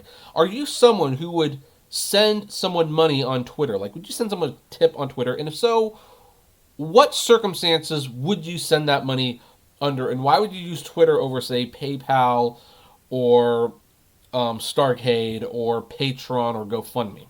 I would love to know. So, comment below. Like, favorite, share, subscribe. If you enjoy these videos, consider... Oh, I forgot. I don't do that extended intro anymore. It shows how hard old habits die. Anyway, flame responsibly.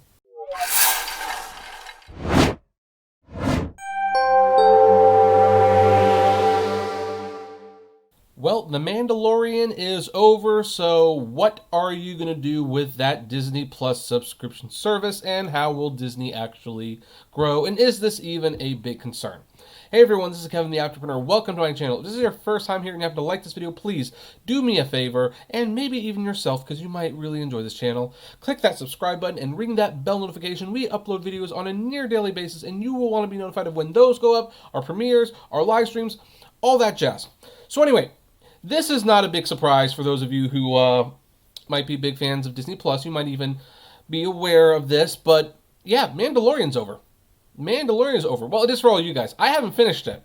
Me and Katie haven't finished it. I'm not saying I dislike The Mandalorian. I saw 3 episodes and I enjoyed it, but honestly, I find it didn't really use its time very well, and I have not been in much of a hurry to watch more of it. We got way more interested in the morning show and Dickinson. Like, actually, the Apple TV Plus shows are really good for the most part, except for C. C's awful.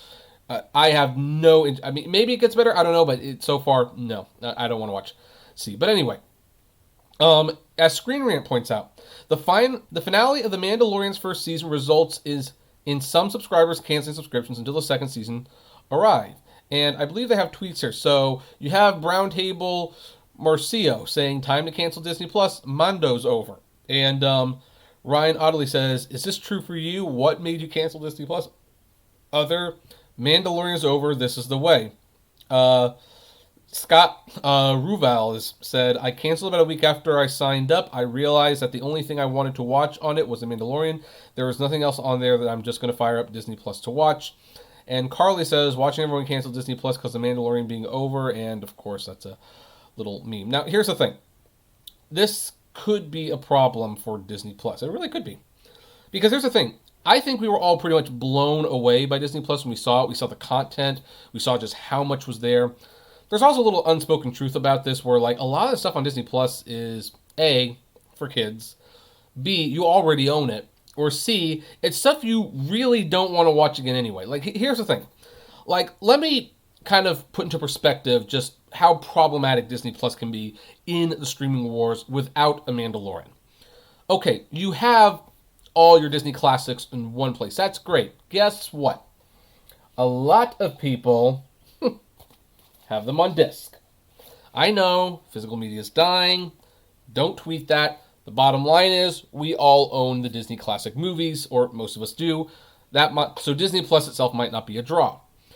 We have The Simpsons on there. Okay, that's something people want to watch. Most Simpsons fans have the first 20 seasons on DVD and Blu-ray and the movie. And after season 20, there's some decent moments, but it's not like it was ever great again after that. So that's not much of a draw. What about the Disney Channel shows? Lizzie McGuire, Even Steven, That's So Raven. Guys, have you watched these shows since you were 14? You watch 10 minutes of most of these shows, and maybe even two episodes if it really tickles a nostalgic bone. But you watch it and it's like, nuh-uh. No, these shows have not aged well. They're not good now. Personally, the thing I was most excited to watch on Disney Plus was the DuckTales reboot. And I pretty much binge watched it, and now I'm waiting for season 3, and it's not out yet. So Disney does have a content problem, which is kind of interesting. Like, without The Mandalorian, I think they should have launched a service when they had more than just one show ready to go. Like, they should have done what Apple TV Plus did. Apple TV Plus is doing it where they have 2 new shows more or less running at the same time. So as one show's ending, another show is beginning, and then another show ends, and another show... So they're going to slowly do it like that. But there's not going to be a new show like that until the fall. So people are canceling, like, what do we watch? And that brings up the dilemma that other... is this going to work? I think it's going to work, yeah. That 10 says, how will Disney Plus grow? No, I don't want to sign up. No offense. And they have this cute little chart, which I will probably make the thumbnail.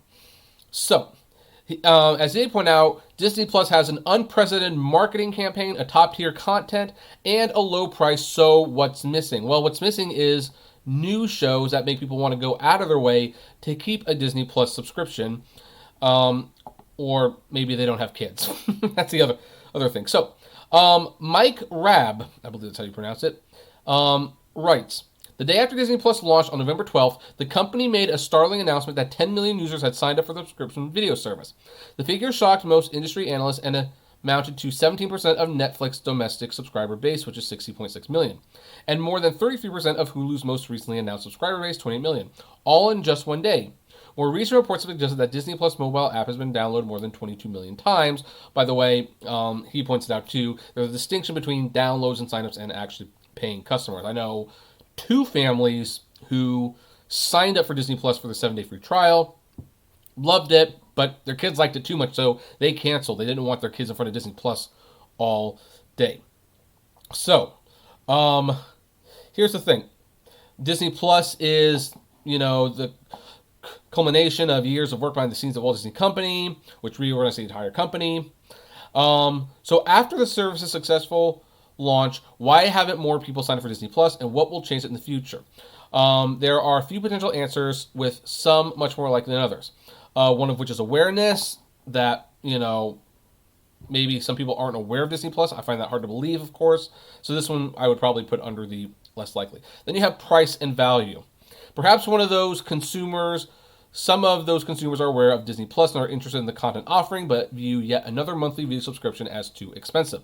Disney's strategic low pricing and distribution partnerships aimed to eliminate this scenario altogether, as the company is prioritizing growing its subscriber base quickly over making as much money from each subscriber as possible. And they point out how it costs $6.99 a month, but that's going to go up, so that could be a problem. You have the content offering. The initial draw to consumers was twofold: a deep catalog of some of the most popular movies of the past 20 years, including the Marvel Universe and new Star Wars installments, and two, a family-friendly entertainment service featuring new and classic Disney and Pixar animated fare that isn't available anywhere else. Well, actually, it's almost all available everywhere else. That's, kind of one of the problems. So, and then, of course, they have National Geographic, which, my dad loves National Geographic. So, and there's more catalog that they can put in there, from the 20th Century Fox and everything. And, here's the thing. Disney's biggest challenge will be managing the complimentary subscription video services, that is Disney Plus, Hulu, ESPN. As competitors like Netflix, Amazon Prime Video, and HBO Max have one subscription encompassing all their non-sports content, including children's programming, which this could be a big problem for Disney, because when you put the Disney logo on it, they think it's safe to just plop your kids in front of it. By the way, Disney Plus is not 100% child-friendly. There is actually a way to turn on the child-friendly mode. I will post a link to that if you are curious in that. So, the best long-term play they can make in that area is combining Disney Plus, Hulu, and ESPN into a single service, which would attract more customers. The problem with that, of course, is, well, then you have all those FX shows and The Handmaid's Tale where Toy Story 4 is, so that could be a problem. Then you have availability, because Disney's not everywhere yet. It will be at some point, but at the moment it's not, so that's one way they can grow. Managing churn. This was the most interesting one. While the initial demand for Disney Plus is an encouraging sign for the best positioned media company to take on tech's interest in television and conquer the innovator's dilemma, the most important aspect of subscription-based businesses is not adding new subscribers, but managing churn or customers who cancel subscriptions. Rick Greenfield, a partner at Lightshed Partners, summarized the biggest hurdle for Disney Plus in his post: burn and churn. Why are Google searches for canceling Disney Plus 4 times Netflix? We wonder whether new users without young kids will churn at a high rate until the content offering expands. They probably will, if we're being perfectly honest. Now, I would like to throw in some other suggestions on what Disney can do. Frankly, I think they could make their product better.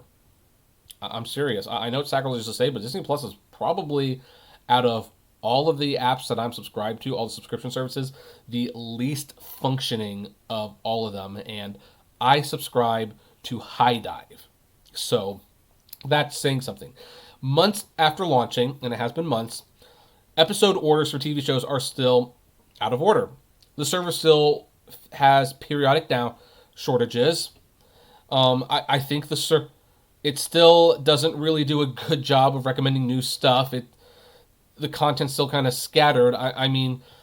I think it's kind of nice that they have it sort of by Disney, Pixar, but if you want like drama, action, comedy, you have to actually scroll down. That is a major, major pain. It's an absolute major pain. Frankly, the loading for the service, for anything you do, takes forever, and I'm using an Apple TV. I think the service just needs to be tweaked a little bit. It needs to actually function. Now, is Disney Plus in trouble? No. There's a lot of people who will not cancel subscriptions because people like me actually bought a few years up front. Disney was very smart in doing like a lot of upfront multi-year plans. If you're a Verizon customer, you got a year of Disney Plus for free.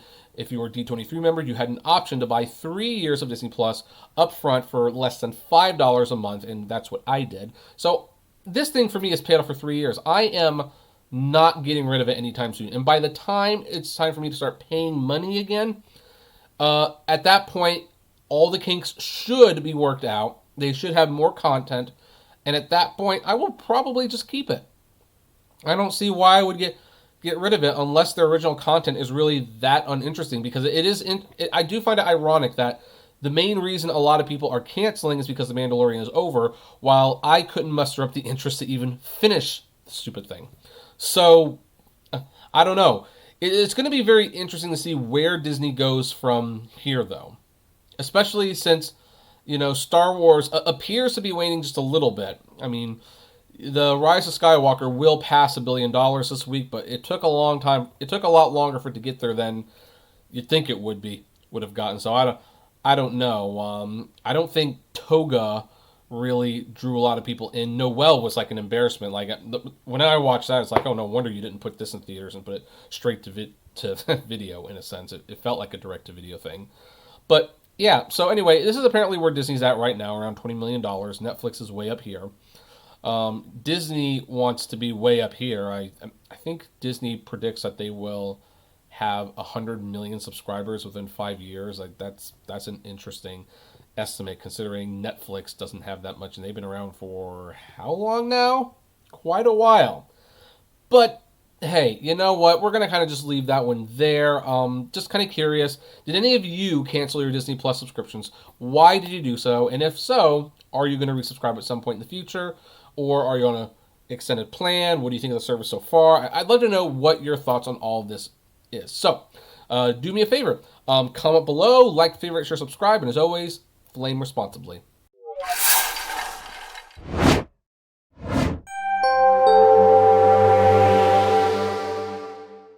You would think Amazon has enough money and power. You would think that as a company who has had failures in their life, that they would realize, hey, once in a while, things don't go your way. Sometimes you bid on a contract, someone else has a better bid, and you lose. Well, no, don't tell that to Amazon, who has definitely in the last few years gotten a sense of entitlement around them.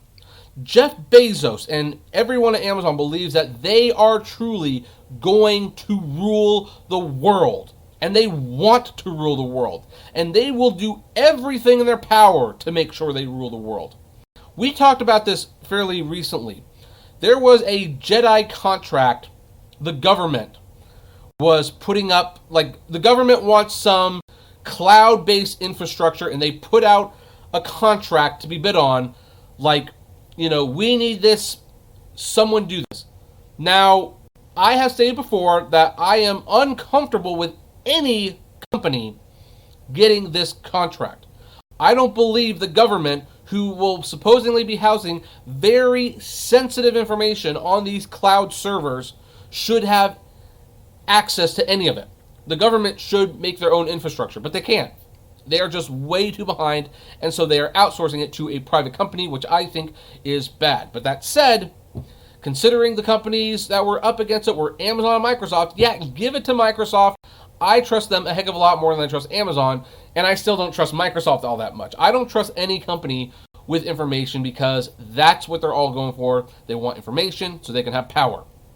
And now, because Amazon is not getting some of that power, that they have to concede some of that sweet seat data gold to Microsoft. They are actually seeking to block the contract.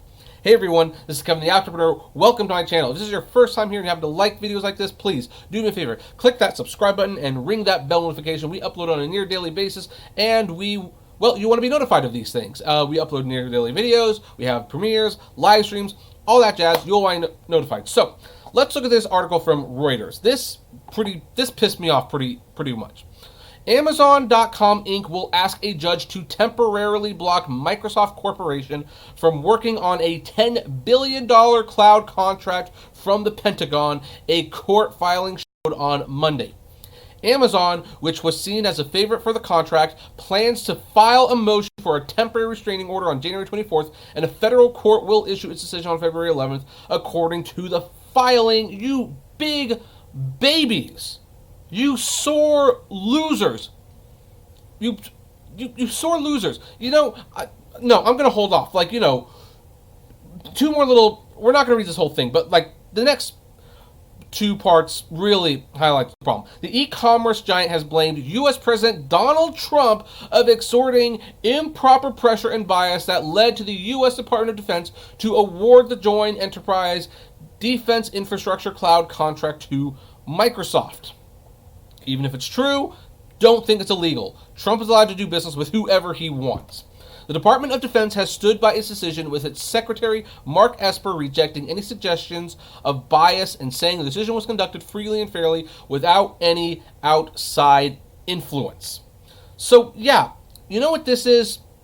I've said it before, but in case you missed that video, this is what it is. This is Amazon going like, I want a $10 billion contract. Microsoft's mean. They're not sharing. That's what this is. Amazon is throwing a hissy fit. And it's annoying. I mean, if that last 20 seconds was annoying to you, that's what this looks like to me. This is Amazon, throwing their milk bottle in the air, railing around, screaming and crying on top of their lungs. They want their rattle. They want their $10 billion rattle. The problem is they're 20 years old, which means they look far worse. It's way more embarrassing to watch a 20-year-old acting like a child. However, why would Amazon be throwing this much of a tantrum? Here is why. The Jedi contract is part of a broader digital modernization of the Pentagon meant to make it more technologically agile. Specifically, a goal of Jedi is to give the military better access to data and the cloud from battlefields and other remote locations. Now, here's the thing. I told you that Amazon was looking for that sweet data gold. Data is the new gold. It's kind of like how gold used to be the gold. Well, now it's data. Because he who has the information controls the world. For many years, people thought that the President of the United States was the most powerful man in the world. No, it wasn't. It was J. Edgar Hoover. J. Edgar Hoover was the most powerful man in the world because he was head of the FBI. He had an unchallenged stint. He had dirt on everyone. I mean, there are talks that when J. Edgar Hoover died, the first thing Richard Nixon ordered was to have the FBI files raided to find out what dirt he had on them. Hoover exerted extreme control over the government because of information he had. It was that information that he developed a file, for example, on Charlie Chaplin. And when Charlie Chaplin left to go on a 2-week vacation, he had ears and information that Chaplin had left the country. And because Chaplin was not a naturalized U.S. citizen, he officially blocked Chaplin from ever coming back to America, although Chaplin was eventually able to do so to accept an honorary Academy Award. And how do you know this? Well, information, data. Again, I have huge problems with the government asking a private company to build this infrastructure where data is going to be used. It's going to be, it's going to be in there, and companies have access to military records, crime, everyday civilians. But Amazon wants it. Amazon, Facebook, and Google, they are by far the most aggressive. They want your data because that's how they make money. Their product is not the service, it's you. It's you. And Amazon, well, they've already got a lot of power. They exert a lot of power and monopolies. And here's the thing. They were really expecting to get this. They absolutely were expecting to get this. And, considering that Amazon wants to take over they want to take over retail, which they've pretty much done. They want to take over cloud computing services. They want to take over the medical industry. They want to take over UPS, for God's sakes. Can you imagine a future where UPS gets dismantled by the government, and Amazon creates a shipping service that is so cheap no one can actually compete with it. They're the only ones there, and then Amazon can pretty much ensure that, hey, if you buy from Amazon, your packages will get there in a timely manner. If you don't buy your packages through Amazon, you might get it whenever. And they, by the way, have cloud data so they can figure out who you are. But Amazon, it reaches way too far. They do. That is the only reason I was glad that Microsoft got this as opposed to them, even though, again, I would prefer Microsoft not have it either. But this is a huge blow to Amazon. This throws a wrench into their whole world domination thing. And you think I'm being facetious, I'm not. They really want to control the world. I mean, do a Google or Bing search, Jeff Bezos rules the world, and read some of the comments he makes. They're scary. This man is not, unfortunately, he's like a real life Lex Luthor. He really is. And now Amazon is suing. They are suing. They are claiming Donald Trump interfered with the deal, which even if he did, I think that's his right to do. He's the one who's offering the contract. So he can decide who he does and doesn't want to do business with. I don't think he did. I think he's got other things that are currently on his mind right now. I don't think he's worried about the Jedi contract too much, per se. But, yeah, now they are trying to use the legal system to block Microsoft from getting it. I would really love to know what that argument looks like. I'm definitely following this story closely because I think just the judge should really just throw it out. If the judge even entertains the notion of hearing this case, it sets a dangerous precedent that every time somebody loses a contract to someone else, that company will sue the person handing out the contract, saying there are outside forces, and you don't want to be going to trial for this. This is business. And the government, by the way, is not a particularly well-run business. You know how they go by contracts? They say, hey, we need this done. People put in their bids, and they go with the cheapest one pretty much every single time, unless the cheapest bid is from, like, some guy who's from his garage. I bet you Microsoft just had a lower bid or a higher, whatever you want to do. They offered to do this cheaper. That's why Microsoft got the contract. Amazon didn't, which is amazing because Amazon is not above losing money for these things. But apparently they did not offer what they needed to offer this time. So, yeah, that's This is going to be a fun one to watch. But anyway, that's where we're going to leave this one. What do you folks think about this interesting development? Do you think Amazon is going to win this injunction? Do you think the judge is going to throw it out? I would like to know what you think. Comment below, like, favorite, share, subscribe. And as always, flame responsibly.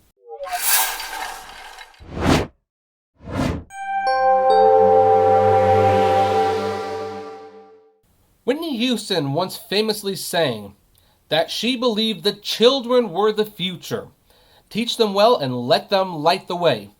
Well, if that is advice we are to heed by, then the children have spoken and they think Facebook and Google is harmful.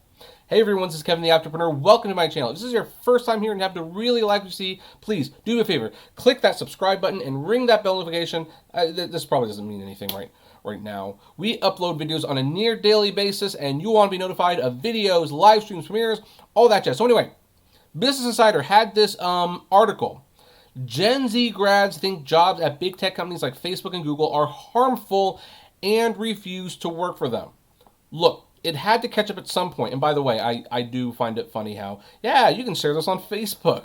Click that and you can share it on Facebook and Twitter, LinkedIn. What's this? I've never known what that is, but whatever. Anyway, so it was going to catch up with them at some point. It's like the reputations of Facebook, Google, Amazon, Apple, all these Disney, all these big tech companies that for years have sweat labor shops, treat their employees like garbage, monopolize marketplaces, give consumers the raw deal, collect your data, sell your data, do terrible things with your data. They shadow ban you. They do all these things. The things with Jesse Smollett, which we will probably talk about this week at some point. At one point, people always said well, they're big, everyone uses them, nothing's going to happen to them. But at some point, people hear the stories and they're like, enough is enough. we don't want to condone this behavior. We want to produce something. We want to leave a positive, lasting legacy. And so they start passing over these companies. They go to like startups like Uber, which actually ended up being far worse and didn't even pretend to be any better for the longest time. So let's look at this Business Insider article. Facebook and Google routinely hold the top spots for the best places to work, but some college grads couldn't care less.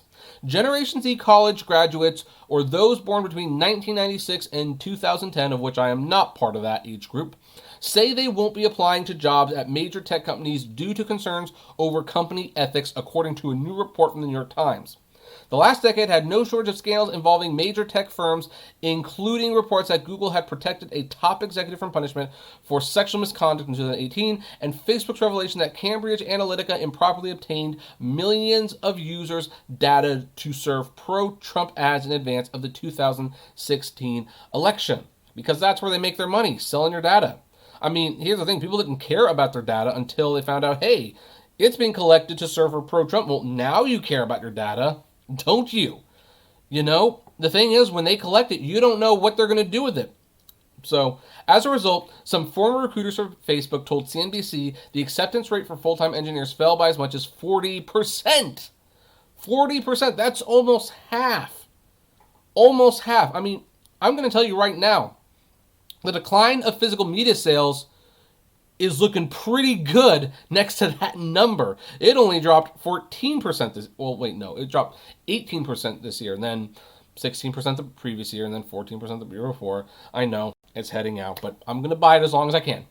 As more Gen Zs graduate college, big tech firms could lose out on key talent. Many Gen Zers say they consider a company's social responsibility when looking for jobs and are quick to quit the firm if it doesn't meet their standards. By the way, side note, you got to be really careful about this. So all of you out there who are graduating who want to work at the most responsible company in the world, look, I commend you. And if they do something that is absolutely against their values, you don't have to work for them. But just to let you know, if you be careful on the mountains you want to die on. Because all the companies do something wrong. In fact, this is one of the things that my dad likes to tell me when he mentions about, when I talk about my hate for Amazon. He's like, well, Kevin, a lot of companies do this. What Amazon does, you're not going to find a completely altruistic company. It's like, I know, but Amazon's worse. They do it, they're not only worse about their inhumane practices, they do it on a grand scale. That's why I can't buy from them. But, you know, other companies, you know, I'll have to take that as a case-by-case basis. It's whatever you're comfortable with. But, for example, if you go to a company and you're offended that some people there take their money and they give them to Republicans, I probably wouldn't die on a mountain like that. There are Republicans at every company you work for. And they're going to give their money. And yeah, that means indirectly, when you're helping a company succeed and this company is paying these employers money, you're putting money in Donald Trump's pocket. It's just going to happen. Like, save your battles for the truly make or break moments. Here's what some of them had to say, though. The work you do at a place like Facebook could be harmful at a much larger scale than an investment bank. Bels Dogru, I don't know if I'm pronouncing that correctly, a computer science student at Stanford told the New York Times. It's in the pockets of millions of people, and it's a source of news for millions of people. It's working at a scary scale. Google and Facebook once used perks like free meals and in-office massages to compete for elite talent, and for a while it worked. Ivy League engineering grads ranked Google, Amazon, Facebook in their top 10 most desirable workplaces to work. Finance still dominates the top majors at Ivy League colleges, and jobs on Wall Street remain popular among the country's elite graduates. But tech's recent popularity prompted finance companies to relax their office culture, mirroring Silicon Valley. Though Google and Facebook landed on LinkedIn and Glassdoor's best places to work list for 2020, prospective and current employees disaffected with big tech could turn the tide, and these are things that these companies need to keep in mind. Now, here's another thing I think is going on. I think another problem that's going on is people are aware of how biased these companies are. They really are. I mean, I'm not going to get into it, but let's just say that these companies all have a single mindset. They have a set of beliefs, a set of values, and it's on one track, and you either get in line or you get out of line. There's a lot more people who are outside that line of thinking, several lines of thinking from these companies, and they don't want to contribute to that. They don't want to contribute to what they consider to be a negative stereotype, narrative, whatever you want to call it, about certain people, about certain groups, and they don't want to work for them. They just don't. So I think Facebook, Google, Amazon, they're all in for a huge, huge wake-up call. They are. And it's going to be interesting to see what happens with tech the more and more these kids decide not to apply and not to go to work for them.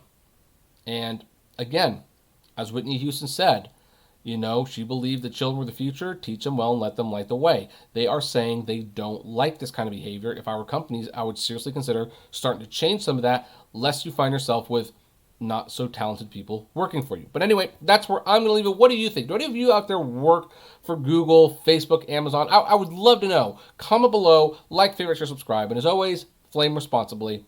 Have a good one.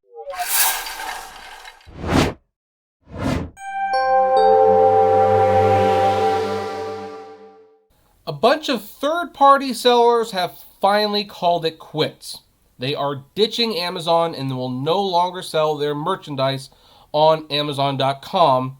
And that is kind of a problem for Amazon, but it's just as equally problematic for the people who are leaving the platform. Hey everyone, this is Kevin the Apptrepreneur. Welcome to my channel. If this is your first time here and you happen to like this video, please do me a favor. Click that subscribe button and ring that bell notification. We upload on a daily basis and you will want to be notified of our uploads, premieres, live streams, all that jazz. So anyway, little background here. Don't like Amazon. Most people here know that.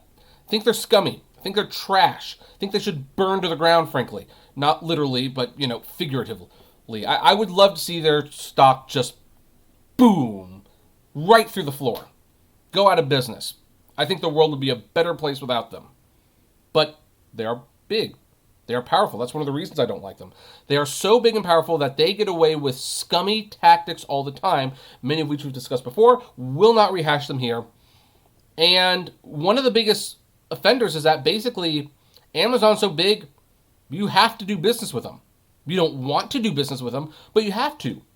One of the things that people criticize all the time is like, why do I have Amazon stealth accounts?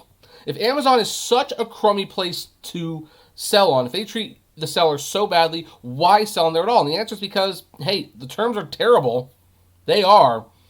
But you can make more money on Amazon than off of it. They are in the position where your revenue will drop 30 to 40% if you do not sell on Amazon. And that's me. That is me. eBay, Barnes & Noble, Shopify, I'm on all these platforms. Combined, they don't add up to one Amazon. That's a problem. That's a real problem. That means when Amazon decides they want to boot me off, and they have, for arbitrary reasons, then I am screwed. But brands are deciding they don't want to deal with this anymore, and they're actually leaving Amazon, and there's a lot of reasons why they are. But here's the problem. The headlines aren't complimentary to the people that are leaving. They're complimentary to Amazon, basically admitting that Amazon's got a firm grip on them, and this isn't going to end well for them. So let's look at this. A growing number of brands are deciding they no longer need Amazon, or more importantly, they don't want to work with Amazon. Earlier this week, IKEA became the latest brand to cut ties with Amazon when it said it would not continue a pilot program that began in 2018. The Swedish retailer joined the likes of Nike, Birkenstock, and PopSockets, which decided selling on Amazon wasn't worth the hassle and opted to pull out instead. The moves have sparked fears that Amazon will soon see more big brands flee the site. Even if brands end the relationship with Amazon, shoppers can still purchase their products on the site via third-party sellers. And the third-party sellers were one of the problem, by the way. We'll talk about that. And unless companies can develop an e-commerce strategy to compete with Amazon's customer-obsessed mindset, experts say ditching Amazon has the potential to backfire. And here's one of the reasons why. They mentioned third-party sellers here. One of the reasons Nike is leaving Amazon is because of counterfeit third-party merchandise. Shoes that are not made by Nike, they are counterfeits, wind up on Amazon on the same page that the official shoes pop up. And Amazon can't police them all. Like, you usually don't even know if the shoe is counterfeit until you buy it and you get it, and it's like, this ain't a real shoe. And, well, Nike, basically the counterfeit shoes can always be cheaper than the Nike shoes, and Amazon takes such a huge cut from whatever Nike sells the shoes for that they're just kind of like, no, forget this. You're not helping us curb the counterfeiting products. We're not going to be there. And by the way, when you search, here's a fun little tidbit. Search Sailor Moon under DVDs and movies. You'll find the official releases. You will also find pirated discs. A lot of pirated discs. Selling as if they were authentic, brand new. Amazon doesn't do anything about it. In a funny way, Amazon's becoming eBay. It's becoming like a glorified flea market, if you will. And so these companies have had enough. But here's the thing. Amazon continues to dominate the online shopping. It controls 38% of the e-commerce market in the U.S., far ahead of its rivals like eBay and Walmart, which only claim single-digit percentages according to eMarketer. Brands that attempt to replicate the services they lost by teaching Amazon may find it impossible. Amazon's logistics and shipping operations, site traffic, and mountains of shopper data are hard to match, even if you're a well-known brand like IKEA. Yeah, really. And here's the thing. Amazon Marketplace is a company's not-so-secret weapon that prevents it from relying on brands to fill the site with products. Even if a first-party vendor decides to leave the site, their product is probably still available on Amazon by way of a third-party merchant. So here's the thing. To say the brand has won by walking away, they haven't won at all, Thompson said. Amazon has a massive security blanket called the third-party marketplace. These products sell at huge volumes, they're Prime eligible, and most customers don't know any better. They don't. They don't. In fact, some people, Amazon's a great place for books. Seriously. You go under the book, you go under the new or the used for like $1, you can get a book. It's practically brand new for the most part. Now, here's the thing. There are sites like the Motley Fool who are coming to IKEA's defense and other things because the Motley Fool points out, because here's the thing. This article shows that even if the brands leave, Amazon can still sell them through a third-party seller. That's true. But the Motley Fool is correctly pointing out that the e-commerce giant needs to really treat the third-party sellers a little better because they make most of their money. So here's the thing. IKEA hasn't yet.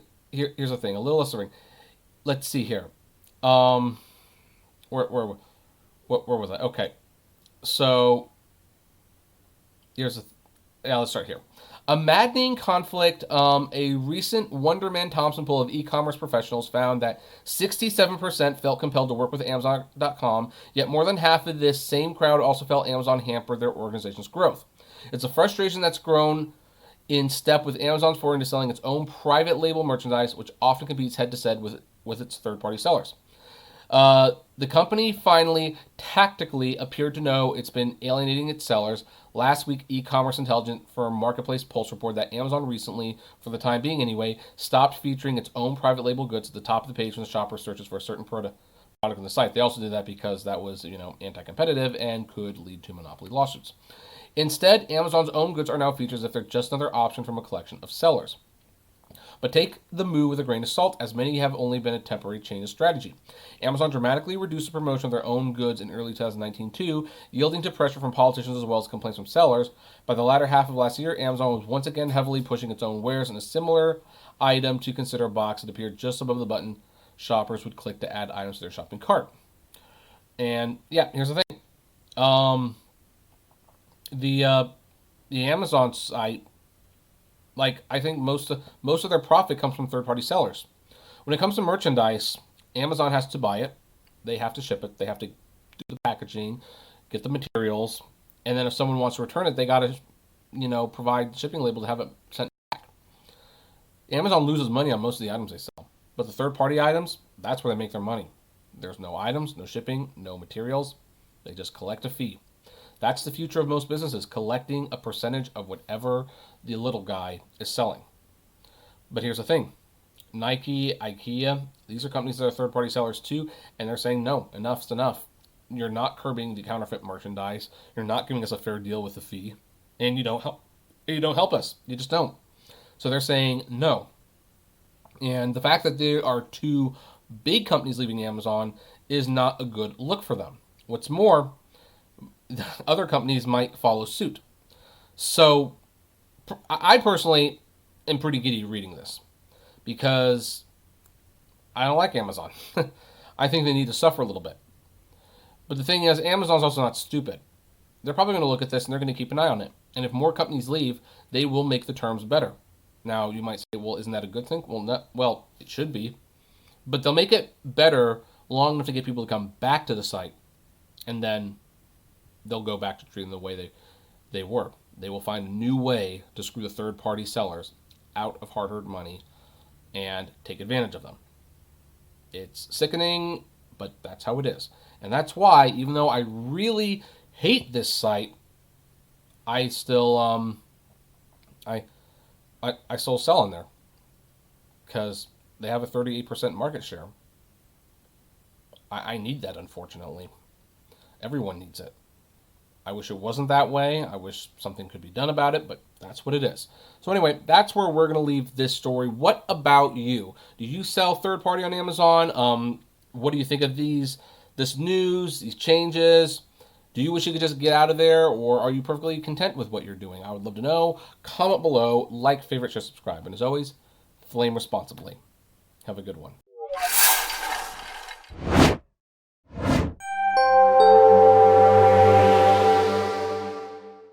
Well, this is an awkward one.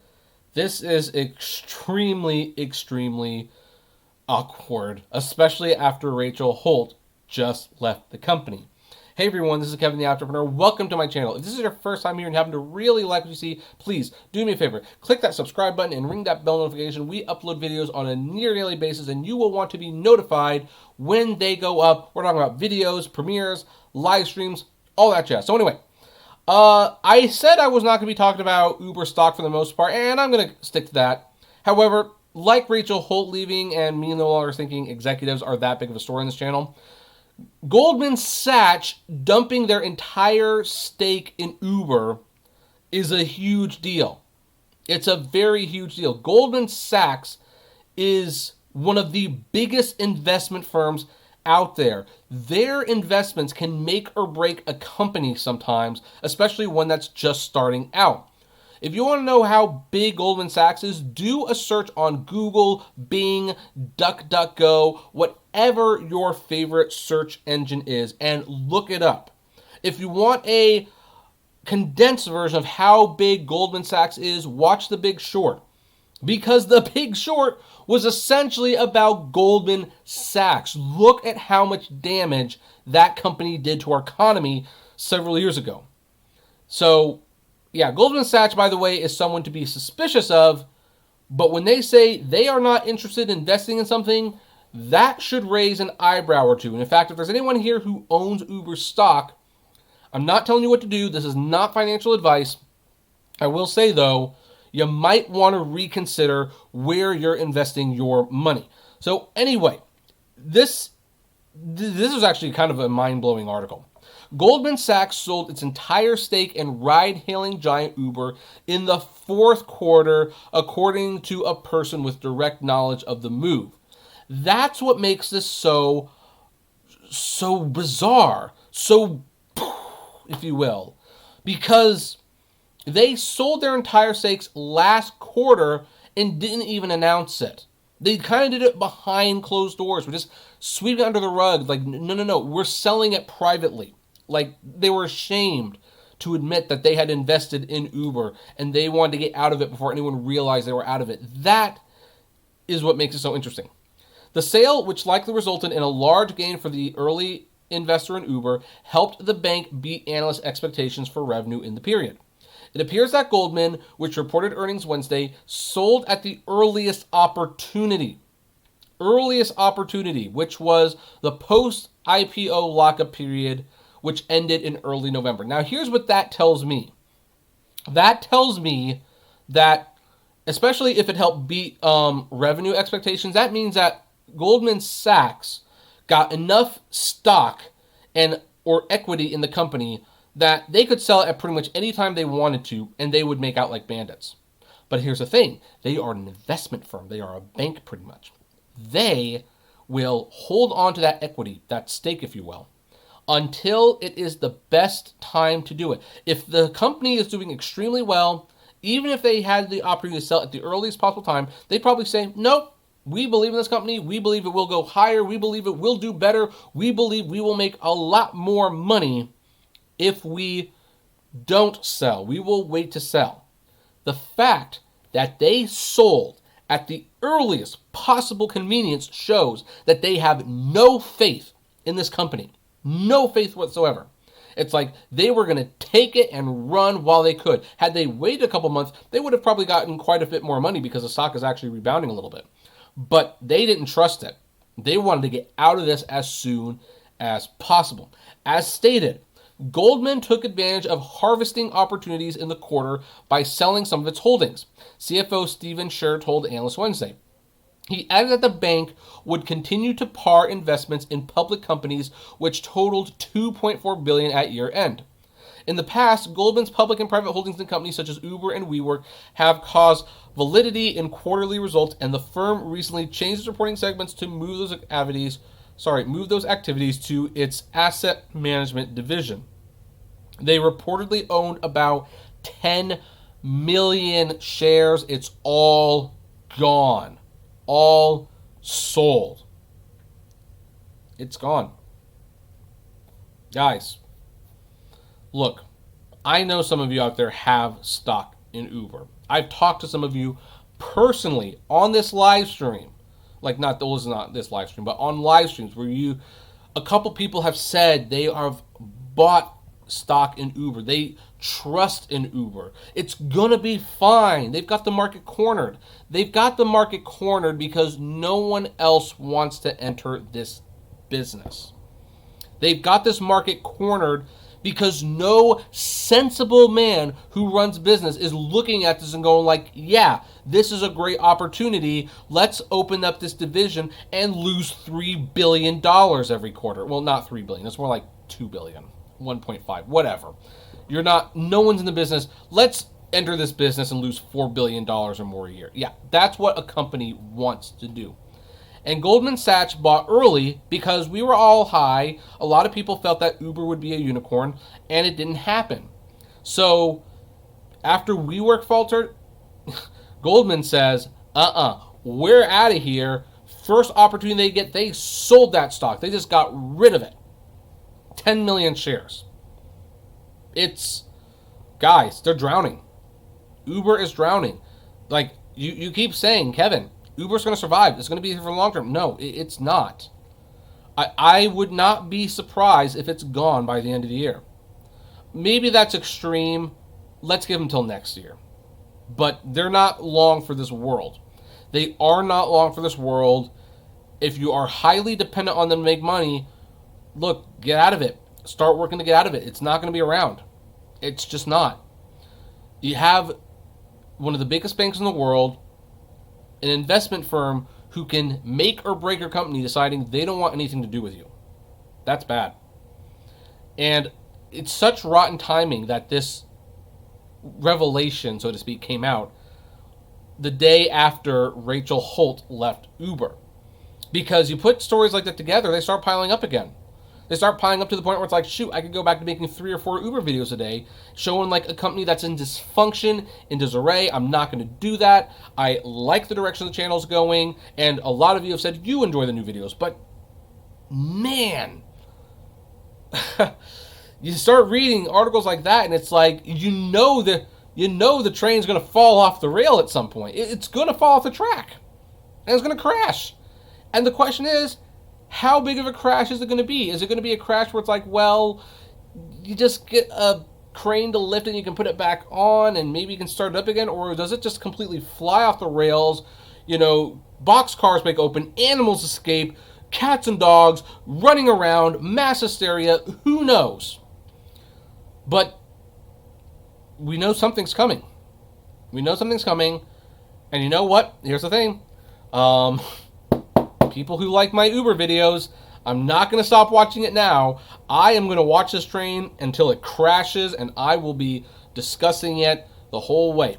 Look, I'm not one to brag about my predictive, futuristic lens. I've been wrong about things, but here's the thing. I predicted the stock would falter. I predicted Travis would get fired at some point. I predicted that the fares would continue to drop.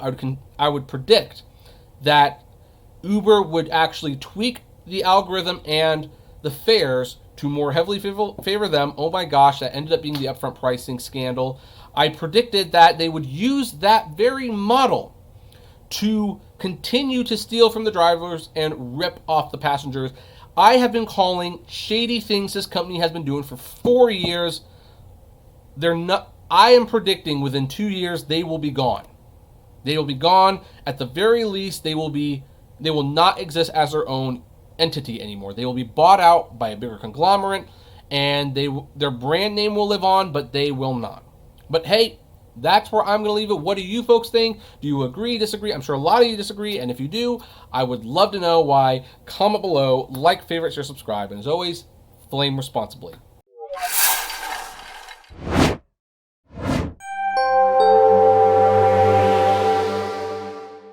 I am here with a little bit of an urgent warning to all of my viewers out there who are investors in Uber stock or who might be considering investing in Uber stock. Don't believe the hype. The stock's most likely going nowhere. Hey everyone, this is Kevin the Apptrepreneur. Welcome to my channel. If this is your first time here and happen to like these videos, please do me a favor. Hit that subscribe button and ring that bell notification. We upload on a near daily basis and you will want to be notified of when those videos in fact do go up. So anyway, I haven't talked about the stock in a little while, and I kind of said that I wasn't planning to for a while unless like something drastic happened, but I think I kind of need to discuss a little bit because you know what? People keep commenting in my videos, well, should I buy Uber stock? I mean, analysts are telling me I should buy Uber stock. Like, it looks like it's going up. What do you say? Why do you think it's not going to be around in a couple of years? I mean, guys, first of all, full disclosure, I'm extremely biased. I'm not even pretending anymore. I stopped pretending a long time ago. I'm extremely biased. I would be perfectly fine with this company going away. I really would. I mean, I would like to see them improve and get better, but after almost 4 years, really 4 years, because I was like driving for Uber for months before I started making videos, I'm kind of over it. They're not going to improve.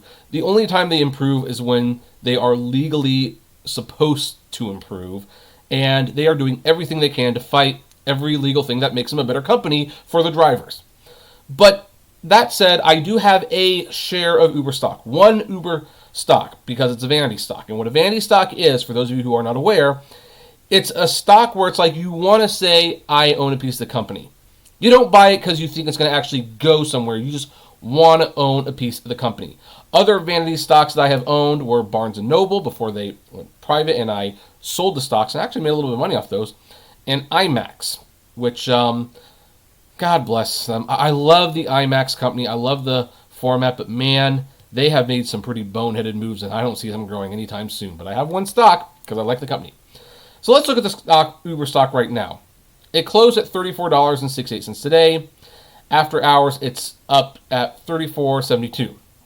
Now, when you see this is not a stable stock. It kind of looks like it's edging up, but you're not really sure. Well, if you look at the month, it does look like it's creeping up. It does look like it's actually creeping up. However, when you go to the max, you can see it's still way down from what it was. But when you see this, it brings credibility to articles like this.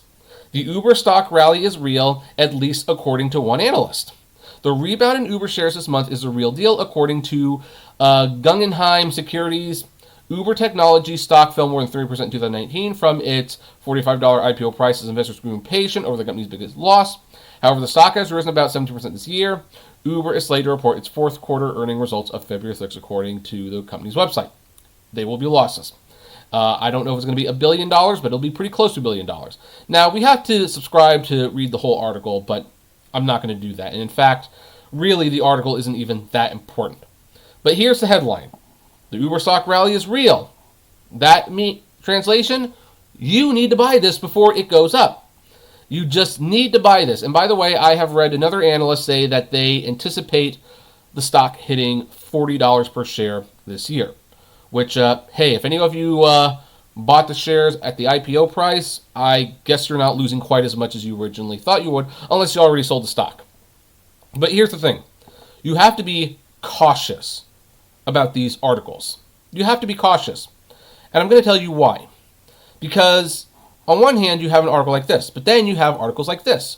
This one I didn't comment on because this was an editorial and we're kind of moving away from editorial stuff. But Uber CEO made a huge mistake and it may just signal the end of Uber. This is from Incorporated.com. This is a very respected website / magazine, or really it's a digital magazine. And in this article, I'll kind of sum it up.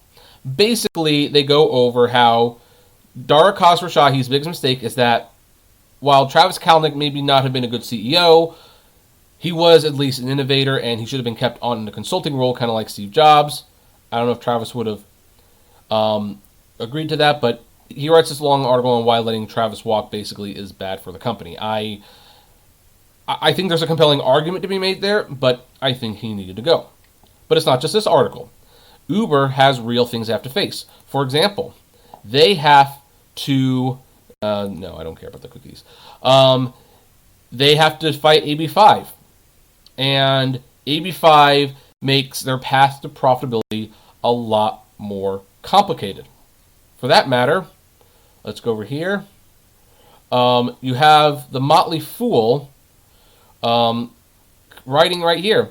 Uber, one step from greatness. So all these sites, they want you to subscribe to something. And yeah, that's a pretty bad graph. So what is going on? Why is it so many of these sites are writing bad articles, but this one is writing a positive? Here's what you guys need to keep in mind. While for journalistic integrity, the authors should disclose whether they have a personal stake in the company succeeding or failing, they don't legally have to do that. They don't. And another thing is when you are writing about the stock market, I know this because I know people who write for some of these stock analysts. They personally do not buy stock of the companies they're writing about. However, they have LLCs, family members who manage trust funds. They have third parties who buy and sell stocks for them. And it's officially the company's money. But underneath, it's the person who's writing the article's money. You don't know exactly what the writer has in stock, forgive the pun, for the company. You also don't know what they're going to short. Like, for example, it came to light that a lot of the positive MoviePass stock is a great investment articles. A lot of people writing these articles were caught to have been short sellers. That means they were betting on the stock to fail. So they would write these articles, make it look like everything's hunky-dory, get people invested, and then they would short the stock. It's kind of a real life thing of what the producers did. It's kind of amazing that it's legal sometimes, but there you have it. And so when you read articles like these, you have to be careful. Some people might be trying to short the stock. Some people might personally have something to gain from the stock. And sometimes you don't even know who's sponsoring the article. I mean, in some cases, the articles are paid for by the companies.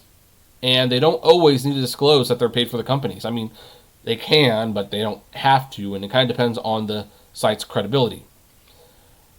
And when I tell people to be careful about buying the stock or any stock, and again, this is not financial advice. You do your own thing. If you have a broker or a lawyer, talk to them before listening to me. I'm just a jackass in a beanie making YouTube videos. But you do want to pay attention to what's going on with the company. And I mean, you want to really pay attention. Because here's the thing. This analyst, Tai Kim, I think that's how you pronounce it, Tai Kim, says, hey, the stock rally is real. Or whoever was at Guggenheim Securities. It's real. Get on board. The train is moving up. And yet, you have the co-founder of Uber, Travis Kalanick, selling all of his stock and severing his ties with the company. Now, in itself, that is not a big deal. I mean, Kalanick could have sold for whatever reason. Hey, he's still bitter at the company for ousting him. He realized he was never getting control of the company again. They didn't let him ring the bell at the IPO. He has this new company he wants to invest in, and he needs some seed money. There's a lot of reasons why he could have just completely severed ties with the company.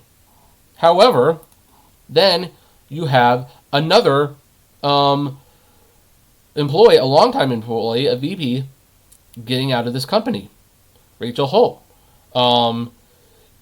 She's no longer with the company. We just talked about this. And we also just talked about this. Goldman Sachs dumped their entire stake in Uber. Yeah, they dumped their entire stake in Uber.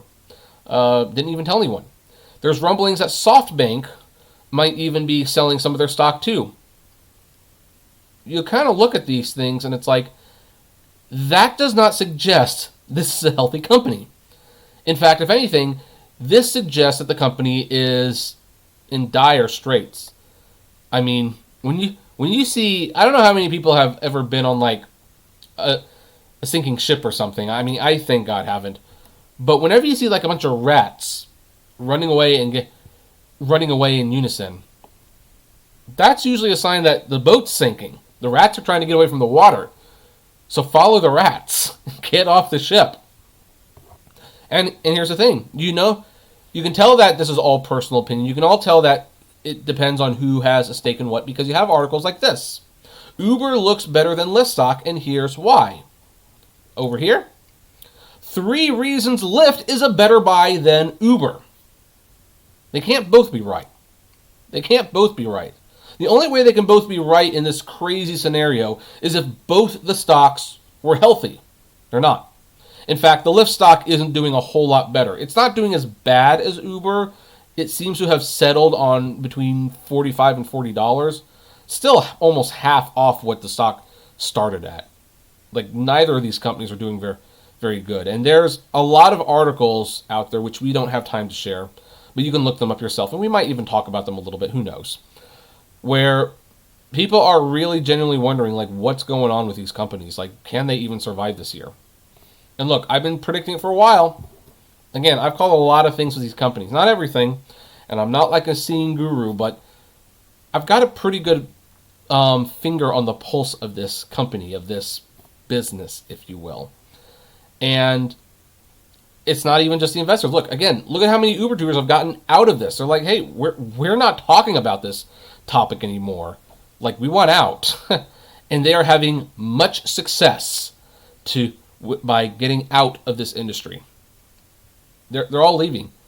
So here's the thing. I'm not going to tell you what to do with your stock now. I don't know how much you bought your stock for. I don't know what your plans are. One of the philosophies that I run with buying stock personally, I tend to have 3 rules. I only buy what I can afford to lose, which is 10% per paycheck, YouTube earnings, whatever. I try to focus on dividend-heavy stocks. I try not to let my portfolio, like, one company cannot have more than 5% of my portfolio, just in case one of the companies, goes under. And I'm going to try to move that to 2% at some point. And finally, I'm a long-term investor. I rarely do day trading. There are certain companies that, while they consistently go up, they tend to typically dip during earnings announcements. So for a couple companies, I won't say which ones because, again, this is not financial advice. I will sell all the stock an hour or so before the earnings call, see the stock drop, and then rebuy the stock at a cheaper price. That's dangerous, by the way, because sometimes if they have a good announcement, then stock could go up. But there's at least a couple companies that consistently disappoint in the earnings, but they ultimately creep back up. So those are my rules, and for those reasons, Lyft and Uber would never be something I seriously consider investing in. Yes, I do have stocks in both of them. It's a single stock in each company. And I have a single stock in Grubhub, too, for that matter. Because I talk about these companies and their success, I guess, kind of built my success, I kind of feel like, yeah, I should own a piece of that for vanity's sake, but they're going to zero. They're going to go to zero at some point, and it's going to be a loss. It's going to be a complete loss. So yeah, be wary of these articles. There are many of them. They say different things, and you just don't know what position they're coming from. Do they have something to gain from this company either succeeding or failing? Like, personally, I don't have much to gain if Uber succeeds or fails. If they fail, I get great articles. If they succeed, I get slightly less interesting articles, but, people will still watch the videos. So that's my personal opinion about all of this. Now then, what do all of you folks think? Do you agree? Do you disagree? Do you have stocks in any of these companies? And if so, why? And if you do you plan to sell them anytime soon? I would love to know what your opinion on all this stuff is. So, as always, comment below, like, favorite, share, subscribe, and as always, flame responsibly. Have a good one.